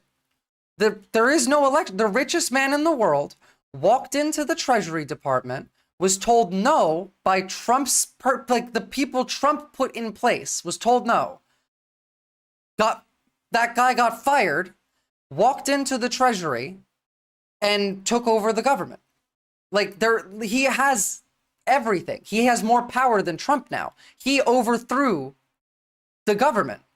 Elon Musk has, to the point where he is now removing key agencies that help with, U.S. global hegemony, soft power shit. He has your access to your social security numbers. People Congress people are being blocked from buildings and locked out of their computers. Elon Musk has put in private servers and hard drives and fucking Every illegal thing you could possibly think of is happening. He's stolen all of the information. He's in every data bank. Like, it's bad. And by the way, all of this is illegal. Every single bit of it. The Constitution has been entirely ignored. Nothing he's done is legal. He's like, in a real country, we would be hanging him for treason right now. Elon Musk, I want to see if you want to respond to him. He is actually singling you out. He's making up laws out of his asshole. He's saying that it's illegal to talk about the people, like he's calling it a crime for people who post this. Just the guy, that one of the several. We have the fucking District of Columbia Attorney General. Our initial review of evidence presents to us indicates that certain individuals or groups have committed acts that appear to violate the law in targeting Doge employees. What law? There is no law. They're not legally allowed to be here. Doge wasn't legally allowed under the Constitution or any American law to undo an act of Congress like USAID, for example. Literally, I'm not saying that he's a Russian or a Chinese agent, but if I was a Russian Chinese agent, I would have done those exact things. On X, he retweeted a post that alleged you were telling Somalians who are illegally in the country how to avoid deportation. Yeah, Congress has no power. That Congress can't get in the building because Elon locked them out. And Elon's not a federal official. He's not in the government. I think he just appointed himself like a super position or like a super advisor position. He's locked Congress out of their computers and their jobs. There is no Congress. You do speak Somali in the clip, and the translation, according to the translation, it shows you telling people that if ICE attempts to question them, they are not obliged to answer those questions. I do not speak Somali, and I'm basing this on the translation that he retweeted here. And this is guidance that we have heard from many immigration advocates. Like, again, OSHA, gone, taken away from you. We have, again, just people posting about the people that Musk is working with on Twitter. Apparently, they've all committed crimes. This is upside down world. But Musk says that you are, quote, breaking the law literally outright. He is breaking the law in the most open way. There is no law. He's the Sultan. Emir. Well, it just shows you how much he lacks an understanding of what the laws of this country are. In the clip, it was an interview that I gave to a reporter. I'm not in that room, actually, that they pan out to. That is an edited video. And in the interview, I was asked, broke all of the laws, yeah. He broke the government. The United States government fell. Like, this is unprecedented. You guys, what are you gonna do, Shards Fork? What do you mean citizens arrest? What can we do? This is like, we need other countries to save us now. The guy has control of everything. He has access to everything. He has access to the voting machines. Documented or who their documentations we're never going to have an election again. It is important for people to exercise their Fifth Amendment right to remain silent unless they feel confident that they have the legal protections that they need. Nobody needs to put themselves. The court is talking, like the Attorney General is talking about arresting anybody that interferes or impedes Doge, which they're already doing all of the illegal things. It's over. The sovereign wealth fund is going to just steal all of your money and make you poor, and then they're going to turn you into Nazis. Watch this stream from the very beginning. You'll understand. At jeopardy by speaking to law enforcement if they do not have the advice of lawyers. And we continue to tell people that. So, apparently she's broken the law for telling other people to, use their rights.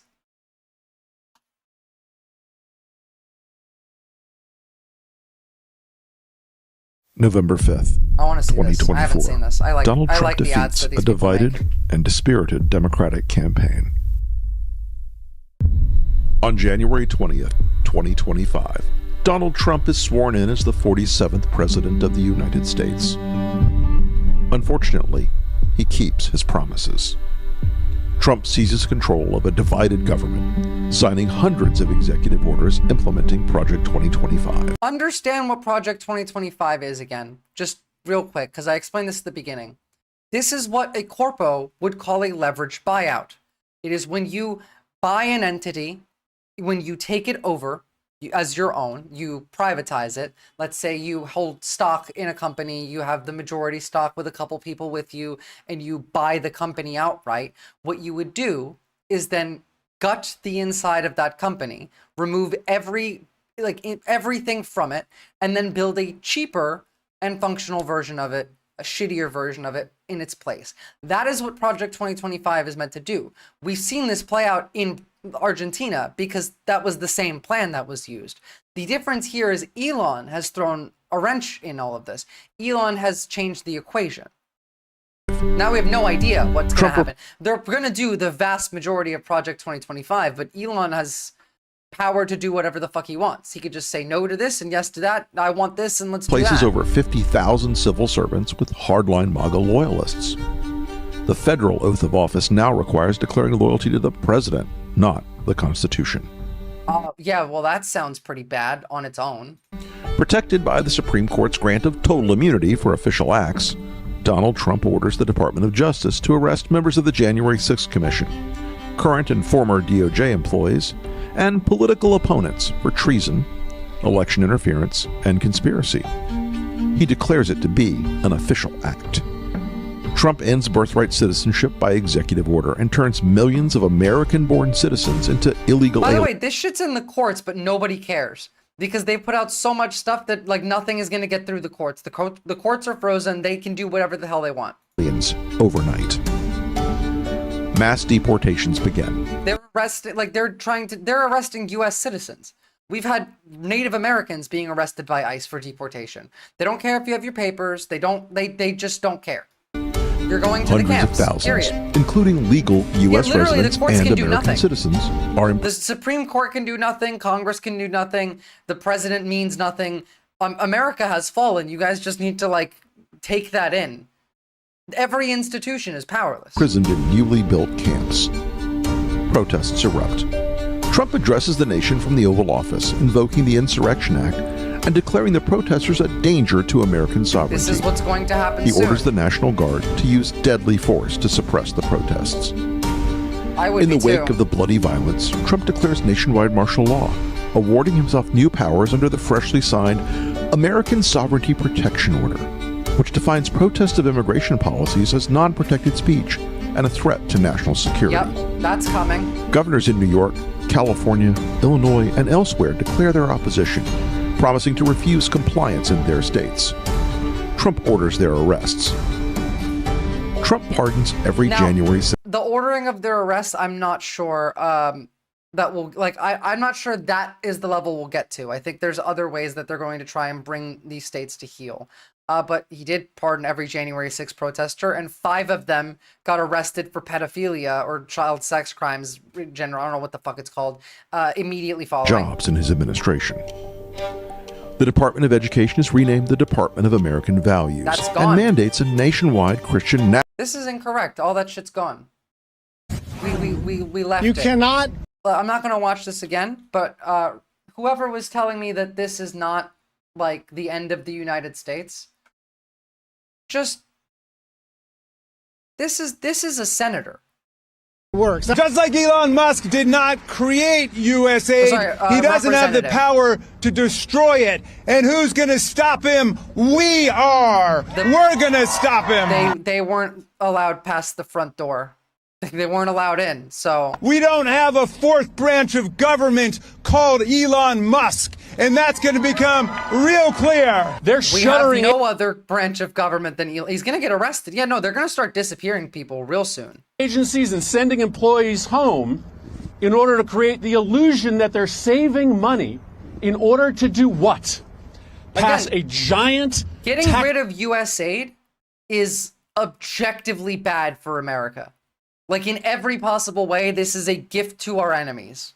Cut for billionaires and corporations. I mean, I'm happy. We Good. talked about Trump wanting to be a dictator on day one, and here we are. This is what the beginning of dictatorship looks like. When you gut the Constitution and you install yourself as the sole power, that is how dictators are made. What the fuck is this? Watch live. Congressional Democratic leaders hold briefing on Elon Musk getting access to the government. Live. Whatever. Oh, right. It's this. Leads to bad results. When these Doge people decide to cut a program, have they even talked to the people who run the program? No, of course not. Have they even Well, yes, there are genuinely Republicans that are speaking out like this, but not very many of them. Let me see. Find you a Republican. Well, for one, Congress writes a law that dictates This how is a USAID Democrat, spends but, money like- to make sure that we're countering Chinese influence inside Africa, to make sure that we don't lose access to critical mineral supplies, so that we're fighting back against Hezbollah in Lebanon. So Congress writes a law. so like that's what USAID does. By the way.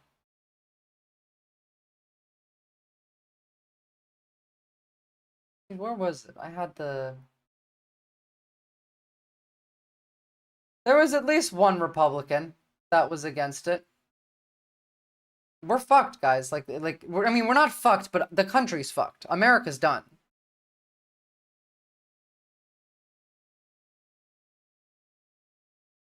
They're afraid they'll be sent to the hole next? Yes, absolutely. Here's a Republican. This is he's been in the Republicans party for a while. Like, this is an OG Republican. Well, I'm interested in hearing more about it. I've heard press reports. If there's massive fraud, if the funds aren't being directed where the Congress has appropriated, What we do with USAID is a whole bunch of black ops shit. So, the president like, I'm signed, glad it's we gone. need to know about that. So I'm I mean, we actually in do a lot of good as well, but like, on that trying to end of the American Empire shit. I have felt for a long time that USAID is our way to combat the Belt and Road Initiative, which It is is China's exactly what that is. effort to really gain influence around the world, including Africa and South America and the Western Hemisphere. So You should be, we Shards need Fork. an aid All of those are very program likely. to match the Chinese effort. But it needs to be done in a way that the policymakers of the United States have decided ought to be done. And so, Like, anyone who thinks this is anything less than, like, we've just been overthrown and basically we have a tyrannical government that has not been democratically elected. Like, it is your job as a U.S. citizen. It's your duty to the Constitution to fight the tyranny however you can. This is why you have your Second Amendment rights. Use them. Now, I'm not saying go, shooting people, but like, the Constitution gave you your rights specifically to protect from this. Like, what is it? Was it the Third Amendment that allows you to not allow soldiers to sleep in your house, or was that the Fourth? I believe that was the Fourth Amendment, actually. No, Fourth is unreasonable search and seizure. Third is forbids the housing of military service members in private homes without the consent of the owner. Don't forget about that shit. There was a thing on TikTok. Why are you telling me about cute winter boots? Like, I mean, they're cute, sure, that's fine. But it's summer for me, and I don't care. You're just a troll, aren't you? Let me see your messages. What have you said before? Oh no, never mind. You're fine.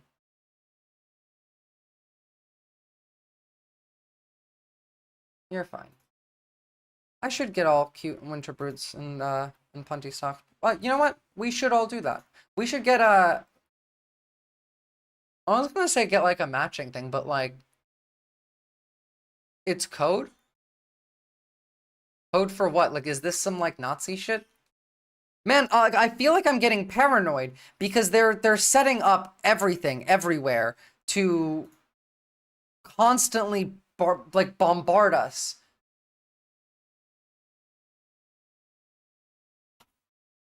I've been off for a hot minute. I don't know what I've seen the 2A. I don't know. What do you mean by this, please? Explain to me. When do you need cute winter boots to make sure you don't not slip? Like this is bot behavior. Are you a bot? You need guns and ammo right now. Fuck the boots. Get guns and ammo. Get canned like beans. Buy some rice. Buy a rice cooker. And a lot of ammo. It's not looking good. Like it's really not looking good. Oh, okay. I like it then. I like it. A slippery substance that forms on the ground during winter. Ice. Ah, thank you. You guys are teaching me a whole lot. This is what happens when I go away for like 3 days and suddenly we come back with like new terms, but I am glad. This is good. I like this. Now, who the fuck knows what will happen by tomorrow? Because again, like Elon is the president. I want to bring in NBC's Gabe Gutierrez in Washington. NBC's Vaughn Hilliard is on Capitol Hill for us. Carlos Curbelo is a former Republican congressman from Florida and an MSNBC political analyst. Why the fuck would you need AI in a rice cooker? Is an MSNBC legal correspondent. So, Gabe, I mean, this is all part of the plan as it was all along, right? Move fast, break things. Yeah, that's the point, Chris, isn't it? And the White House will say that this is what they believe the American people voted for. They want to cut, they say, waste from the federal government. And this is what they say, that they're moving very quickly to do it. Of course, there are plenty of legal questions here on whether they can do this, but they do plan to move quickly. And as there's so many questions about Elon Musk's role in all of this. Now, White House officials say we wouldn't be paying so much attention to this if it wasn't Elon Musk. For example, even though he's a billionaire with billions of dollars in federal contracts, they see it as more of a process story. And what they're trying to focus on. Like the legal answer is no, they can't. Yeah, they can't do shit. No one can do shit.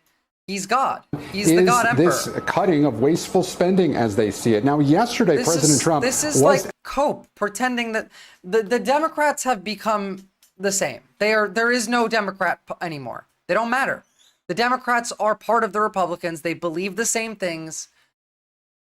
It is objectively over for them. Like no one cares about any of that. I want to hear the man talking. Our approval. Elon can't do and won't do anything without our approval, and we'll give him the approval where appropriate. Where not appropriate, again, we won't. Let me ask the question.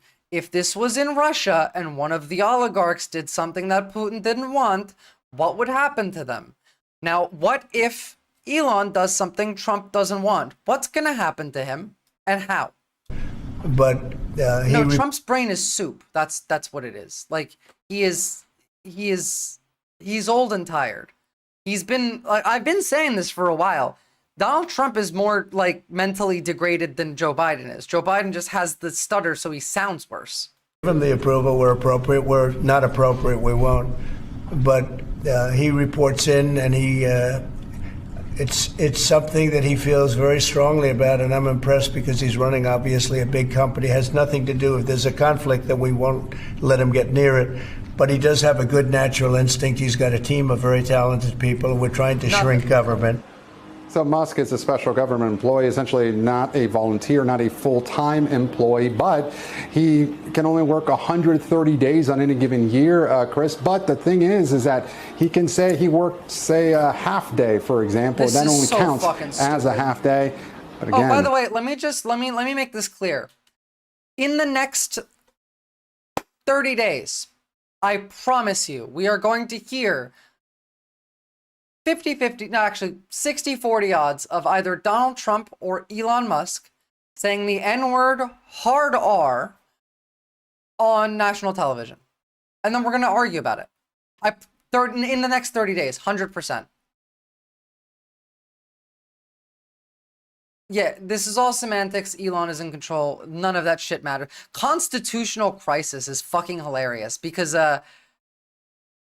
it doesn't matter. It turns out when the person who wants to be in charge says, no, I don't give a shit about your constitution, and nobody can stop him and no one does anything to stop him, then that's what happens. I love Tim Walz. Elon Musk is a terrible president. Just 10 out of 10, man. I mean, it'll get you sent to the camps, but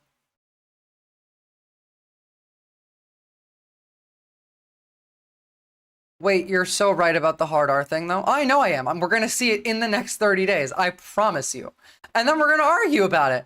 I don't know whether we're going to argue about whether it's, like, actually the hard R or not. I don't know. We're going to argue about, like, woke language policing, one or the other. But we're definitely getting that. They will start using slurs. They love the N-word, the R. You know, of course, that it'll be an official documentation, 100%. But it'll start with the N-word. And, like, if I had to make a guess of where it'll come from, if it comes from the media, obviously it'll be on Fox News. But if it comes from Trump, it'll be because he's whining about Kamala Harris. Because, like, you listen to Trump talk. He's the whiniest man in the world. Like, he constantly whinges. That's half the weave, is him whinging about something. And he's going to go into a tirade about Kamala Harris, and he's just going to call her the N-word. And that's just what's gonna happen. I see it. Now, speaking of the T word, like trans, I mean, I suppose they might, they call Michelle Obama trans constantly. They love to transvestigate people. It's kind of real creepy. So, Netanyahu and Trump are meeting today. Let's hear what, all of the Hitlers are saying about it.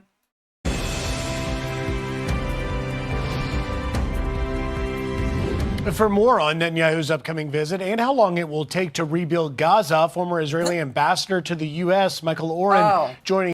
And yeah, no, they'll absolutely be saying that. You should really stop censoring that shit. I know it sucks, but like part of being dark woke is we need to be okay with seeing these words. They're just words. They don't hold any power over you. People are going to use them shittily against you, but it'll make them feel a whole lot worse than it will make you feel when they use it against you. Use it against them. They're significantly more insecure about these things. Stop, being afraid. It's fine. Like, yes, it's bad, but at this point, like, what is that going to do? I feel like it's necessary. The past 2 weeks have been, I need a minute, Viz. Proud PPG, I feel you. Look, I take 3 days off because, like, it's so hot that being near an electronic is like being near a sun just blaring at me. And I come back and America was couped, overthrown. Like, the country's dead. Can I call Trump the N-word? You can do whatever you like. Go for it. I don't care. I don't think we should use them against them. It hurts us more than it hurts them. They're about to start rallying everybody into becoming Nazis. You need to start blending in. But at the same time, you don't have to. Like, you don't have to. I just think you should stop censoring the word. Like, don't be afraid to use it. Especially in, like, the context of me, a queer streamer, asking you, like, oh, what did you mean by the T slur? Because, like, there's a couple words I could think of. Just say the word. Dark woke. Stop being afraid. We need to stop coddling each other. This country is too fucking coddled. Shit sucks sometimes, and people can say a bad word in a context that's not horrible. I can say tranny and use it in a context of explaining this, not calling somebody it. But like, who does it really matter right now? Like, they're gonna put us in death camps. We have so much bigger problems to worry about. I don't know. It makes me uncomfortable because I feel like we're not progressing at all, and they're about to sweep the entire left to the right. Us now, Mr. Investor, thank you for taking time today. You heard Trey's report there. What do you make of just how high the stakes are with this Trump-Netanyahu meeting on Tuesday? Good to be with you, Bruce. In fact, the stakes can't get much higher than they are, and I think Trey put his finger on it.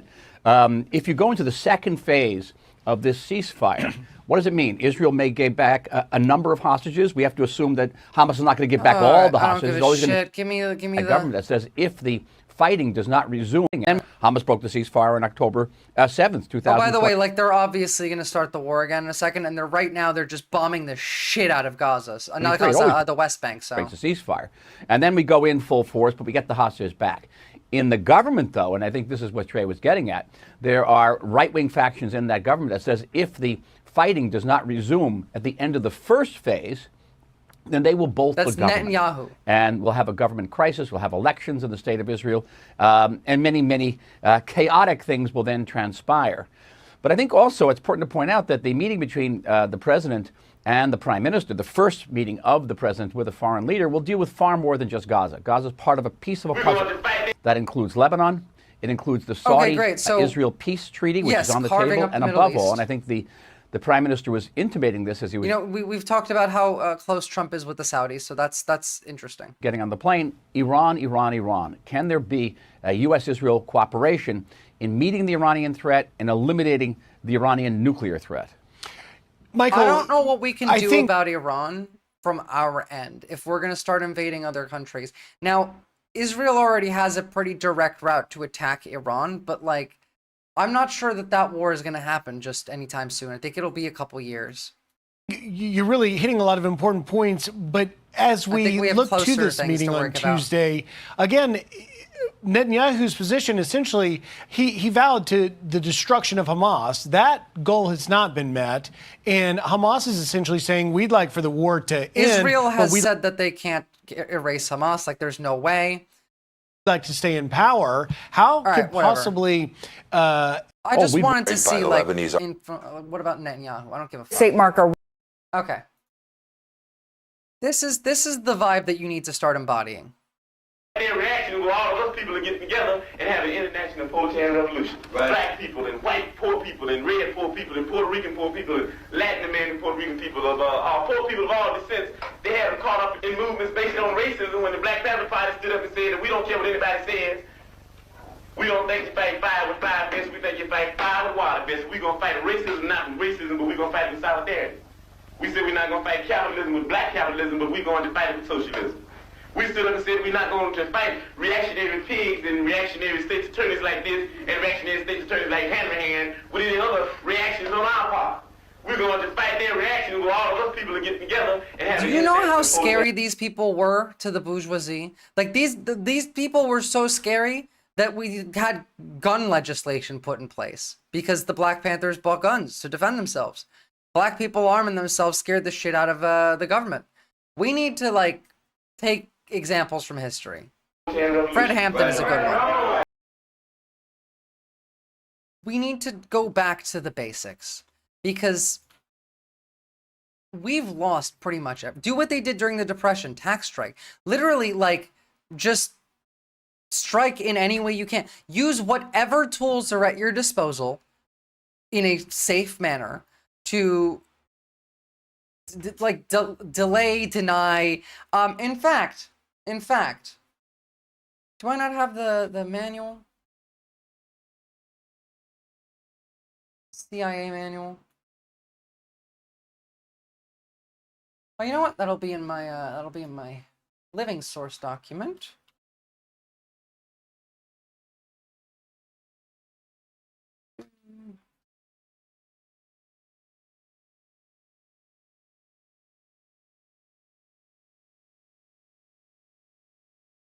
Now, you can use either of these.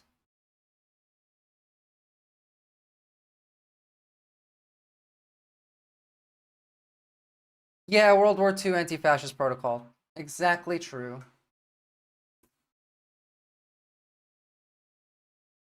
There's that one. And there's that one. Straight from the CIA. That's probably your best bet right now, is adopting some of these protocols into the way that you behave. I was AFK for a while, and did you hear the Elon Twitter space on the regulations? The Majority Report covered it earlier. No, I did see he said that there should be no regulations. I didn't see that he did a Twitter space, and I fully expect that to be the reality now. Like, Elon said it, so it's probably true. There are no regulations anymore. We live in a country where, like, this guy is the God Emperor. If he says it's gonna happen, it's gonna happen. Because he has he has all the money.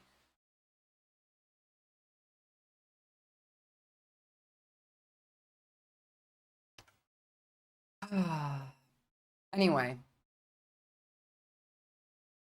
It's been so fucking hot. And the sun is coming up, so I do have to go now because it's going to get very hot in this room. I think that it will get cool enough so I can stream again, you know, tomorrow, same time as usual. And honestly, like, please, please, please, please take it seriously. Go and, like, go to the gun range, call the SRA or whatever it is, like, do something. We're running out of time. Thank you, guys. You time-stamped it, it's fire? God damn. Alright, fair enough. So we're gonna raid Peacefire now, because he's talking about a lot of the politics stuff as well, for anyone who wants to stick around. But other than that, I hope you have a lovely day.